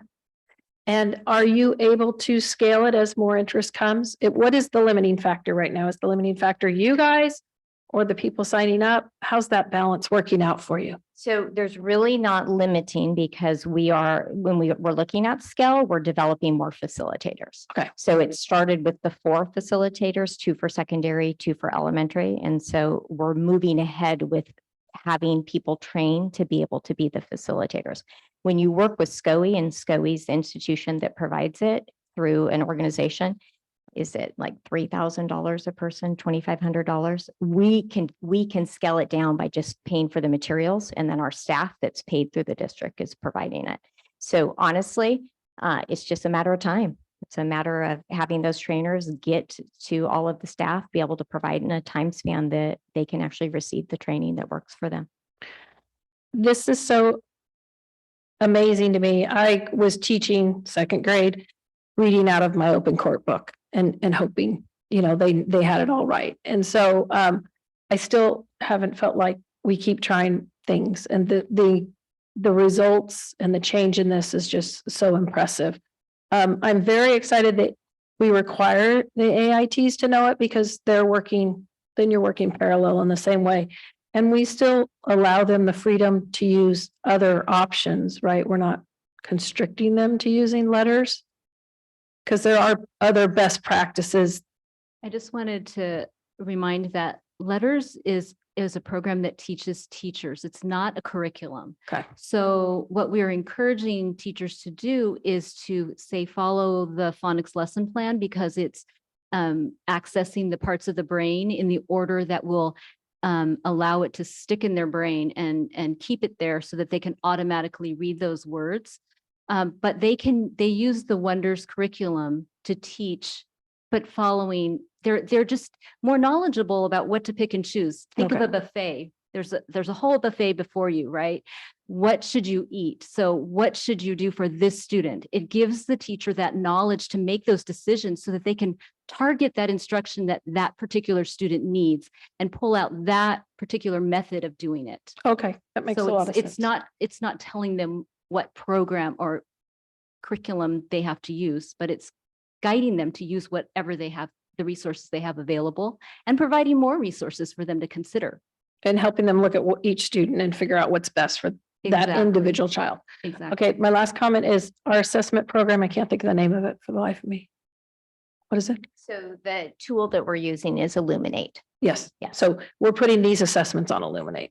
So the student assessments are all in Illuminate. Okay, great. Another way to keep it across the whole district with the same expectations. Thank you very much. This is wonderful stuff. Thank you, Ms. Albiani. Mr. Vargas, any questions or comments? This sounds like a really great program, so I'm looking forward to hearing more about it. No further questions. Thank you, Mr. Vargas. Mr. Bettis, any questions or comments? Looks very good, but has it been proven at any other school districts? Actually, yes. Patty, do you want to address that through EA? And has it been awarded a Golden Bell Award from the California School Board Association? Because I've seen some lot of good reading programs out Mr. there. Bettis, if we ask questions, we're going to permit people to answer them, okay? Hold on. You've asked some questions. Let's let them answer them, okay? We can provide the EAB report, narrowing the achievement gap at third grade, and they show 3 different school districts and the gains that ones? they made when teachers participated in letters. And they also showed the correlation between when teacher knowledge increases, student success increases as well. So we can provide that report for you to review. Thank you. What school districts? The studies often don't identify the school districts, correct? Sure they So do. We'll see what we get, okay? Cost, what's projected cost and is this district wide and fiscal impact of our okay? And does this piggyback on our Common Core curriculum? Yes, this is aligned with the Common Core curriculum, and it's aligned with the research as well. The cost is covered by the budget that's given for early literacy. And so we've been able to, and as Ms. Avey said, we've been able to keep the cost down because we have 11 trained facilitators now. The cost, if we were to send people outside, we paid, let's see, it would be for each individual, it would be about $500 per unit. So it would be really expensive to train people in a national setting, but because we have 11 facilitators trained in our district, we don't pay them in addition to, we don't pay them at the rates that they would be getting if they were from the publisher. So many of our coaches do donate or they give time, and we compensate them to teach after their contractual hours and prepare after their contractual hours so that they can be ready for the 24 hours of training. Cost? The cost is about $800 for the 2 years subscription to the digital platform for each participant. And then the additional costs for training are covered by the salary that's already given for the coaches, but also they may receive for the 24 hours of training, each coach is paid at their per diem rate. And it's within our budget for early literacy. Well, like I said, I like the program. It makes what I know reading, it looks really good. But yet I want to know has it been proven out there and within, those school districts? I think I like to see those reports. And who endorses this? The other issue I have is what about the Department of Education? Any recommendations from the Department of Education? Could you be a little more Reading specific, program? sir? Consultants? Could you formulate a complete question, sir? Sure. Yes. The question. Has there been endorsements for this program by the Department of Education? So I don't know if we can say specifically the Department of Education, but if we think back on what we've heard over time, probably from the 60s and 70s on, I know my whole time in education is you've heard of like the reading wars, and that what we really have data on, that's what the EAB report did that for us. That's the organization we contract with as a district, so we can ask for national research on topics that we're seeking out. And what it is showing us is that nationally, actually probably beyond the nation of it, is the science of reading is what we were missing. So it's the technical part that Ms. Tong was speaking to that the teachers are learning. So it's not the curriculum again that's being purchased. It's teaching teachers to have the skills that they need to be able to not just teach students, but to be able to examine data, as Wait she a minute, said I that can't- buffet.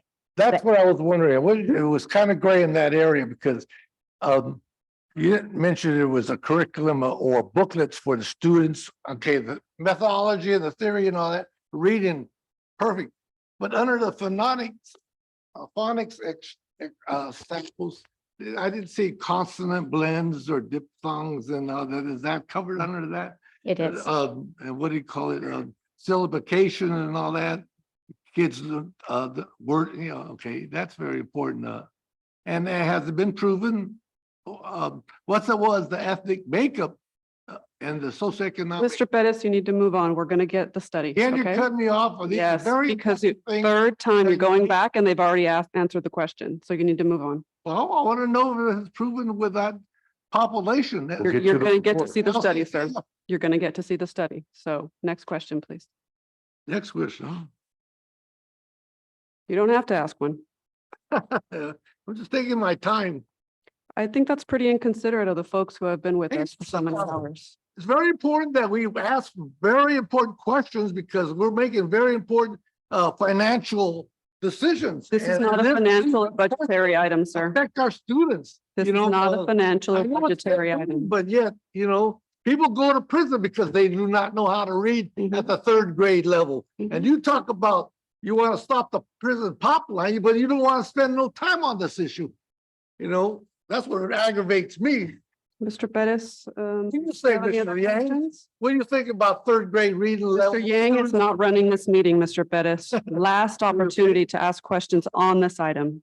Well, have an opportunity. No, I need to ask you, to hang off. Thank you. I appreciate it. Schools. You said you're using that, huh? Pretty outcomes.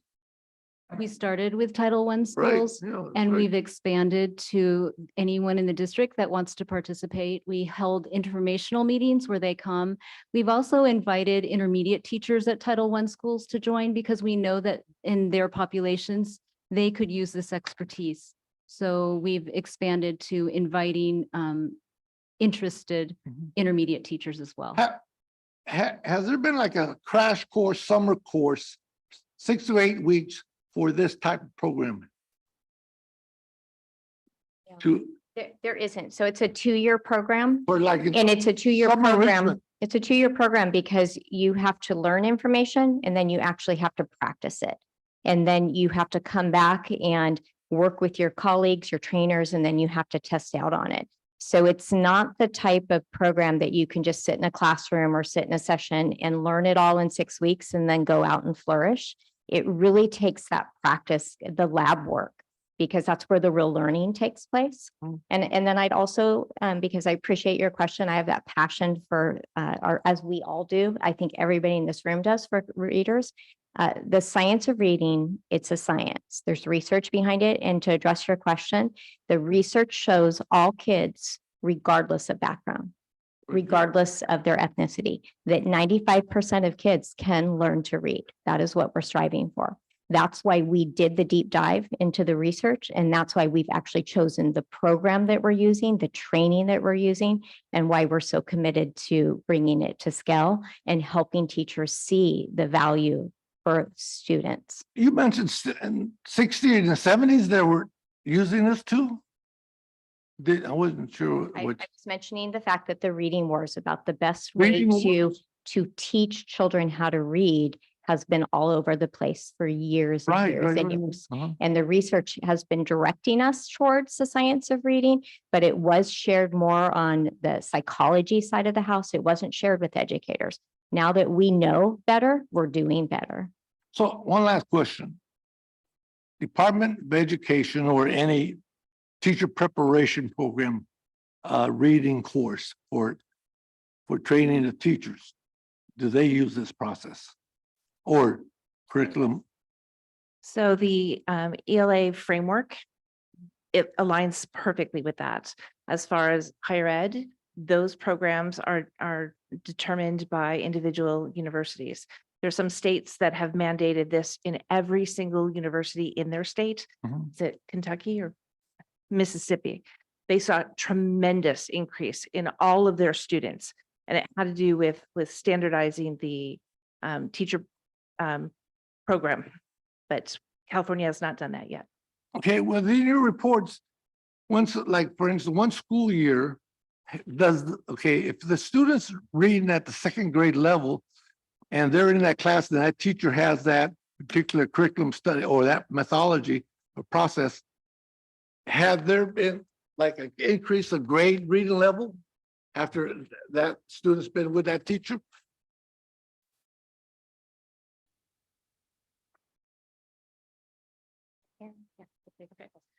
So at secondary, let me give you an example at secondary.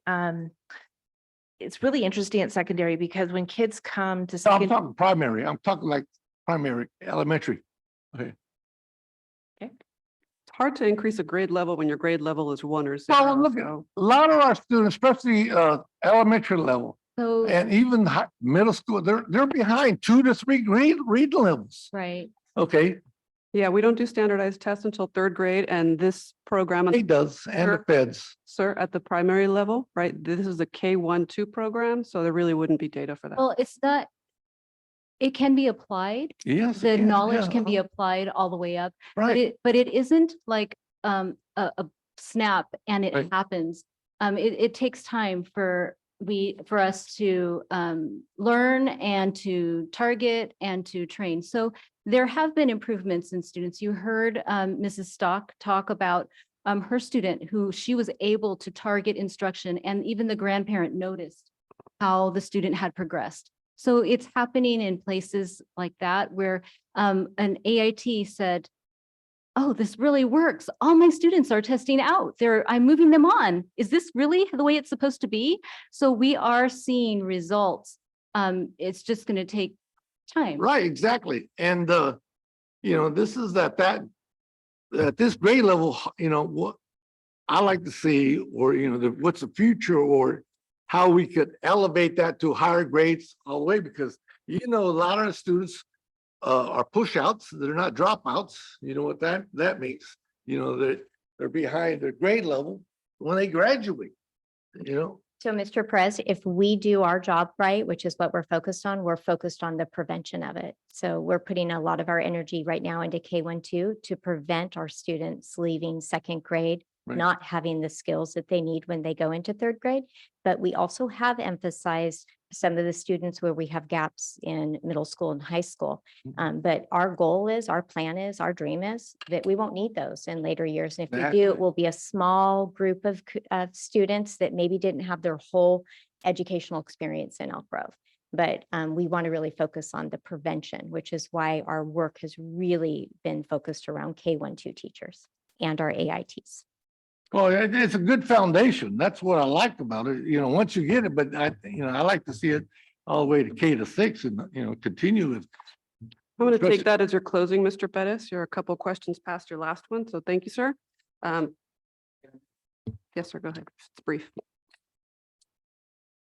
As a 2.5 year school board on this school district, I have learned a lot and try to pay my dues in terms of contributing to bringing solutions to make things better as far as what I see, and as far as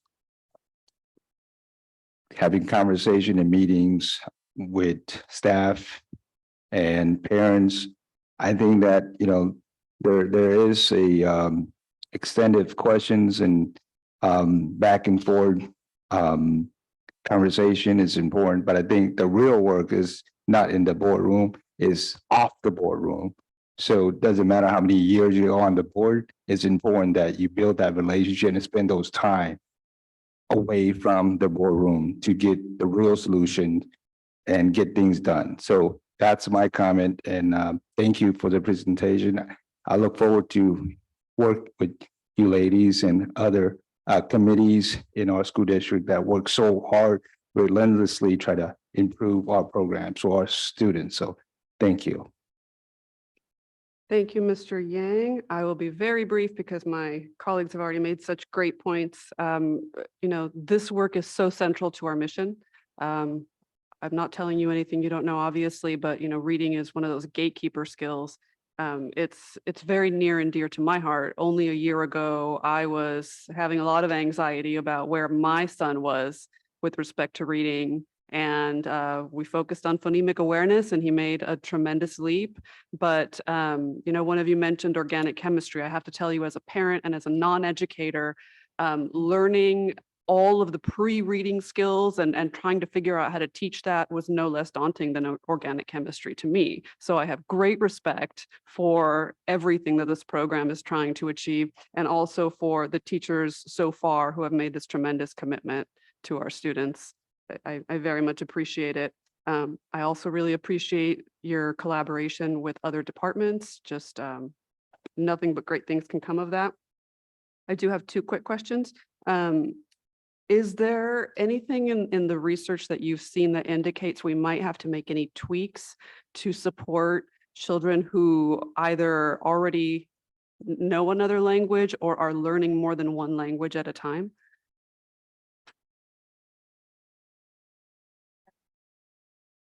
So one of the things in the ELD standards, there's a part 3 that talks about early literacy, and the part 3 of ELD standards lines up exactly with what we're teaching right now. So it's really a lovely confirmation that we're doing the right thing. It depends on how their literacy is on their primary language when they come in, as to what kinds of needs our EL students have. That makes sense. Yeah, much appreciated. I just realized I didn't finish my story. So we focused with my son on phonemic awareness. It was tight for a few months there. This year, he's a confident reader in 2 languages, and he does a happy dance whenever I tell him we're going to the library. So just, keep hope alive. My last question, actually piggybacking off of something Mr. Perez said, or you mentioned about colleges teaching this. It's kind of a bone of contention with me. A lot of things that we wish our teachers would already know when they came to us. And sometimes it's surprising that either their undergrad or their master's programs don't already cover. Are you aware of any conversation in the state of California to prepare teachers with this kind of training? So Patty can add to this. We actually started a conversation with our local university, with Sac State. So Pia Wong is kind of the outreach coordinator. We started that kind of in the middle of COVID, and it's still on our piece to come back to, because that's something we would like to be able to support, because we do get so many of our teachers in Elk Grove that do go through the Sac State teacher credentialing program. Patty, are you aware of anything at the state level beyond that? Okay, much appreciated. Let us know if there's anything we can do to support. With that, thank you all for this very important presentation. Godspeed. Let us know how we can support.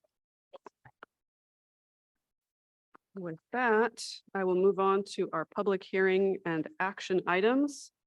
First of these is the 2022-23 and 23-24 school years meet and confer summary regarding EGTEAMS. EGTEAMS includes site and district administration, classified managers, classified administrative support staff, and supervisory employees. Mr. David Riley is going to present this, and we don't do public comment until after your presentation, apparently. That's right. So good evening, President Charles Espinosa, members of the board, Superintendent Hoffman, Ms. Avalos, the Elk Grove Unified School District, and the site and district administration, classified managers, and classified administrative support staff and supervisory employees, also known as EGTEAMS, have signed a meet and confer summary for the 2022 and 2023 and 2023 and 2024 school years. The EGUSD board is asked to approve or ratify the attached meet and confer summary. In addition, Education Code Section 3540.2 stipulates a fiscal review by the Sacramento County Office of Education of agreements to determine the fiscal or financial impact of the agreement on the district budget.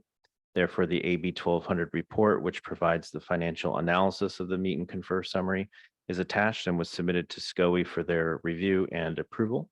The AB 1200 review has been approved by SCOE. And so the board president, you're asked to announce and open the public hearing with a request for anyone who wishes to speak to the EGTEAMS meet and confer summary, and ask them to come forward. And after listening to any speakers, to then close the public hearing And after closing the public hearing, the board is asked to take action to approve or ratify the meet and confer summary with EGTEAMS. Thank you, Mr. Riley. I'm going to open the public hearing and ask Ms. Lavasser if there are any public comments via Zoom related to this item.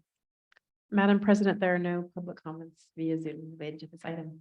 Thank you, Ms. Albiani. Do we have any blue cards? We do not. Thank you.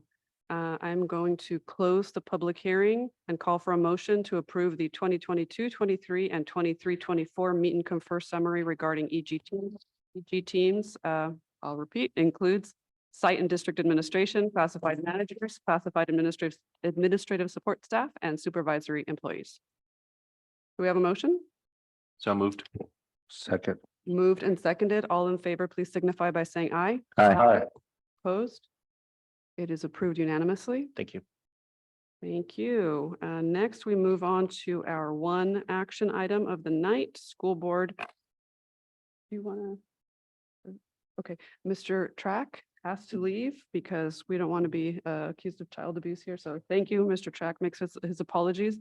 Next item is school board finance committee. Ms. Lavasser, do we have any public comments via Zoom for this?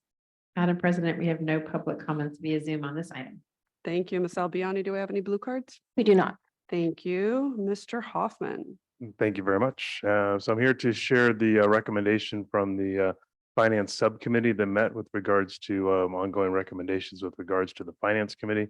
I do want to thank Ms. Chavez Espinoza, Ms. Albiani, and Mr. Porcina for sitting on the subcommittee and engaging in this work. So the charge of the subcommittee was to really take a look at the existing committee and see how it was working. That included reviewing the bylaws, current practices, and board members' interactions with the committee, and to consider ideas on how to best utilize both the use of the community resources and staff resources, but also making sure that the board was getting feedback that was useful in making decisions related to budget. There were two basic recommendations, and I'll go into a little bit of detail about each of them, but the basic recommendation is a sunsetting of the current finance committee structure and the development of a budget advisory committee moving forward, and I'll go into some details about both of those. With regards to the current finance committee and the sunset, the idea would be for that group to meet and summarize the information from the past few meetings they've had, with a real focus on the meeting that they just had with the students. We wanted to make sure the subcommittee wanted to make sure that that information made its way back to the board. They'd like to be able to do a final presentation to the board in June, and the board would also like the full committee to be recognized at that meeting in June as well. Board and the subcommittee, they can speak for themselves, but very appreciative of the commitment of the folks that have been on this committee. Many have been on it for many years, and that has served us well over time. So we want to make sure we recognize those that have committed themselves to the district. The idea around the new budget advisory committee was that it would be a little more focused, with the idea that it would be called together on an as needed basis. The construction, very similar to what we currently have. It was important to the subcommittee that each of the board members had the opportunity to appoint a member, along with the superintendent having the opportunity to appoint a member. So it was a representation across the entire district.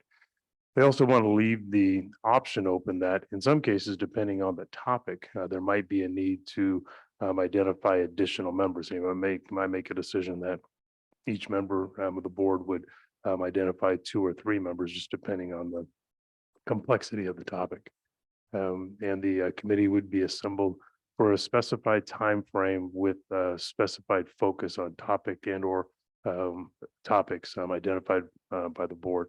And part of the concept of this would be that it would allow the community members to focus their time, in a finite amount of time, and really commit over maybe a 2, 3, 4, 6 month time frame that they were really committed to. They would probably meet more often than the traditional finance committee met, but it would be, there would be kind of light at the end of the tunnel. We're really digging in deep and committed to, with the realization that it wasn't a commitment for multiple years or things along those lines. And with an idea of also getting a specific topic that the board had identified and really needed feedback from the committee. So the other subcommittee recommendation that came out of this, and Oliver just left, so it's always as somebody leaves the room, that's when you give them an assignment, right? So this is kind of how this is one of the examples of that. So the board committee subcommittee really did speak to one of the things that was of most value from the finance committee was their twice yearly interactions with students and the feedback that came from those meetings. And the subcommittee is very interested in developing a mechanism to collect such information moving forward. And a discussed possibility, again, without assigning the duty to somebody since they're out of the room, would be that we might build that responsibility within the student board member position, since it really is a reach out to students to be able to get information. So just an idea, not a this one isn't written in stone, but that was part of the conversation that came about. And the actual action that the subcommittee's recommending is the approve the sunsetting of the current board finance committee and the development of a new board budget advisory committee. With that, and obviously, if any of the subcommittee members wanted to fill in any of the gaps that I may have left, certainly open to that. Ms. Albiani, anything to add? I just think development of a new board budget advisory committee as needed. To me, it reads like we want to make one tonight and we don't want to make one tonight. We want to find if we have a reason we need to have one, we will put it together at that point. So I just wanted to clarify. Yeah, I think that reflects the intention. Yeah. Mr. Fortuna, anything to add? Okay. Questions, comments, from the rest of the board? Go ahead. So one of the concerns that I think I've raised a little bit earlier was we are essentially eliminating the one board appointed committee that we have.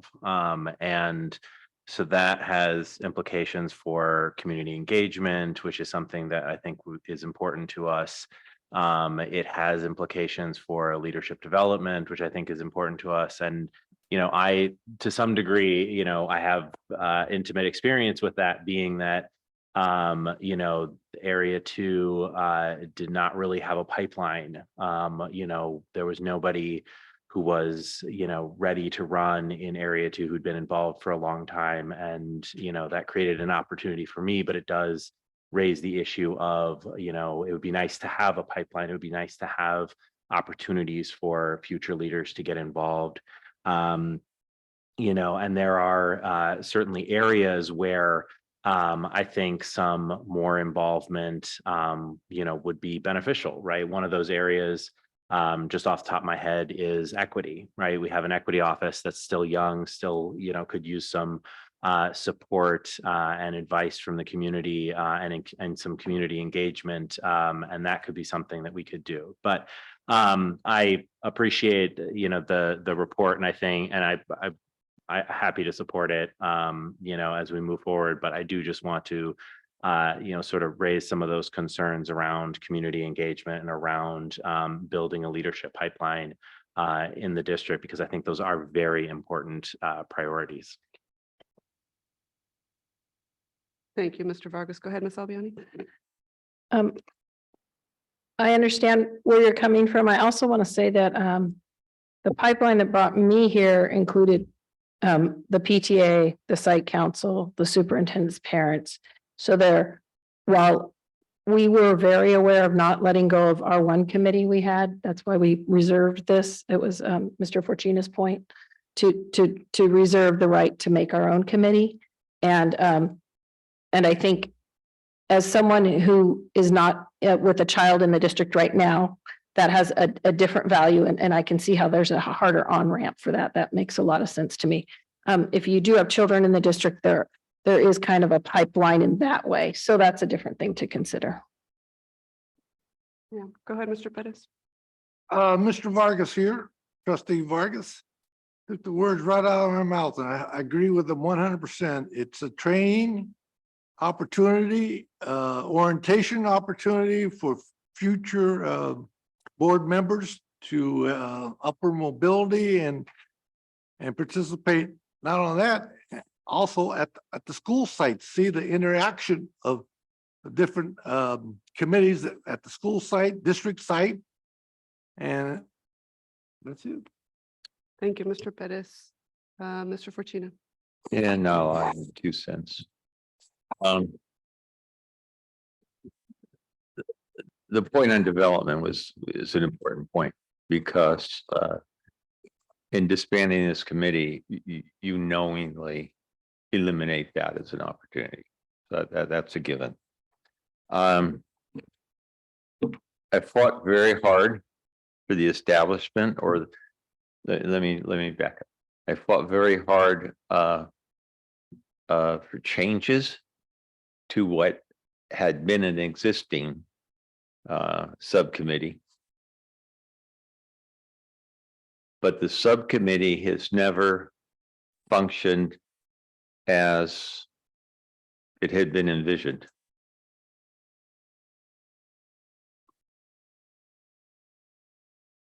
What the proposal for me is a compromise in that we don't give up the ability to have an outside look at a specific issue.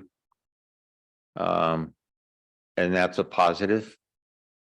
We will still have engagement, and that we will be able to determine who it is that would represent our particular trustee area. And I suppose the big thing, given the way in which it was functioning, it's a big decrease of staff time. So it's like everything else in life, the compromise. But it should serve us well in that if we have difficult issues, we could throw it their way. Thank you. I'll weigh in as the third member of this committee. The problem that we are trying to solve is that what we have been asking of the Finance Committee was really not a feasible task, right? For them to advise us on the entirety of the budget. There's just not enough time for them to come up to speed to where they are more knowledgeable than the board on those things. So the proposal is really to move to something that creates better value for the board and better use of the time of the people who volunteer. You know, we pick the sharpest, most engaged folks in the community to do this. That's why we take really seriously the potential of that group as a pipeline. But the current model doesn't really respect their time or talents. So that's really what this proposal is about. You know, we wouldn't be really eliminating a board appointed committee. We'd be reconfiguring it. We can bring it back whenever we want. We still have our ability to make a majority of appointments there. It would just be really a concentration of the strengths of the current model, right? We could task them with, gosh, I don't even want to get into specifics now, but we're going to have to make some pretty hard choices with respect to ESSER and which programs to keep, which programs to cut. That could, for example, be an area where we say, you know, please look at this handful of programs, help us prioritize, things of that nature. So there are some very valuable things that they could do in a shorter period of time. That would really just be a better use of the time of these folks than what we're doing now. And, you know, yeah, I'll stop there. So go ahead. I wasn't aware of any sort of training for this finance committee that the board appoint. Am I correct? No, they don't receive training per se, but the presentations that they receive from staff in the course of their service are meant to provide that education. So they receive a series of presentations on various areas of the district budget and the district programs. So,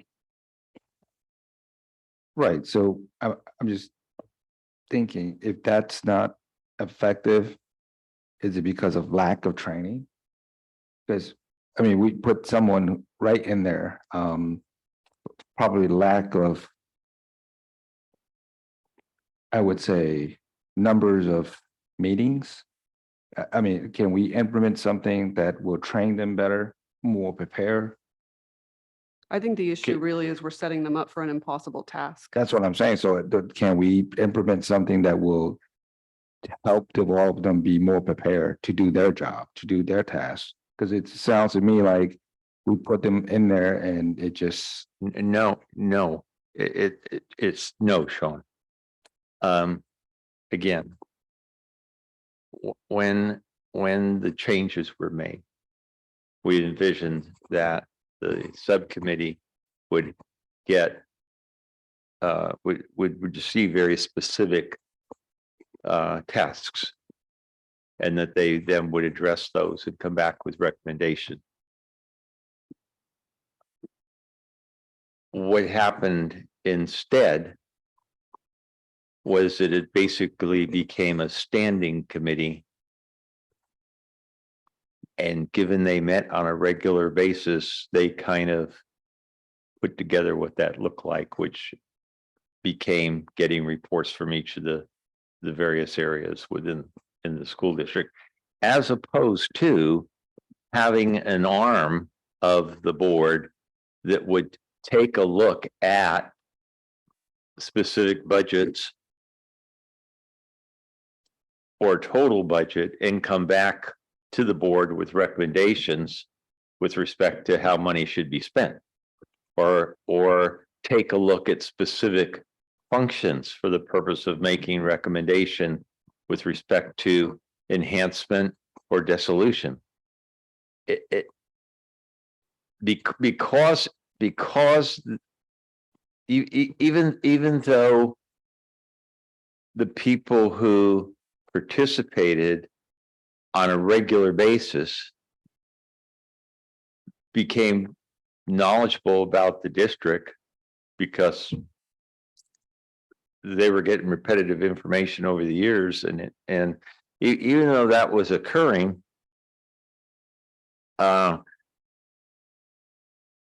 because they didn't have specific tasks,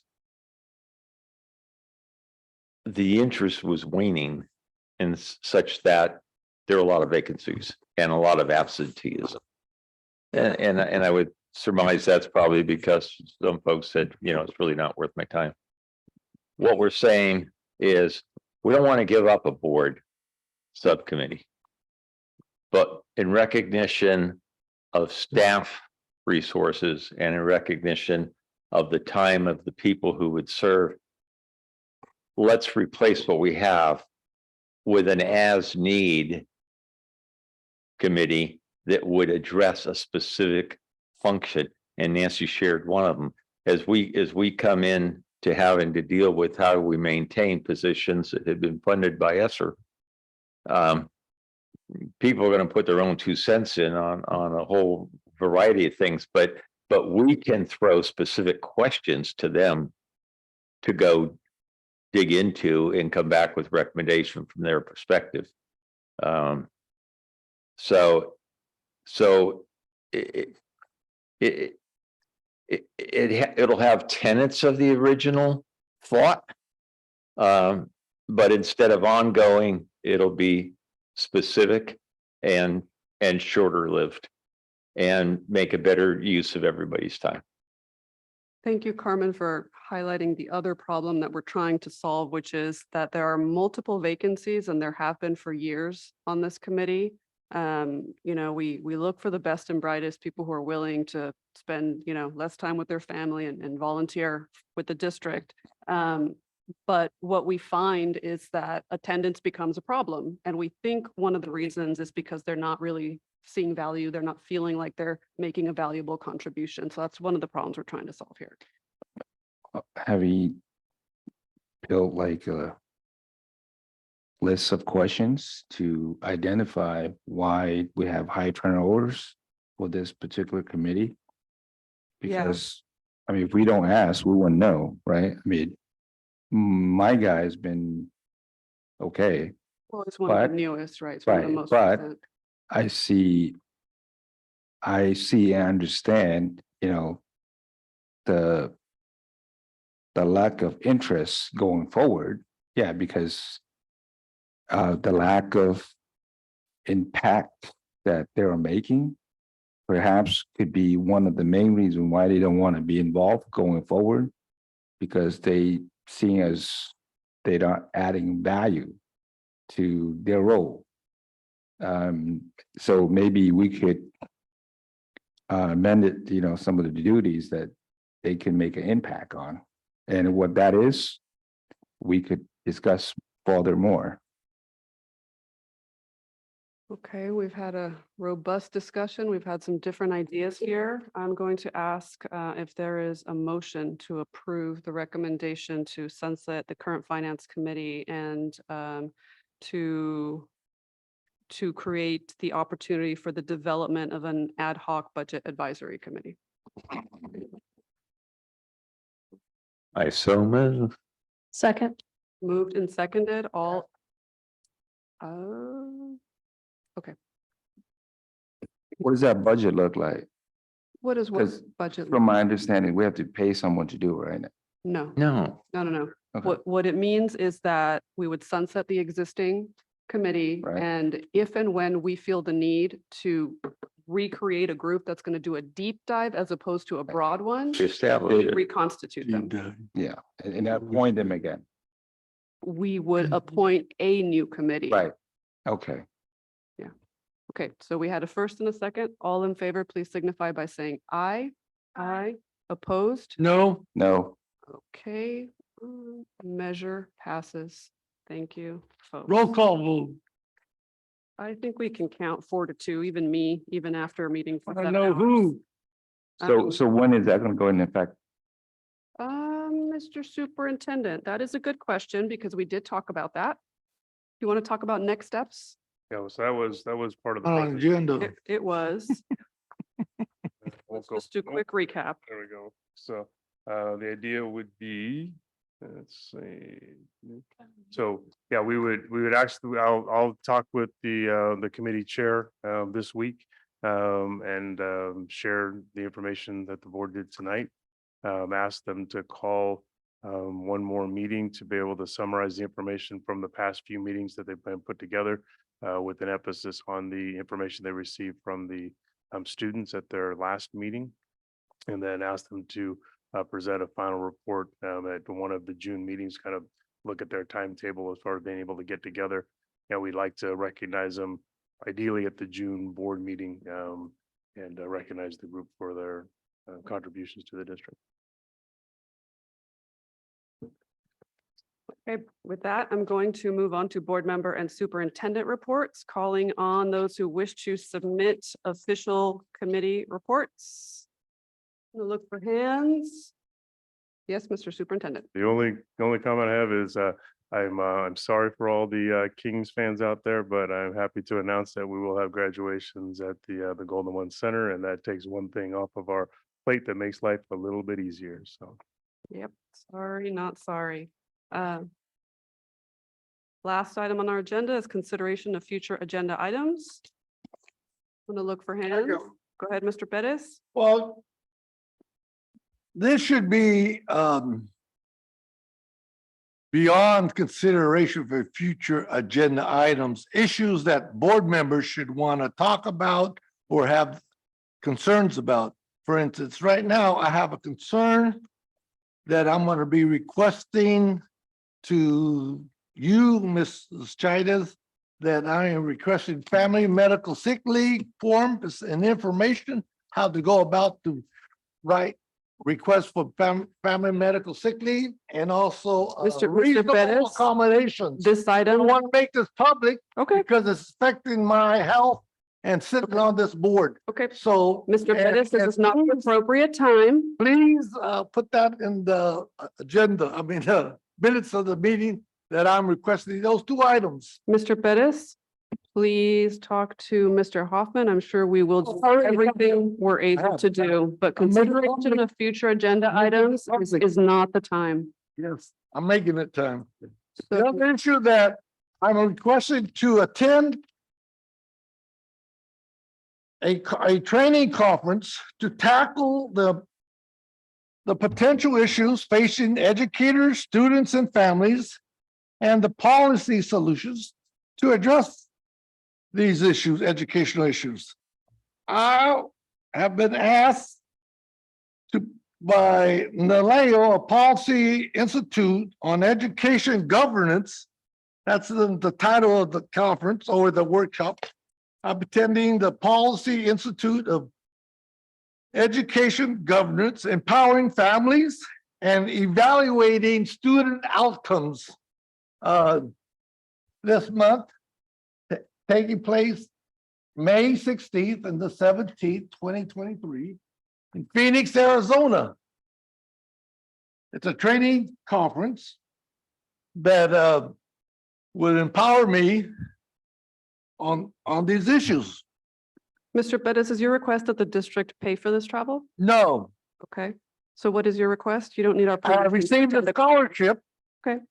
For travel and what do you call it? Room and board or whatever. And also, Mr. Bettis, this is not a future agenda item. So again, please talk to Mr. Hoffman and me about whatever the issue is, but Let me it tell does you- not sound like a future agenda item. With that, I'm adjourning this meeting at 11:14 p.m. White House is gonna be Everybody, there. please get home safely.